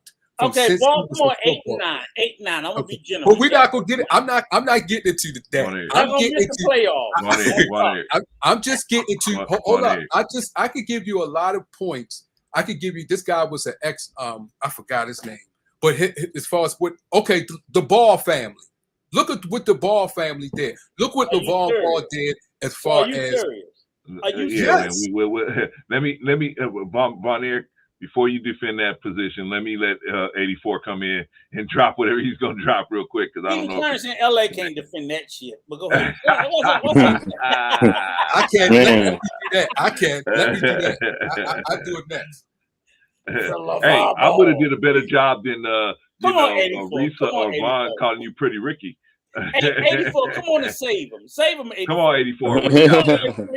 What What's up? What's up, man? Are you butthurt because LeBron talking about leaving? Nah, not at all. Don't act that way. Nah, I'm not butthurt at all, man. But listen, man, you was cooking, man, earlier, man. Just were talking about how a lot of times the black fathers, man, just be leaving the black mothers, man. Like you was cooking. Ooh, thank you for saying that. Thank you for saying that. Like that need to be said. Like salute to you, top number one, Rico. Like thank you for cooking that, man. Because a lot of people ain't saying that. It needs to be talked about on a big scale. I think as far as like black entrepreneurs and people who are in that position, man, I think those brothers got a lot on their plate. But I also think that they just a lot of times, because they're coming from certain backgrounds, they're trying to figure a lot of things out. You know what I'm saying? So they're trying to figure it out. They're trying to put people in position. Sometimes they make the good choices. Sometimes they don't. You know what I'm saying? Like they don't really have with us, we don't really have a lineage of people that are passing things down. You know what I mean? Like my family don't own no NFL franchise or NBA franchise. You know what I'm saying? I'm not born into that type of family. But a lot of times when we look at the people from the other side, you know what I mean? The Caucasian side, they are able to pass things down. You know what I'm saying? So they're being taught how to run a business. They're being taught how to do business. They're being taught how to react to business. And also they have business friends, you know what I'm saying, and business associates, you know what I mean, that they have close ties with. So I think that makes a difference. You know what I mean? When you have that stock already in you and you already kind of know how to do it, and not only was your dad a business owner, but your great grandfather was a business owner. And they didn't pass it down. They didn't taught you all the rules. It's so much different. You know what I mean? We coming into something where we trying to figure out the rules. We trying to figure out how to move. You know what I'm saying? So we just kind of making up shit as we go almost. You know what I mean? So we just trying to do the best we can. So salute to the brothers just trying to do the best they can, man, whether it's Braun, whether it's the quarterback for the Ravens, you know what I'm saying, whether it's Lamar Jackson, you know what I mean? I like that brother's game he can play. But all them brothers, man, salute to them, man, because they're trying to do something that's different, but it is going to take them time. For real. It's good. They're trying to revolutionize how things they try to change as far as how things used to be. And I think that's what what you just said, is very much wisdom in that. And we should take notice of that. Take notice of what they're doing. Yeah, and like you said, it may take a while, but still take notice and keep looking at it, because what they're doing can help you. What she and Lamar is doing as far as they even having an agent, and what LeBron did, how he sent Maverick to Nike, sent Rich Paul to CAA, and what they did once they came out of it. Look what Rich Paul is doing in the NBA. Look at LeBron James. Steve Jackson said as far as getting over $100 million and getting more money as far as when they play All-Star. But let me get back to LeVar Ball, because people put LeVar Ball, and I can't believe I'm from Baltimore, Maryland, and y'all in LA. And LeVar Ball, even though you might disagree his tactics and things that he did, when he started that ball league, guess what happened after he started that? What's that? The NFL started playing players that don't want to go to college and wants to go to the G League. He started getting those kids paid because he started the ball league. And how they getting paid now in college. You got a guy who's playing football now is making $8 million. You can't blame that on LeVar Ball. Now that goes back to Ed and No. He sparked it when he came up with the ball league. The no, ball he league didn't. was Not getting paid in college. That was a lawsuit that Ed and what's his last name? The guys, the two brothers no. that played for. You talk about something different. You talk about the lawsuit. I'm not talking about the lawsuit. I'm talking about he sparked it because people started going to the ball league so they could get paid. Do you know it's No, but I'm talking about getting paid in college. You might be right about the ball league, but I'm saying in college players getting paid. That was a lawsuit that Ed and his brother. Oh my God, what is?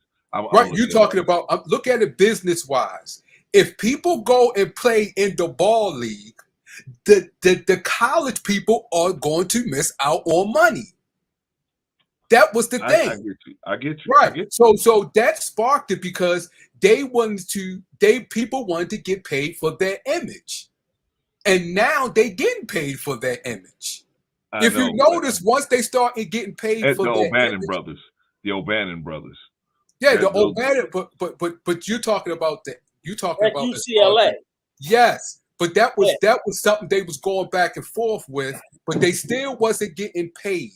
When he started, they won the lawsuit. That's how they can get paid. Yes, but it wasn't a law. It wasn't a likeness. Right, but it wasn't a law. It wasn't a law. They didn't get paid until after the ball league. That's when they started getting right. When he started the ball league. The ball league. That was some shit. The ball league. Yes, he started that league. Yes, he started that league to pay people. Yes, he did. I'm not saying he didn't start it, but yes, the LeVar Ball League started right when he started.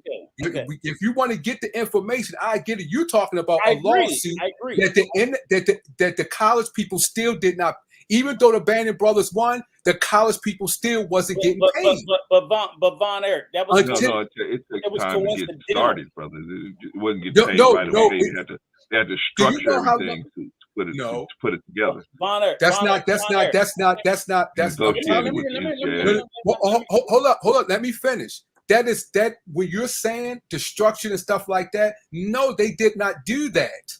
When LeVar Ball started the league and LeBron James, this is what they did. LeBron started the league. LeBron James had a player that he had to sit at Nike just to sit behind the desk and got paid for $1 million.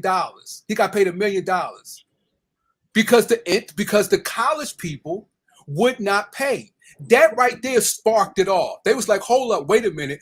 If they keep doing this, maybe that added to it, brother. But I'm telling you, O'Bannon's the ones that got to kick the ball off. They sued. Not only the NCAA, but they sued. But how long ago? How long ago? I think it started like 5 or 6 years ago. I think it started. Go back some more. Go read, pull it up because the O'Bannon brothers. Okay, but right, exactly, and they wasn't going to do it. You know why? Because they didn't have anything to push him to do it. What LeBron James did and the ball league, because LeVar Ball was paying them. He was paying the people to come from high school to his league and paying them. After that, that's when the NBA start paying them in the G League. After that, I get you. That makes sense. That would make sense. Yeah. But where was LeVar Ball getting money to pay? 200 or 300 basketball players. He wasn't getting. Let's cut it down to 100. He wasn't getting. I think that's in. We could discuss that, but that's in relevant as far as helping black people, black kids getting paid for their image. Right. I'm not saying he didn't. I'm not saying he didn't. I'm not saying he didn't. All I'm saying is 2 cents in.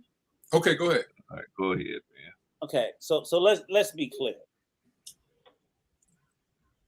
It did start with the Ed O'Bannon, and I don't know who was earlier. Charles O'Bannon, the O'Bannon brothers at UCLA, University of California, Los Angeles. When they first filed the first lawsuit, they didn't get it overturned, but they were the first ones who brought it up to the forefront. Mm-hmm. And what they brought, and people have been talking about it before, all the way back to college football, right. And so on and so forth, was to like, we're treating these people like students but the universities are treating them like employees. Yeah. Because the Same. amount of money that they're making off of them. This Exactly. goes all the way back to Major League Baseball free agency. Here it is, free agency. Yeah. Mm-hmm. People don't understand. Like this shit goes back to Kurt Flood. Yeah. Yeah. Kurt Flood in Major League Baseball. Baseball. And he was the first person who created free agency. Free agency. And he was like, stop treating me like a fucking slave. Right. I should be able to go wherever I want for my most value banging buck. So, and Kurt Flood did it for professional sports. It went over to the NBA, it went over to the NFL, so on and so forth, right? But they maintained that bullshit at the college level because of the whole you're getting a free education. Education, right. Mm-hmm. And of course, the O'Bannon brothers was the first one that's like, okay. They brought a lawsuit. I'm getting a $30,000 education, but me playing basketball is contributing you getting X amount of millions of dollars a year. Yeah. Millions. Even when I've graduated, even after I'm graduated, yeah. Right. So right. I'm just saying. So what I'm saying is, I do think it started with the O'Bannon brothers. Didn't end with them because obviously their lawsuit went all the way up to the Supreme Court, and I think they lost the rights to the name, image, and likeness. Right. And eventually it got to the point where the Supreme Court said, look, we just can't keep denying this shit. Right. And these individuals, so in other words, Clarence, because the reason being is not if you bro Clarence with your busted ass fucking podcasting ass, if you can claim credit for your likeness, why can't your black ass as a basketball player claim credit for your likeness? And in particular, what the O'Bannon brothers were saying was they wasn't even going after the universities. What were the O'Bannon brothers going after? They they call a couple of people. They sued EA. They were going after the for-profit organization. So they were saying that look, UCLA ain't making millions of dollars off me. Fucking what's those people? Well, they had to sue the NCAA. Right, because the NCAA was the one that was telling them they couldn't do it. But what they call them, Rico, the people that give money to colleges they boosters. They call boosters. There you go. So they were suing the people. They were suing the institutions, the video games, the institutions, and all the people that was making millions of dollars off of them. So it wasn't even UCLA that was making multi-millions of dollars. It was literally video game because their number one suit was against, and people don't realize it was a video game company that was making great because Ed O'Bannon they couldn't use his face, but it was his body type, his structure, his number, his jersey. His number. They used everything but his face, and everybody knew.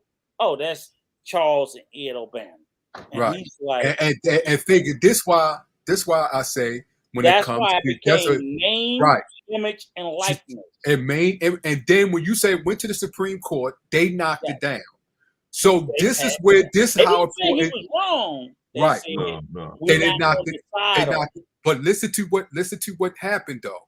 Even after that, and this is where the ball coming, LeVar Ball and LeBron, because they said, you know what? We ain't gonna even go to college. Because what college is doing is disrespecting us. They taking our image because we signed that contract, and they taking our image from us, and then all of us still not getting the education that we're supposed to get because you see a lot of them push the people through to college, push them through. So they wasn't even getting the proper education even in college. So they said this, oh no. So this is where important with LeVar and them come in. They was like, oh no, we're not going to even go to college. So we don't have to sign that contract. We'll start paying them here. When they seen that, they was like, oh no, that's millions of dollars being taken away from us. You just see Deion Sanders. Look what Deion Sanders and that guy from Alabama. They call him the Jesus Christ. Nick Alabama. Saban. Look what happened. Yeah. Look what happened when he thought, oh, they paying him this. They don't. Well, it's legal now. Right. Look how mad he is because he knows. I don't know which lawsuit y'all talking about. The O'Bannon brothers won their lawsuit. I don't know. They won, but the bottom line is they did not get paid. No, they did not get paid from the Supreme Court.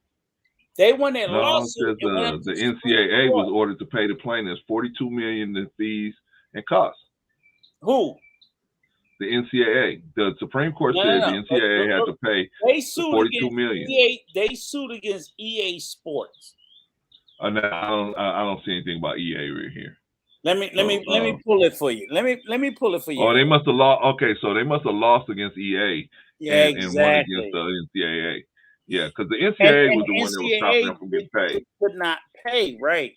Oh, I think I see what's the NCAA must have sold the rights to the EAA. They must have gave that makes sense. They must have sold the rights to EA. Yeah, that makes sense. Right. And of course they could not win. Right. They could not win against EA Sports, which is the video. Right. They settled for $60 million. Right. Okay. I can see why they lost the money. Most of that money went to the fucking lawyers. Right. I can see why. I can see why. 30%. I can see why they lost against AAA. And when the money went to the lawyers, basically it was like, okay, it's a wash. And they because what was happening was EA Sports continued to produce the game, right, with the O'Bannon brothers in the game. And they got the permission from the NCAA. And what they didn't use their name, but they used their image and their likeness. Due to which is why the whole lawsuit with the Supreme Court said players can charge for their name. Right. You don't have to use your name, your image, or your likeness. NIL. Right. So you can say, so they can't go, I didn't use Clarence's name, but that motherfucker looked just like Clarence. Right. It's a likeness. Right. If you were Clarence and you a baseball player and you killing it at UCLA, I can't go, somebody who looks exactly like you, number 12, his name ain't Bro C, but it looks just like Bro C, I gotta pay him. They can sue my ass for using the likeness, someone who looks like you. Unless I'm gonna make you look fat, unless I'm gonna make you look, you know what I'm saying? And people are not going to buy the product when it looks like that. Yeah, that's what. If Bro C we gotta start wrapping up. He's the best baseball player. Yeah, I can. Yeah, that's. Go ahead, Vaughn. I agree with everything what Rico was saying, and with his talking points is very well deserved. I just think that I'm a fucking genius. That's why. But go ahead. But I didn't know what Slim. Someone said that's why college video games was shut down. I didn't know that at the time. I didn't know, but that would make sense, and I can see why EA. Facts.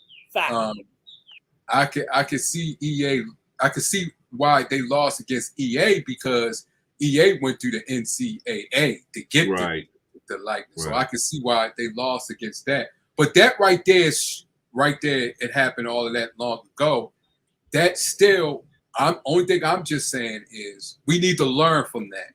We need to teach our children, because I want to get back, like you said, we need to teach our children and get into our children's lives. Just like that New Edition thing. Did you see the New Edition a movie when how the parents was, I don't know what's going on, or how they wasn't listening to each other and how much they wasn't as far as the contract and what was the lawyers doing and what was the lawyers saying and things like that. We need to get into that. I know that a lot of us are busy and things like that because we got a lot going on in our lives, but we need to get into that. It's just one guy. Segment was on Brian Gumbel's show, and he was an ex-power lifter, and he has 3 sons, and they all play sports. But he's in their lives, just like LeVar Ball was. Education, as far as how they are as men. Oh, I think I saw that, yeah. Treat women and stuff like that. He's making sure when they start doing their contracts and who they talking to, that he's in it to make sure it's getting done. They're not getting messed over. And I think that's what we need to do as parents, as older individuals, to make sure our young kids do that to their kids. Make sure you educate yourself. Make sure you know the person because lawyers, you got shiesty lawyers out there. Look at that woman, her, the woman in the group, that songwriter, her. Look what she's going on with her, how they was taking advantage of her as a young child. Matter of fact, someone on Jay's channel, WTH, he did a segment today about that. But as far as how she got messed over as a 14-year-old girl. Who is this? The singer, her. Her. Yeah, her, the singer. Oh. She did it. H-E-R, her. It's a singer. H-E-R. Oh, her. Yeah, I her. couldn't, man, that country accent, I couldn't understand, man. Okay, her. Let me see, man. Country accent. That's that ghetto accent. Okay, her. H-E-R. Yeah. Okay, yeah. Okay. Okay. What about it now, brother? And she's going through a lawsuit where she signed a contract when she was 14 years old. And there was something dealing with that she didn't have the right representation, and then they took advantage of her. How the manager supposed to have took advantage of her and owns a lot of her rights and her masters and things like that. And her parents was there, but her parents didn't know. They probably didn't know. They didn't go and research. They wasn't into as far as what was going on, who they was picking. They was taking just what people were saying and taking at face value. And as people like you and Rico, who been through that, the hustle. You know, hustle is a foundation. A hustle can fight. Can see a hustle up in politics, in the business community. You can see a hustle everywhere in life. And I think that's what we need to hone that and teach our children. Make sure that they into their children's lives and get into it. Yeah, man. I appreciate you, man. You got any last words on talking about women, man, and talking about our women and you know, any thoughts you have on their value to society? Any last thoughts, brother? Just most of it I just said, but only thing I just say is when you with a woman that's equally yoked with you, value her. Value that woman. She's strong. She's your spine.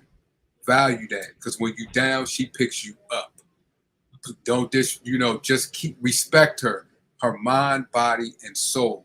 Don't listen to what society say about her. You communicate. You do, not society. You control what's going on with you and your wife. And the same thing as a woman with a husband. You control that. You look at that, how your wife is. Don't let outside come in and control how you look at your wife or your woman. That's it. My last words. Thank you, brother. I appreciate you for coming up, man. You know, man, you always make it interesting and fun. You know what I'm saying, with the little pushbacks here and there, man. We appreciate you, Bonnier. You know, this is your home, brother. You always got a seat here at the table. So come on back with us, and we got to get with you again, because there was another topic I wanted you and Rico to go at it about. But I'll remember it. I'll write it down next time. I'll figure it out, brother. But thank you for coming up, man. I'm gonna pull you down, brother Bonnier. Thank you, sir. Appreciate you, man. No All right, peace. All right, that's our brother Von Eric. Ouch. That's our brother Von Eric. Let me see. All right, y'all. Let me give y'all a bonus round. Can I give y'all some bonus? Some bonus. Let me give y'all some bonus stuff, man. Let me give y'all some bonus stuff. Let me make a bonus. Let me give y'all some bonus information, man, because I appreciate y'all that stay to the end, man. I appreciate y'all. So We're gonna do a little bonus round here. Brother Von Bryan said, "Who can find a virtuous woman? For her price is far above rubies." Yes, yes.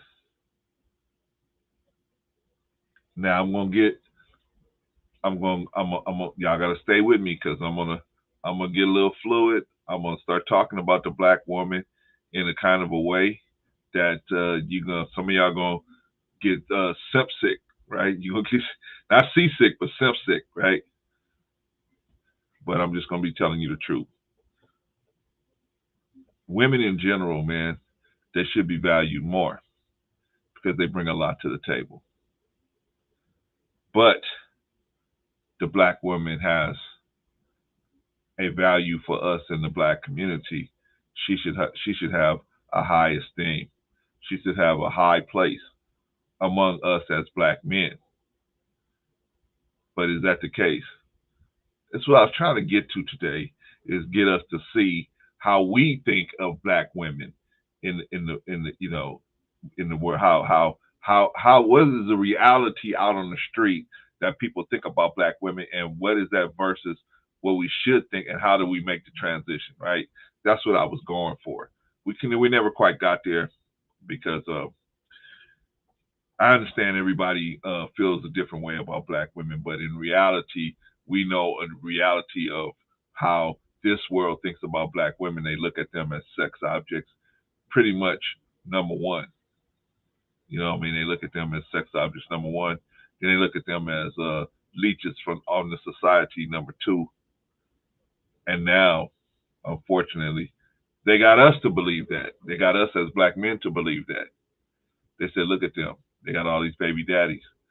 Who is making them have all these baby daddies? Who is doing that? It's typically us and black men in the black community. We're the ones creating this situation, and yet we're having an issue. We're creating this situation, but we're having an issue. Why are we having this issue, and why are we creating this situation?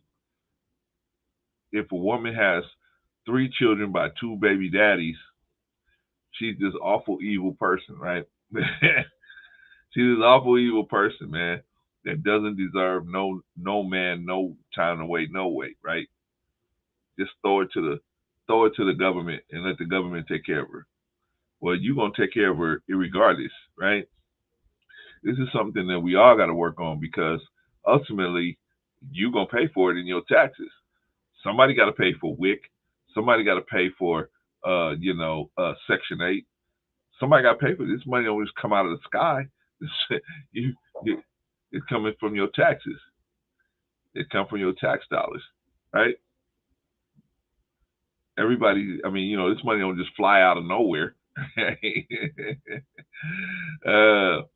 But the black woman is the first woman, right? And from her, everybody comes from her. So how can the person who is at the top of the chain be down at the bottom of the chain? What happened to her? What happened to her? What happened to the black woman?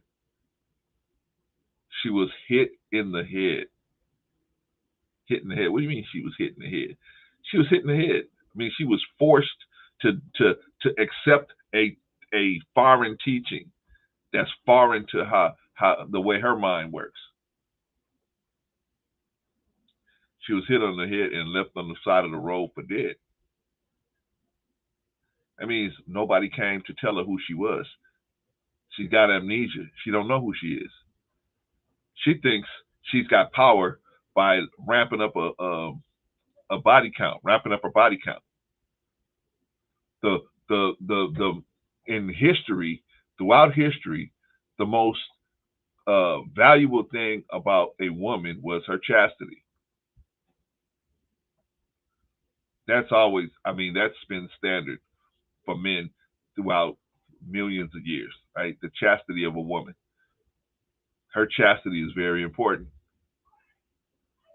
But in this society, chastity means nothing. Chastity means nothing. Now, on the other side of that, you see a woman and she's probably in her 30s, right? Early 30s, maybe late 20s, and she has a couple children. That's probably what if you're dating in the black community, that's probably what you're going to run into at least 50% of the time. At least 50% of the time. Because there's so many single moms in the black community. Why?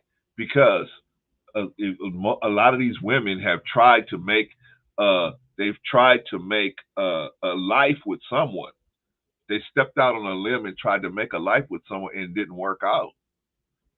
Should they be charged for that offense?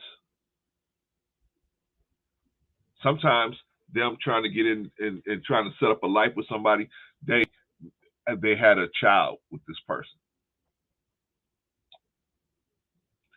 Should that be charged? Does that mean they're not a good person?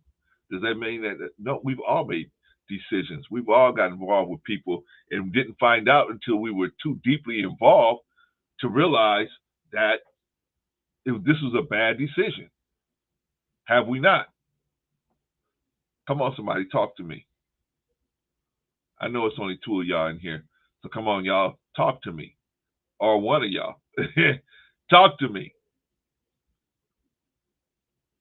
I know it's, see, here's the thing, brother. Here's the thing. If you have a woman and you're trying to date women, especially in the black community, if you're trying to date women in the black community, man, you are going to see a lot of single moms. Now, my suggestion for you is if you're really young, which is when I mean really young, under the age of 30, you should put off dating single moms because you're not ready. You're just not mature enough in most cases to date single moms. You're just not. And single moms ain't nothing to play with. Black women ain't nothing to play with in particular. But single moms, they're not nothing to play with. If you're not ready to take on that kind of responsibility, just leave it alone. Revisit it later when you're in your 40s. You can revisit it later when you're a lot more mature. But you just have to try to play games. Single moms, I know they low hanging fruit a lot of times, but really, y'all need to leave them alone. Because what ends up happening is once you mess with the mother's mind, you're messing with that child's mind or those children's minds. And I know you can't see that because you're running. When I say you, I mean men. You're running off a desire. You're being driven by desire. You've been socialized to be this neurotic, impulsive, sexual deviant that this world wants you to be. There's nothing wrong with being sexual and having a high sexual prowess, but at the right time. Even I had to learn that. You have to be at the right time. You can't be that way with everyone. You can't be that one way with someone just because they might trigger you. See, this world sets up triggers for you. And the triggers ain't for good reasons. The triggers is to get your desires moving so that you can buy things. A side effect of that is the social conditioning to see women as just sex objects. I'm trying to teach, Mom. I don't know if they're listening. I'm trying to teach to them. I'm trying to teach. Hopefully they get some of it. Hopefully y'all get some of it. Women, unfortunately, are being packaged as just somebody you can have sex with, and that's it. You ain't supposed to build a life with no woman. You're not supposed to get with no woman. You're not supposed to do nothing with no woman.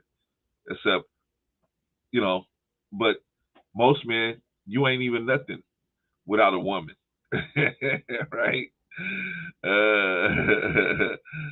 The Prophet Muhammad, peace be upon him, man, said, man, how you gonna call yourself a man? You don't have no wife. You have no children. You ain't got to balance that responsibility, against a real life. But you calling yourself a man? Come on, man. How you gonna call yourself a man? It's tough. I'm not discounting you if you don't. But what I'm saying is, there's certain areas that cats, unmarried, and non-parents should just stay out of, and they should definitely stay out of the marriage discussion, in my opinion, because a lot of times they give bad advice. They give horrible advice. You know, they give the advice of a person who never had to go through a marriage. When you're in a marriage, you're gonna cry. I don't care how goddamn tough you are. You're gonna cry sometimes. You're gonna get your feelings hurt in a marriage. Believe it. Oh, I'm marrying this girl. She's the best girl ever. I don't care. I don't give a damn. You're gonna get your feelings hurt in a marriage, for sure. For sure. There's going to be some misunderstandings in that marriage, for sure. There's going to be some F-ups in that marriage, for sure. You're going to think about walking away sometimes, for sure. For sure. If you don't, you ain't in a real marriage. A real marriage is a constant struggle of trying to reconcile what should be done and what needs to be done, and your discipline to do it, right? Because the one thing they don't tell you in these marriages is they don't tell you that duty plays a big part in a marriage. Because when the person can't be on, something happens, or there's a health challenge, or there's a financial challenge, or there's some kind of challenge that happens, or a child that unfortunately passes, or whatever, some kind of challenge that's coming, that all those things come in a marriage. They may be different for me, may be different for you, but they think those things come in a marriage. I've been married 32 years. We've been to funerals together. We've been to marriages together. We've been to baby showers together. We've been to, we done separated. We done came back. We done separated again. I mean, you go through that in marriage. You go through that in marriage. And then sometimes the other person, if they love you enough, the other person will call you and say, you know what? I lost my temper. Why don't you come on back home? Let's talk about it. Can't tell you how many times my wife can call me, because I'm a Taurus. I get mad, I'm out. Right? I got a lot of patience. But when I feel like, man, all the patience I've displayed and you're gonna still run at me like this, I'm out. And I've had my wife call me and say, hey brother, come on back home. I'm sorry, I apologize for whatever I said. Come on back home. And I've had to do that, right? I apologize for whatever I said. So it ain't just been me, it ain't just been her. But what's my point? Women are not just toys, man. They're people. And we don't see them as people, as men. We see them as just things that are not as intelligent. When most women have a high intellect, most have a high intellect. That's why Mr. Farrakhan taught us that, that's why they are, most of them, if you look at people that are mediums or stuff like that, most of them are women, because their brain can be separated to do different things all at the same time.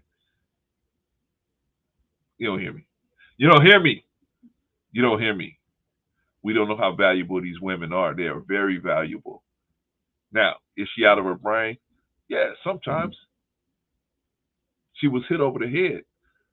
She was hit over the head with a new teaching. She's in a foreign land. She's speaking a foreign language. And she was robbed of her raiment. What do you mean robbed of her raiment? She was robbed of her raiment. She was robbed of her raiment. What's her raiment? What is her raiment? Raiment is covering, that you have a covering over you. Your clothing, your covering. She was robbed of her raiment. I mean, she's out there, she's out of her mind. She has no covering. Her original covering is gone. And we as black men, we ain't covering her. She was robbed of her. The Caucasians split us apart when he brought us here. I have to answer this question. Clarence, are you talking about every white person? Of course I'm not talking about every white person. Of course not. Of course not. We're talking about the original situation that got us into this place today. She was robbed of arraignment. She has no covering. Who covers a black woman? No one. No one. She's out here with no covering. So the government says, "Come on in here, sweetheart. I'll cover you. Since your man won't cover you, I'll cover you." The government brings her in and says, "I'll give you cheese. I'll give you bread. Matter of fact, here's a card. Go take this card into the supermarket and get $300, $400 worth of groceries. When you come back, I got a Section 8 house waiting for you. I'm going to give you a transportation voucher, and I'm going to put you in school. And I'm going to put your children in school." She go, "Damn, my man won't even do that for me."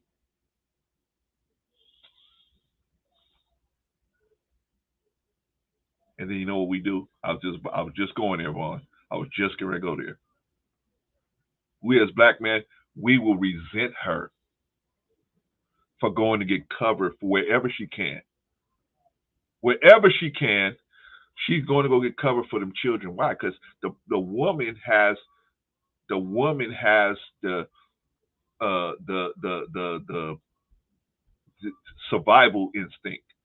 The woman has to survive. Her instinct is to make these children survive. Right? That's why women aren't supposed to bring rulership into a household. Why? Because to survive, standards might need to change. Standards might need to change. So a woman might have to change the standards. This might be the standard, but hey, this $100 I was supposed to pay the light bill, but now I have to take this baby to the doctor. I might have to use that $100 at the doctor. See, standards might have to change for a woman. A man's standards ain't gonna change for us, right? We're gonna walk in the house and say, no, that don't go there. That goes in the kitchen. This goes there. That goes here, right? We ain't necessarily gonna look at it like that, because men are supposed to bring a standard into the household. We come in, well, I don't want no man here because he's gonna tell me what to do. Of course he's gonna tell you what to do. Of course he's gonna tell you what to do when he come in.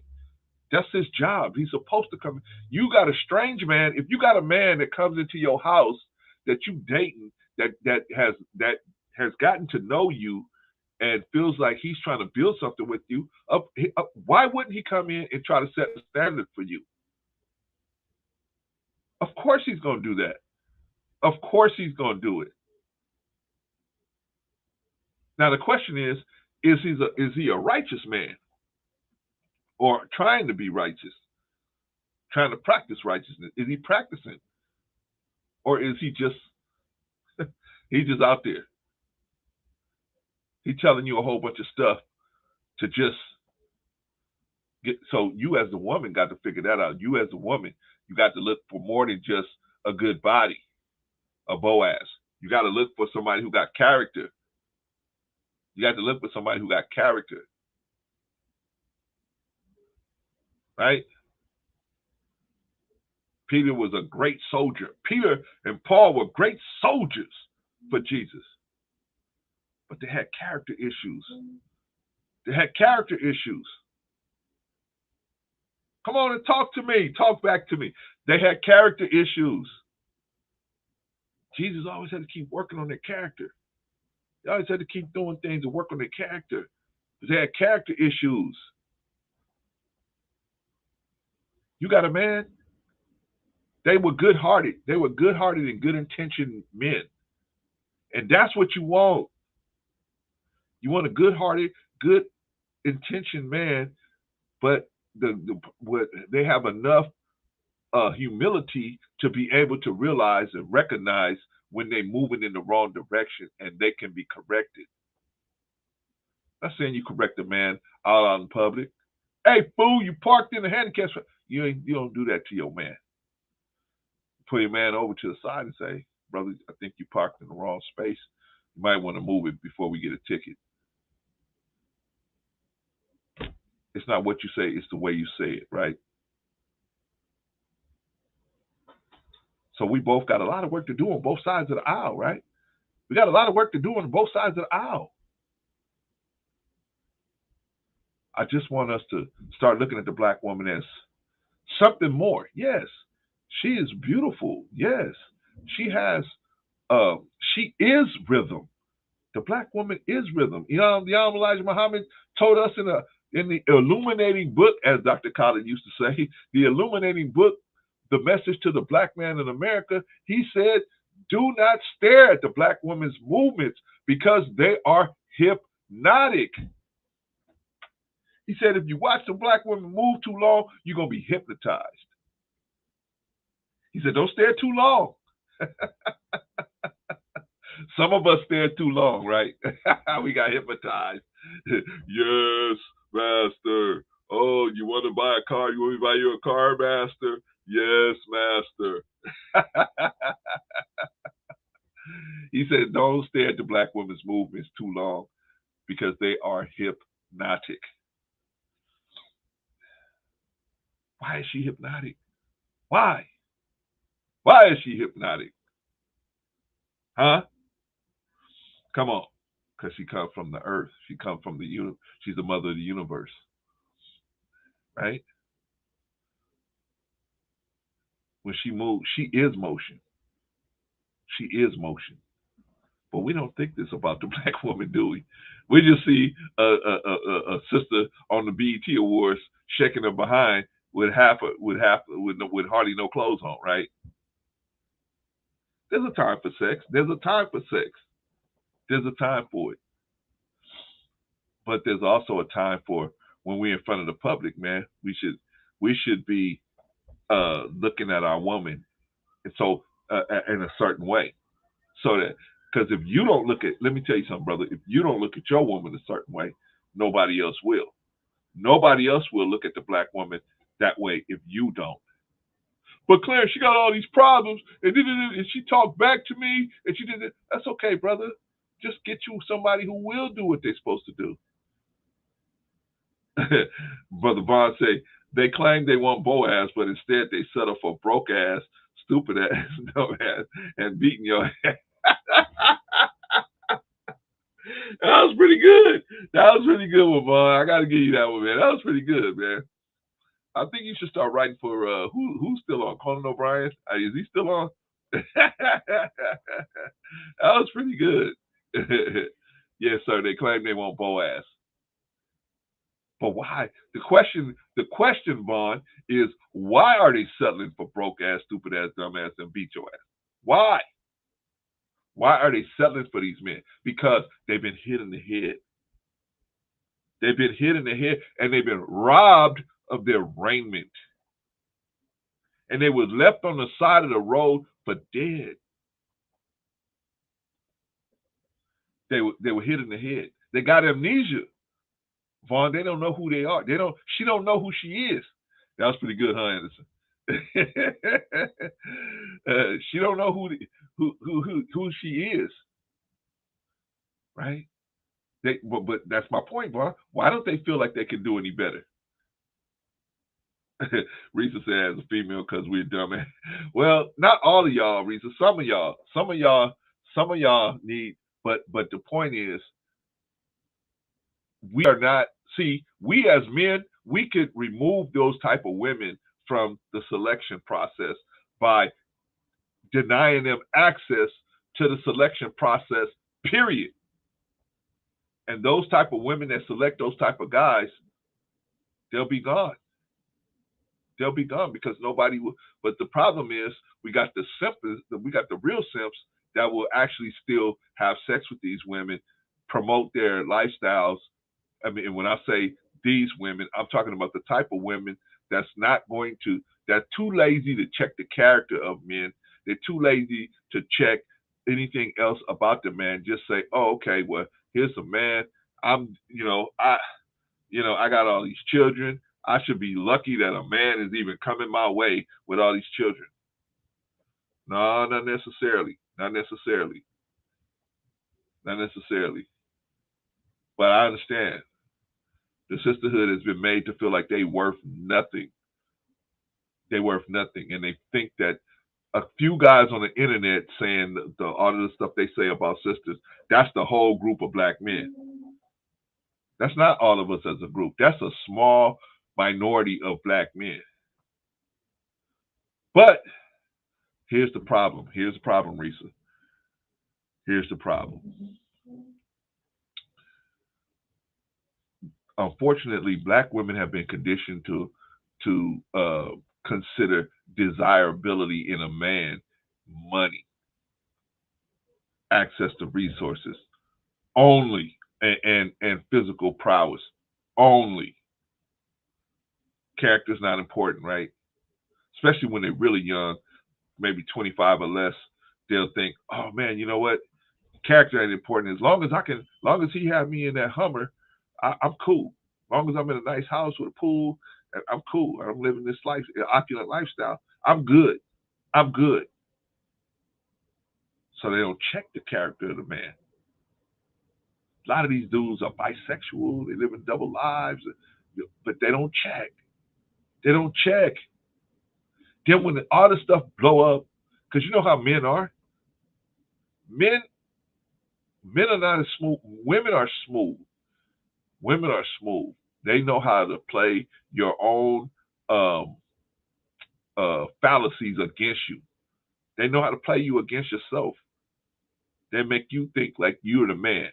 They make you think like you're the man, and she is handing out vagina, handing it out. But they'll have you thinking you're the man, right? So women are much more smoother than us.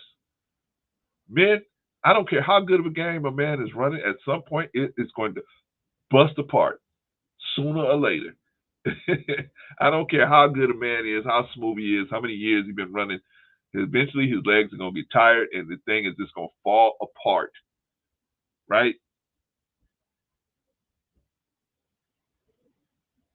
But why do we, but my point is that women, they can do a lot of different things. They can do a lot of different things at the same time. We don't value, we've been conditioned, we, especially black men in general, because I think white men have been being conditioned this way as well, but men in general, but in particular black men, because white men are not going ready to sit up. If they had the White Entertainment Television Awards, do you think white men would be sitting up watching white women shaking their behinds on national TV, half dressed, half naked? And it's all white people out there. Man, white people, I'm gonna tell you something. White people are G's, man. They'll drive up to the studio and shut the studio down, man. They ain't playing. But unfortunately, black women have been told, you strong. Unfortunately, they've been misled and told, you're strong when you go out there half naked. You're strong when you go out there and you push that body count is not important. That's strong. That shows strength. If you go to any other community, they will look at you like you crazy if you say something like that, right? The only place that makes sense is the black community, right? The only place that makes sense. Why? Because the conditioning. If you know who you really are and you start acting accordingly, you're going to shut the prison, the private prison system down. They got 20-year grids on how many people are going to be coming off the black community coming into the prison system. They got 20-year projections. They get loans off of those 20-year projections to build these private prisons. That's okay.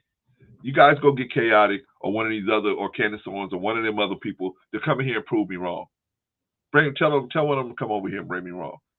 Or any one of them conservative cats. Bring them over here and tell them to prove me wrong.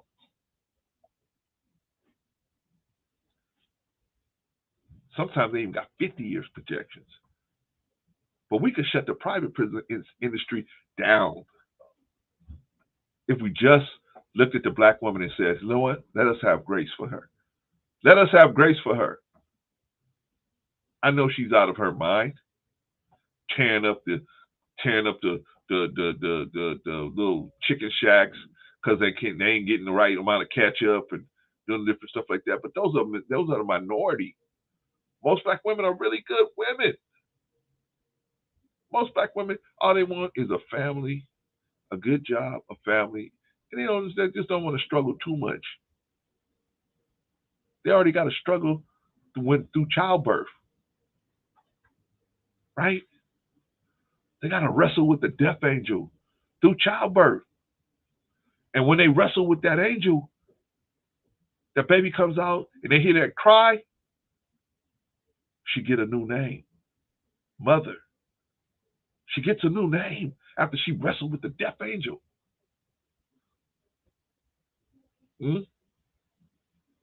How many of us as men willing to wrestle with the death angel? 13, 14 hours. Come on now. Come on. But you wasn't built to do that. You wasn't built to do that. But you can still appreciate that she can do it. You wasn't built to wrestle with no angel. You were supposed to wrestle with men. Right? You're supposed to wrestle. You're supposed to provide. What is the purpose of a man? A man is supposed to provide, protect. What was your original job when you got here? You were supposed to make sure this earth was taken care of. You were supposed to make sure that you were supposed to settle on the best part and take care of it. Any issues come up, you're supposed to go out there and check on it.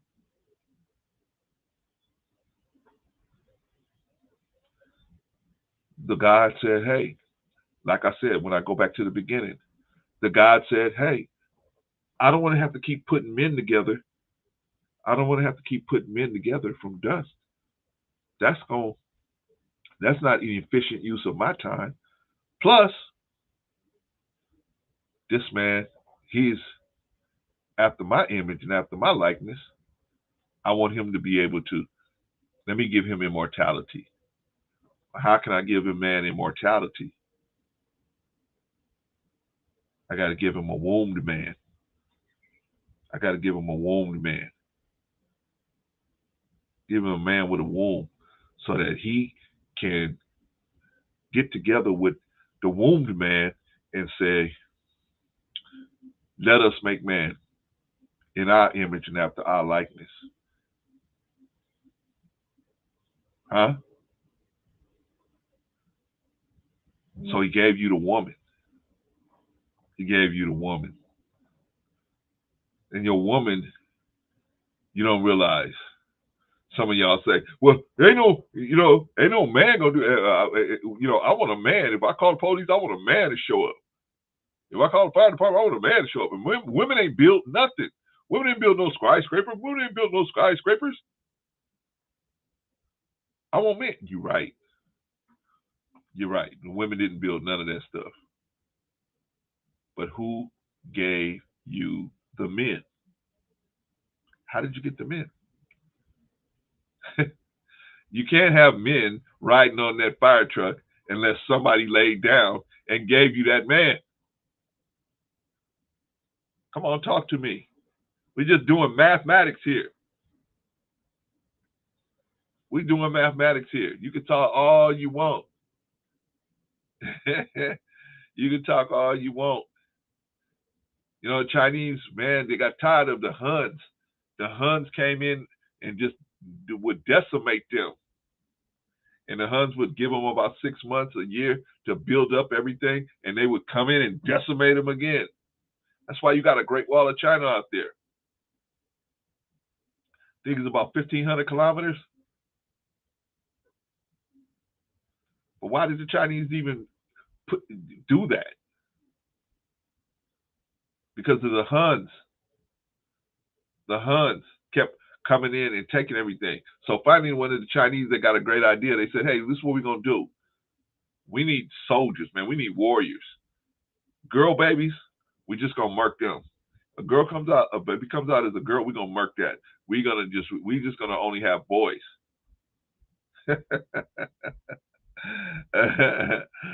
They found out very quickly that was a very bad idea. Very, very bad idea.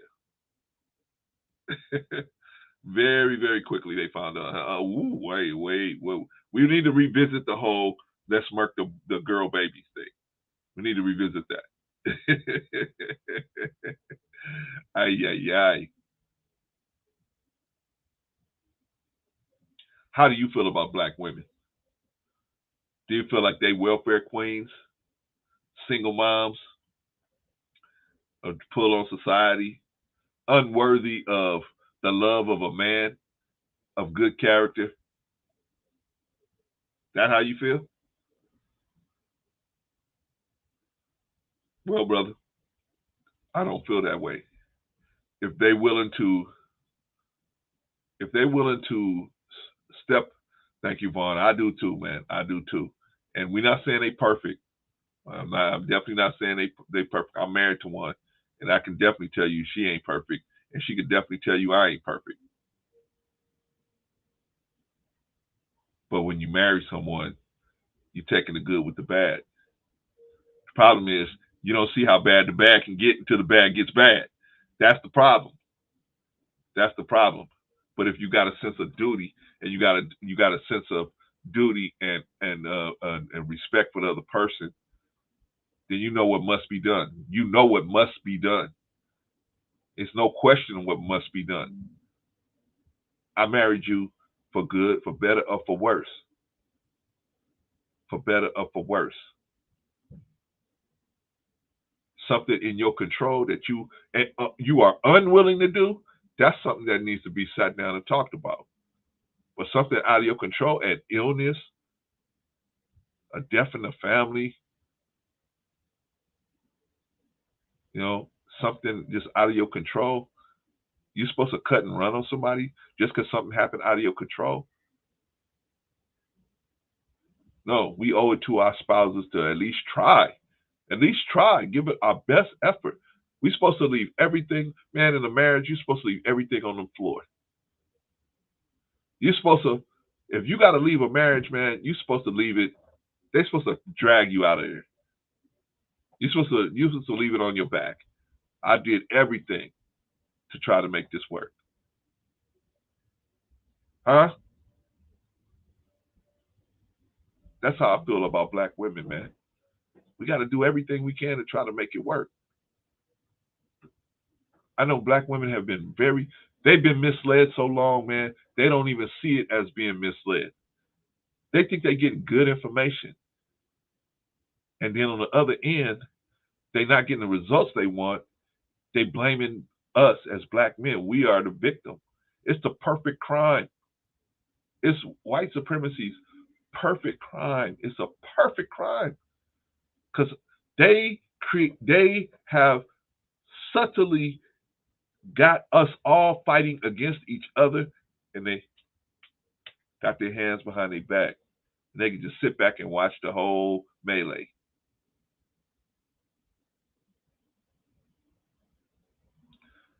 Black women are never going to step out of the situation they're in. The only way you're going to be able to do it is only two ways. You're going to have to create some type of law that says they have to investigate the character. That'll never happen.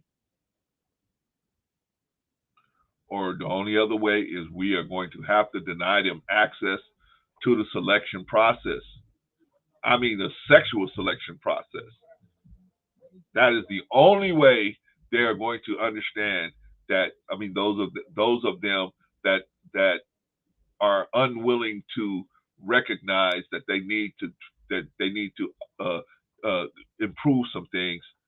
That's the only way they're gonna recognize it. As long as we out there willing to jump in the bed with them, why should they have to fix anything? Right? I hear some women all the time. I ain't got no problem getting men. Of course you don't have no problem getting men. Of course you don't have no problem getting men.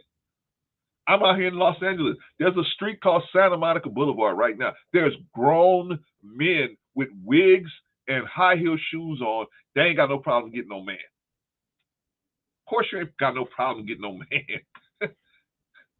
You know what I'm saying?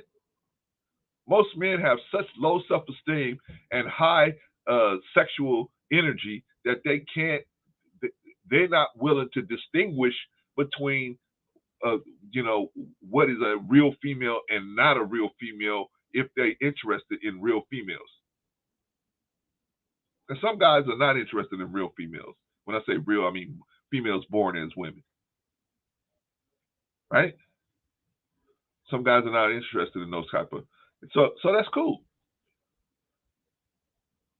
But most of the guys that deal with women out with guys that are dressed like women out there, those are mostly heterosexual guys. But they get so driven by their desire that they just start discounting what this situation is, the reality of the situation, because they want to believe that it's not that way. So don't tell me, oh, I ain't got no problem getting no man. Of course. Like I said, there's men out here on Santa Monica Boulevard.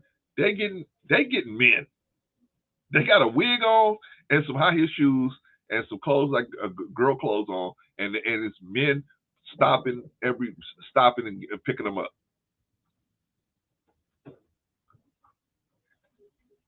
So is the fact that men are attracted to you, does that make you a good woman?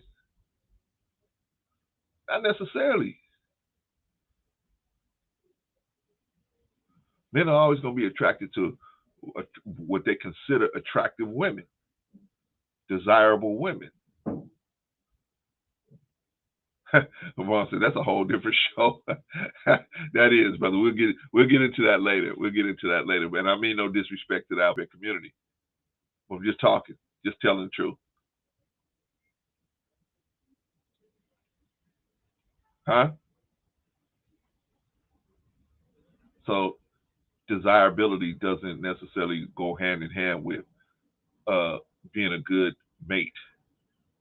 And the only way we're going to win this war, well, it's not a war, because I don't believe in no gender war. There ain't no gender war. The only way we're going to win and get the black woman to come back home mentally, we got to come back home mentally. Now, that's the big one that y'all didn't want to hear. That's the one y'all didn't want me to say. Black men, this is your fault. Huh? What? How is this my fault? How is this my fault, Clarence? What you mean? You was doing good, but now you talking about it's my fault. Yeah, it's your fault. It's your fault. You're not covering her. You've been hit on your head and robbed of your raiment. But all you got to do is call on the God. That's all you got to do is call on the God. And he'll come right to you. He will give you what you need. Here's the question. My father used to say this all the time. Country boy. He used to say, you can lead a horse to water, but you can't make him drink. Even if God put the person that you need in front of you, put the information that you need in front of you, will you take it? Ha! Brother Clarence, they're going to put you to the guilty. I know, brother. Brother Vaughn. Brother Vaughn, will you stand up with me, man? Will you go? I'm about to go over here and make sure they don't roast my brother. We on lock in just a little while. Just a few minutes, I'm going to go over there and make sure they don't roast him. He stands up for the black woman. The only man simping harder than me for black women, right? Shout out to We On Lock Nation. But I'm about to go over there and make sure they don't do him dirty.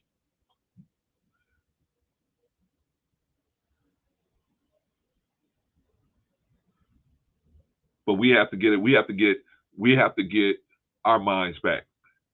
You robbed of your raiment. I said, oh yeah, if the guy put something, I know you are, Vaughn. I'm just messing with you. I know you'll be right there. All right, so if God put the person in front of you to tell you what you need, are you gonna listen? Are you gonna listen?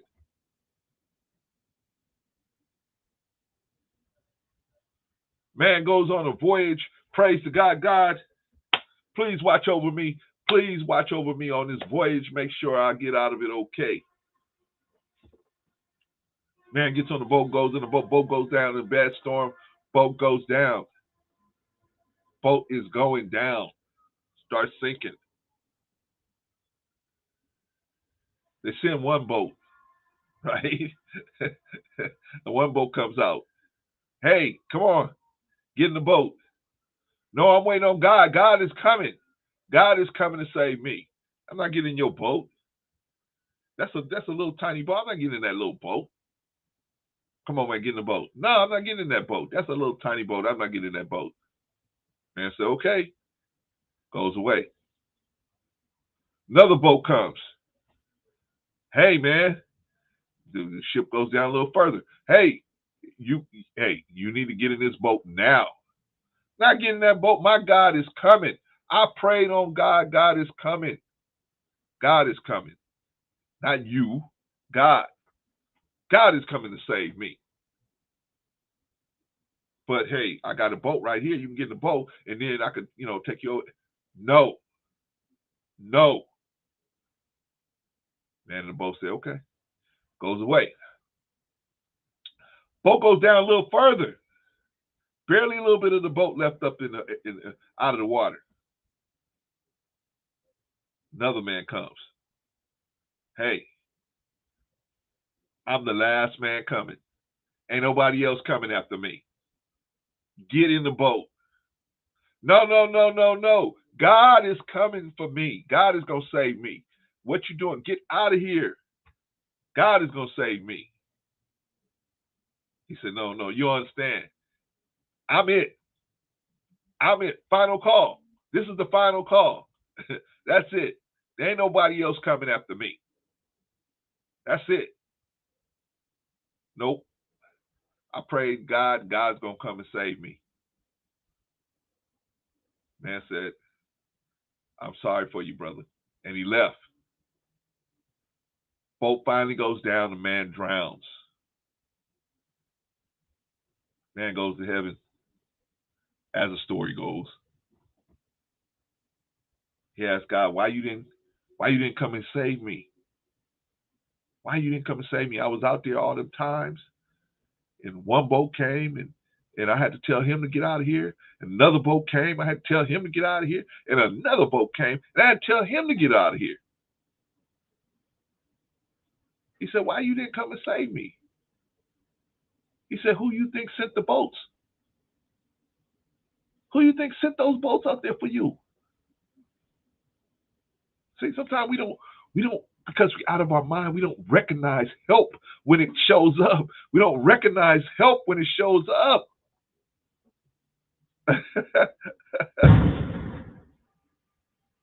He sent people to help you, right?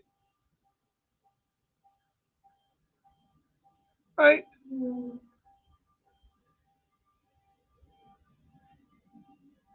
In the Quran, there's a city. There's a city that the people that there was a marauder was coming to maraud the city, and the people said, we gonna sit here on our prayer rugs because God is gonna save our city. And it was told to them, no, no, no, no. You need to take up positions. If you want to save your city, you need to. I'm in Los Angeles recently, so somebody probably crashed into something over here, and I'm in the hood. They said, you need to take up positions to save your city. The people said, no, we're going to stay on our prayer rugs right here. The man with the elephants came in and just destroyed the city. Destroyed the city. They said, God, why you didn't save us?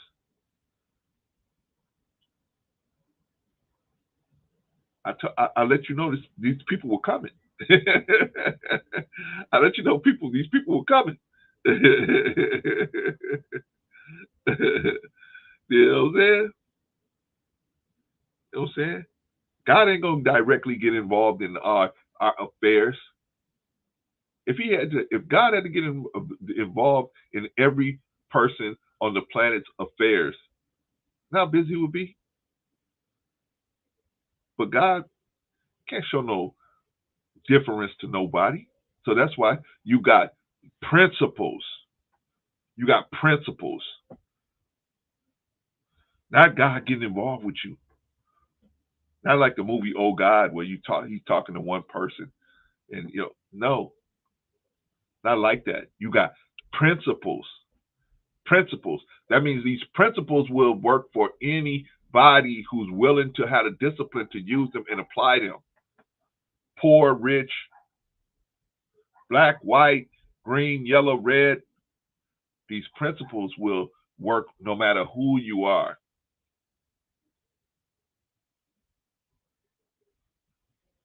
But we need to apply them, right?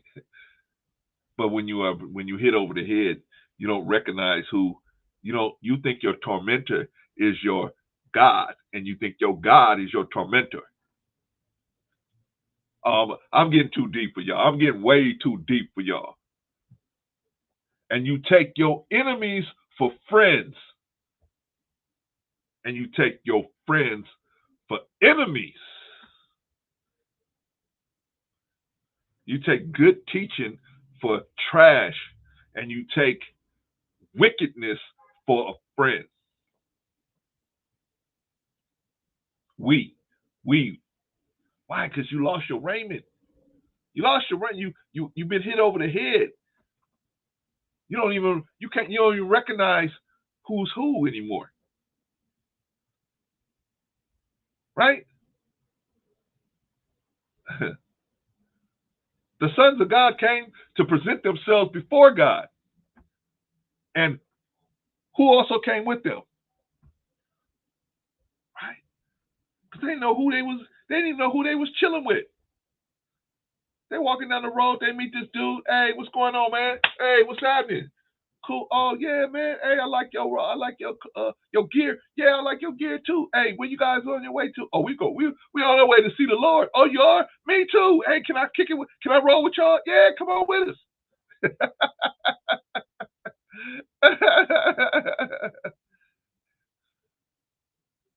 They got for the Lord. He didn't even greet the other dudes. He said, first thing he said was, "Whence comest thou, Satan?" He said, "How'd you get here? What did he say? You wasn't supposed to show up here. What you doing here?" Guys go, "Satan? What are you talking about, Satan?" And one of them finally said, "Hey, I think he's talking about that dude over here, the dude that joined our party." What? We've been rolling with Satan this whole time? Yeah. Right? Because you lost your way. You don't know who you really are. You don't know who the devil really is. You don't know what evil looks like. You don't know what wickedness looks like. You don't know your woman is you're supposed to. That's your last line of defense for your family, for your children, for your people is your woman. You don't know. You don't know. You've been conditioned to think that there is no black community. Therefore, we are off the hook. You don't ask me to have any responsibility for correcting this situation because I'm like you, boss. I'm on your side. There is no black community. They just out here getting free handouts. Yeah. Okay, y'all. I done went a little too far. But I hope I made my point that the black woman is a very valuable woman. All women are very valuable. But I'm talking about in particularly our situation in the black community. We are not going to get out of this situation without the black woman's mentality changing. How's the black woman mentality going to change, Clarence? You got to change your mentality. You have to deny her access to the sexual selection process. You have to. You have no other option. That's the only way she is going to learn that she has to change. She don't have to change because your standard is so low to be involved in the sexual selection process that she don't have to change. She can be as unruly, undiplomatic, visceral as much as she wants to. Even though it ain't her fault, she can be that way. And she don't have to correct it. Why? Because your bar is so low, you will accept her into the sexual selection process. Because you're so horny. And you have such low self-esteem for yourself. And all you doing is conditioning these women to accept the fact that they are, no matter how they act, they're gonna always have access to men.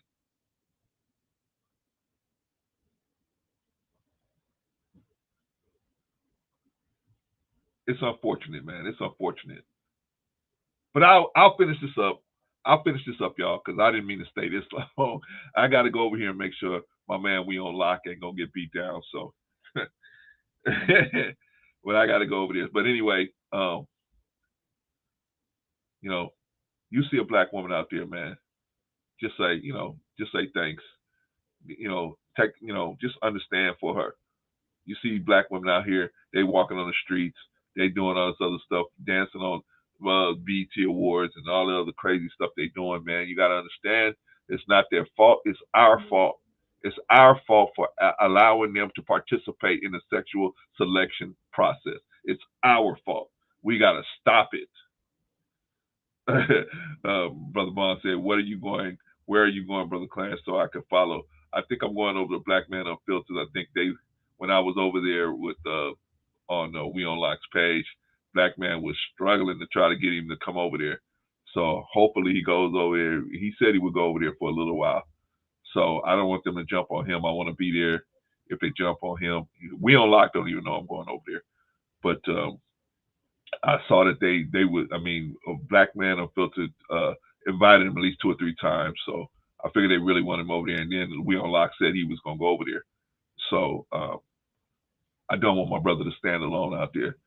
If I can help it, if they want him, if he wants to, that's on him. He's a strong brother. So, but I just don't want him to be out there by himself.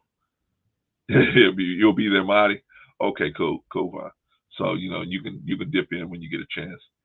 But I'm going over there definitely and hopefully they'll let me up there if he's on the panel. If he's not on the panel, they talking crazy, I'm gonna leave him alone, brother. I'm not gonna go up there. But if We On Lock is on the panel, I'm gonna try to get up there to try to have his back, and then you can have our back too, Vaughn. So, but anyway, what y'all think?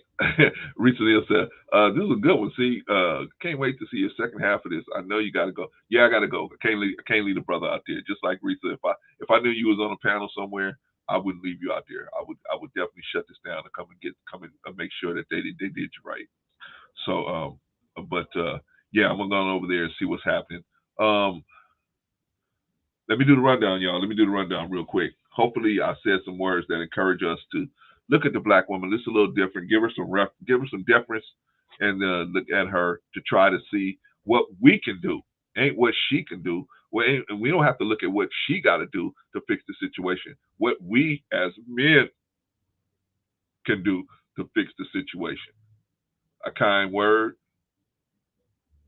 and obviously, I don't mean we don't got to be mean to them. We just deny them access to deny women that are not prepared to work with us to build a righteous community, deny them access to the selection process, the sexual selection process.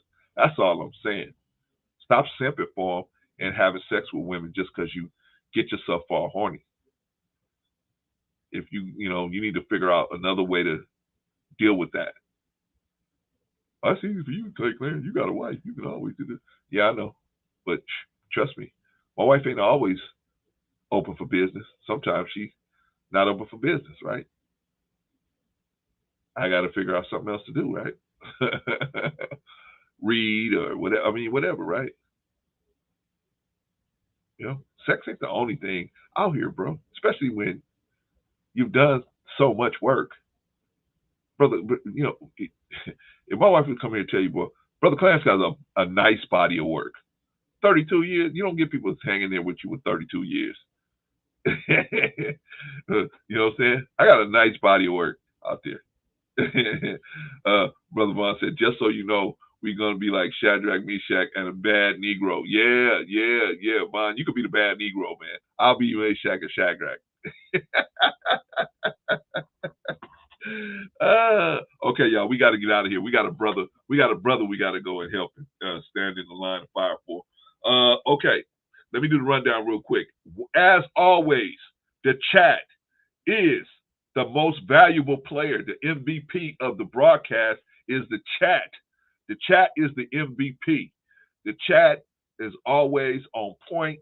Y'all always take care of business in the chat. Strong performance from the chat. Strong performance. You guys are the MVP of the whole broadcast. Without you guys in the chat keeping things squeaky clean, man, we would not be able to do the things that we do up here. Shout out to everybody in the chat. Let's do the rundown real quick, man. A strong performance in the chat. Jay Takashi, I'm gonna do it quick today. Jay Takashi, what y'all think about Jay Takashi? Came in, young brother. You know what I like? One of the things I like about Jay Takashi is, man, he may not agree with us, but he's always very respectful young man. Always very respectful young man. And you know, he's willing to learn, willing to listen, and then you know, just as much as he's willing to learn and listen, he knows that he can speak his piece up here too. Same thing with Marcus. Same thing with these young guys. They can come and talk here, and anybody's gonna put them down. But Jay Takashi came through. Strong performance as always. Always a strong performance. New Growth. What do y'all think about New Growth? New Growth got called up out of the dugout. He said, "Nah, man, I ain't going out like that." So he came up on the platform. What do you think about New Growth? Solid. Strong performance as always. Strong performance as always, man. And this is, I mean, the brother don't always agree with me. Brother don't always agree with me, but he's a good brother, man. Good young brother, man. Got a good heart, you know, and just trying to do the right thing any way he can. You know what I mean? Shout out to brother New Growth, man. That is a good brother right there. Same thing with Jay Takashi. Same with all of these cats, man, in my opinion. New Growth, strong performance. Strong performance from brother New Growth, as always. What about brother Von Erich? Brother Von Erich, what do you think about brother Von Erich? Brother Von Erich is kind of cagey, ain't he? Just when you think, but you got brother Von Erich, man, he'll put something out of somewhere. It'll be brother Von Erich, man. That's the dude you want with you, man. He's the one that's going, yeah, you guys going to get jumped. He'll like the firecracker and throw it somewhere so that everybody look around, you guys can run. Shout out to Von Erich. Strong performance as always. Strong performance as always from brother Von Erich. What about brother Rico? What about brother Rico? Strong performance. All right. Clarence, we got to start on time today because I got things to do. Okay, Rico. Guess who comes in 15 minutes late? It was solid performance from Rico, though. Strong performance as always. He's always, Rico and Von Erich are these, you know, both sides of the coin type dudes, right? You know what I mean? We can't talk about one side of the coin without talking about the other side of the coin. I'm trying to tell those guys, hey, we talking about this side of the coin right now. We're talking about that side, you know, when we get there. But right now, we talking about this side of the coin. But they do what they do. How about intellectual soapbox? How about Mr. Best? How about that? How about him? Huh? Strong performance. Came in for just a second. Dropped some science real quick. Didn't stay a long time. Dropped some science, right? Strong performance from 84. Strong performance from 84. As always. Don't always agree with all of us, but he dropped some science. And that's the thing, man. We trying to make everybody think. Everybody thinker. Everybody, you know what I mean? I ain't trying to get all of y'all to agree with me. I'm just trying to get y'all to think about it. Think about it. And then y'all tell me what y'all think. That's the whole point. The whole point is us to think. Because that's what we got that we all can do. We all can think. So let's think about it. You know what I'm saying? Let's think about it. Let's come up with the best way to strategize to do something, and let's move out and do it. All right. Who else came up? Celestial Armor.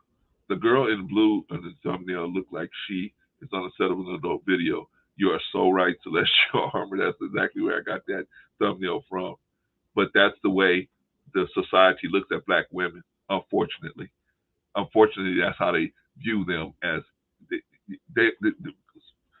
major society views black women in two ways. They're either good cooks because they're fat, or they're sex kittens, and that's pretty much the use they got for them. Really, right? Where I'm saying us as black men, we gotta show the world that black women have a better use. But that's not sexy. That won't sell. See, we had a show showing. It probably is. It probably is. I'm not familiar with exactly where I got it from, but I did get it off of Google, and that might be one of the things I got it from. Absolutely, but because that's what people think about black women. So that was the whole point. Is they either think about women barefoot and pregnant in the sex industry, or they just think about them as just unworthy of any type of love and affection or relationships. Unfortunately. So we try to, if you look at the whole strange celestial armor, you'll see that we tried to debunk all of that in this stream. Yeah, you on point, or either you watching a lot of porn. Definitely you on point, or either you watch a lot of porn. So that's the rundown. Everybody did a great job. The chat, the MVP. The chat is the MVP of the hour of the broadcast. Thank y'all for listening. I appreciate y'all. We are going to be. No, it is absolutely. Actually, it is not a Save Yourself Black Man channel. It is not. We are a Save the Black Woman channel. You know, man, we are team black woman here. We are team black woman here. But how do we get that? How do we make that happen? We got to get the black man to change his mentality, because he accepted some things that the general population has put out there as acceptable to think and treat black women and think about black women, and we got to fight that. We got to combat that. So, not to say anybody's a bad person. We've all got hit on the head and our raiment taken, and we were robbed of our raiment. So we don't really know who we are, and so we're doing things out here with that we don't think that really should be. We should really take a second or third look at before we actually do it. But shout out to everybody. Shout out to everybody in the chat. That's what I'm saying. No disrespect, but she can't be saved. She don't want to be saved. E40 told you that, bro. I don't particularly look at E40 as a person that I should listen to as far as advice about the black community. I understand he has cultivated a little sector of the black community with the drinking of the alcohol and defaming black women. I understand that, but I'm not saying she can't be saved. That's a decision that God has to make. Now, should we try? That's up to us. That's up to us. If the white woman was in a bad situation, the white man would at least try to save her, right? If she was drowning in a pool, the white man would at least try to save her. Hell, even the black man would try to save her. But the black woman could be reaching up her hand up in that pool, and the black men will kick her hand away, right? But that's not the kind of channel we got here, brother. We're not delusional. We're not saying that black women are perfect and they don't need improvements, but we're also not heartless, and we're trying to follow God's plan, which is redemption. And so we're trying to redeem her if she has the mind to be redeemed. She recognizes what her redeemers. If she don't, she don't. Those of them that will accept our help, they'll accept it. Those of us that won't, those of them that won't. Risa said, I thought it was Project Pat that said that. I'm not sure. You know what? I don't follow the rappers like I used to. Used to follow rappers until I started, Risa, I started breaking down the lyrics of a lot of those rappers, and I was like, whoa, what is this?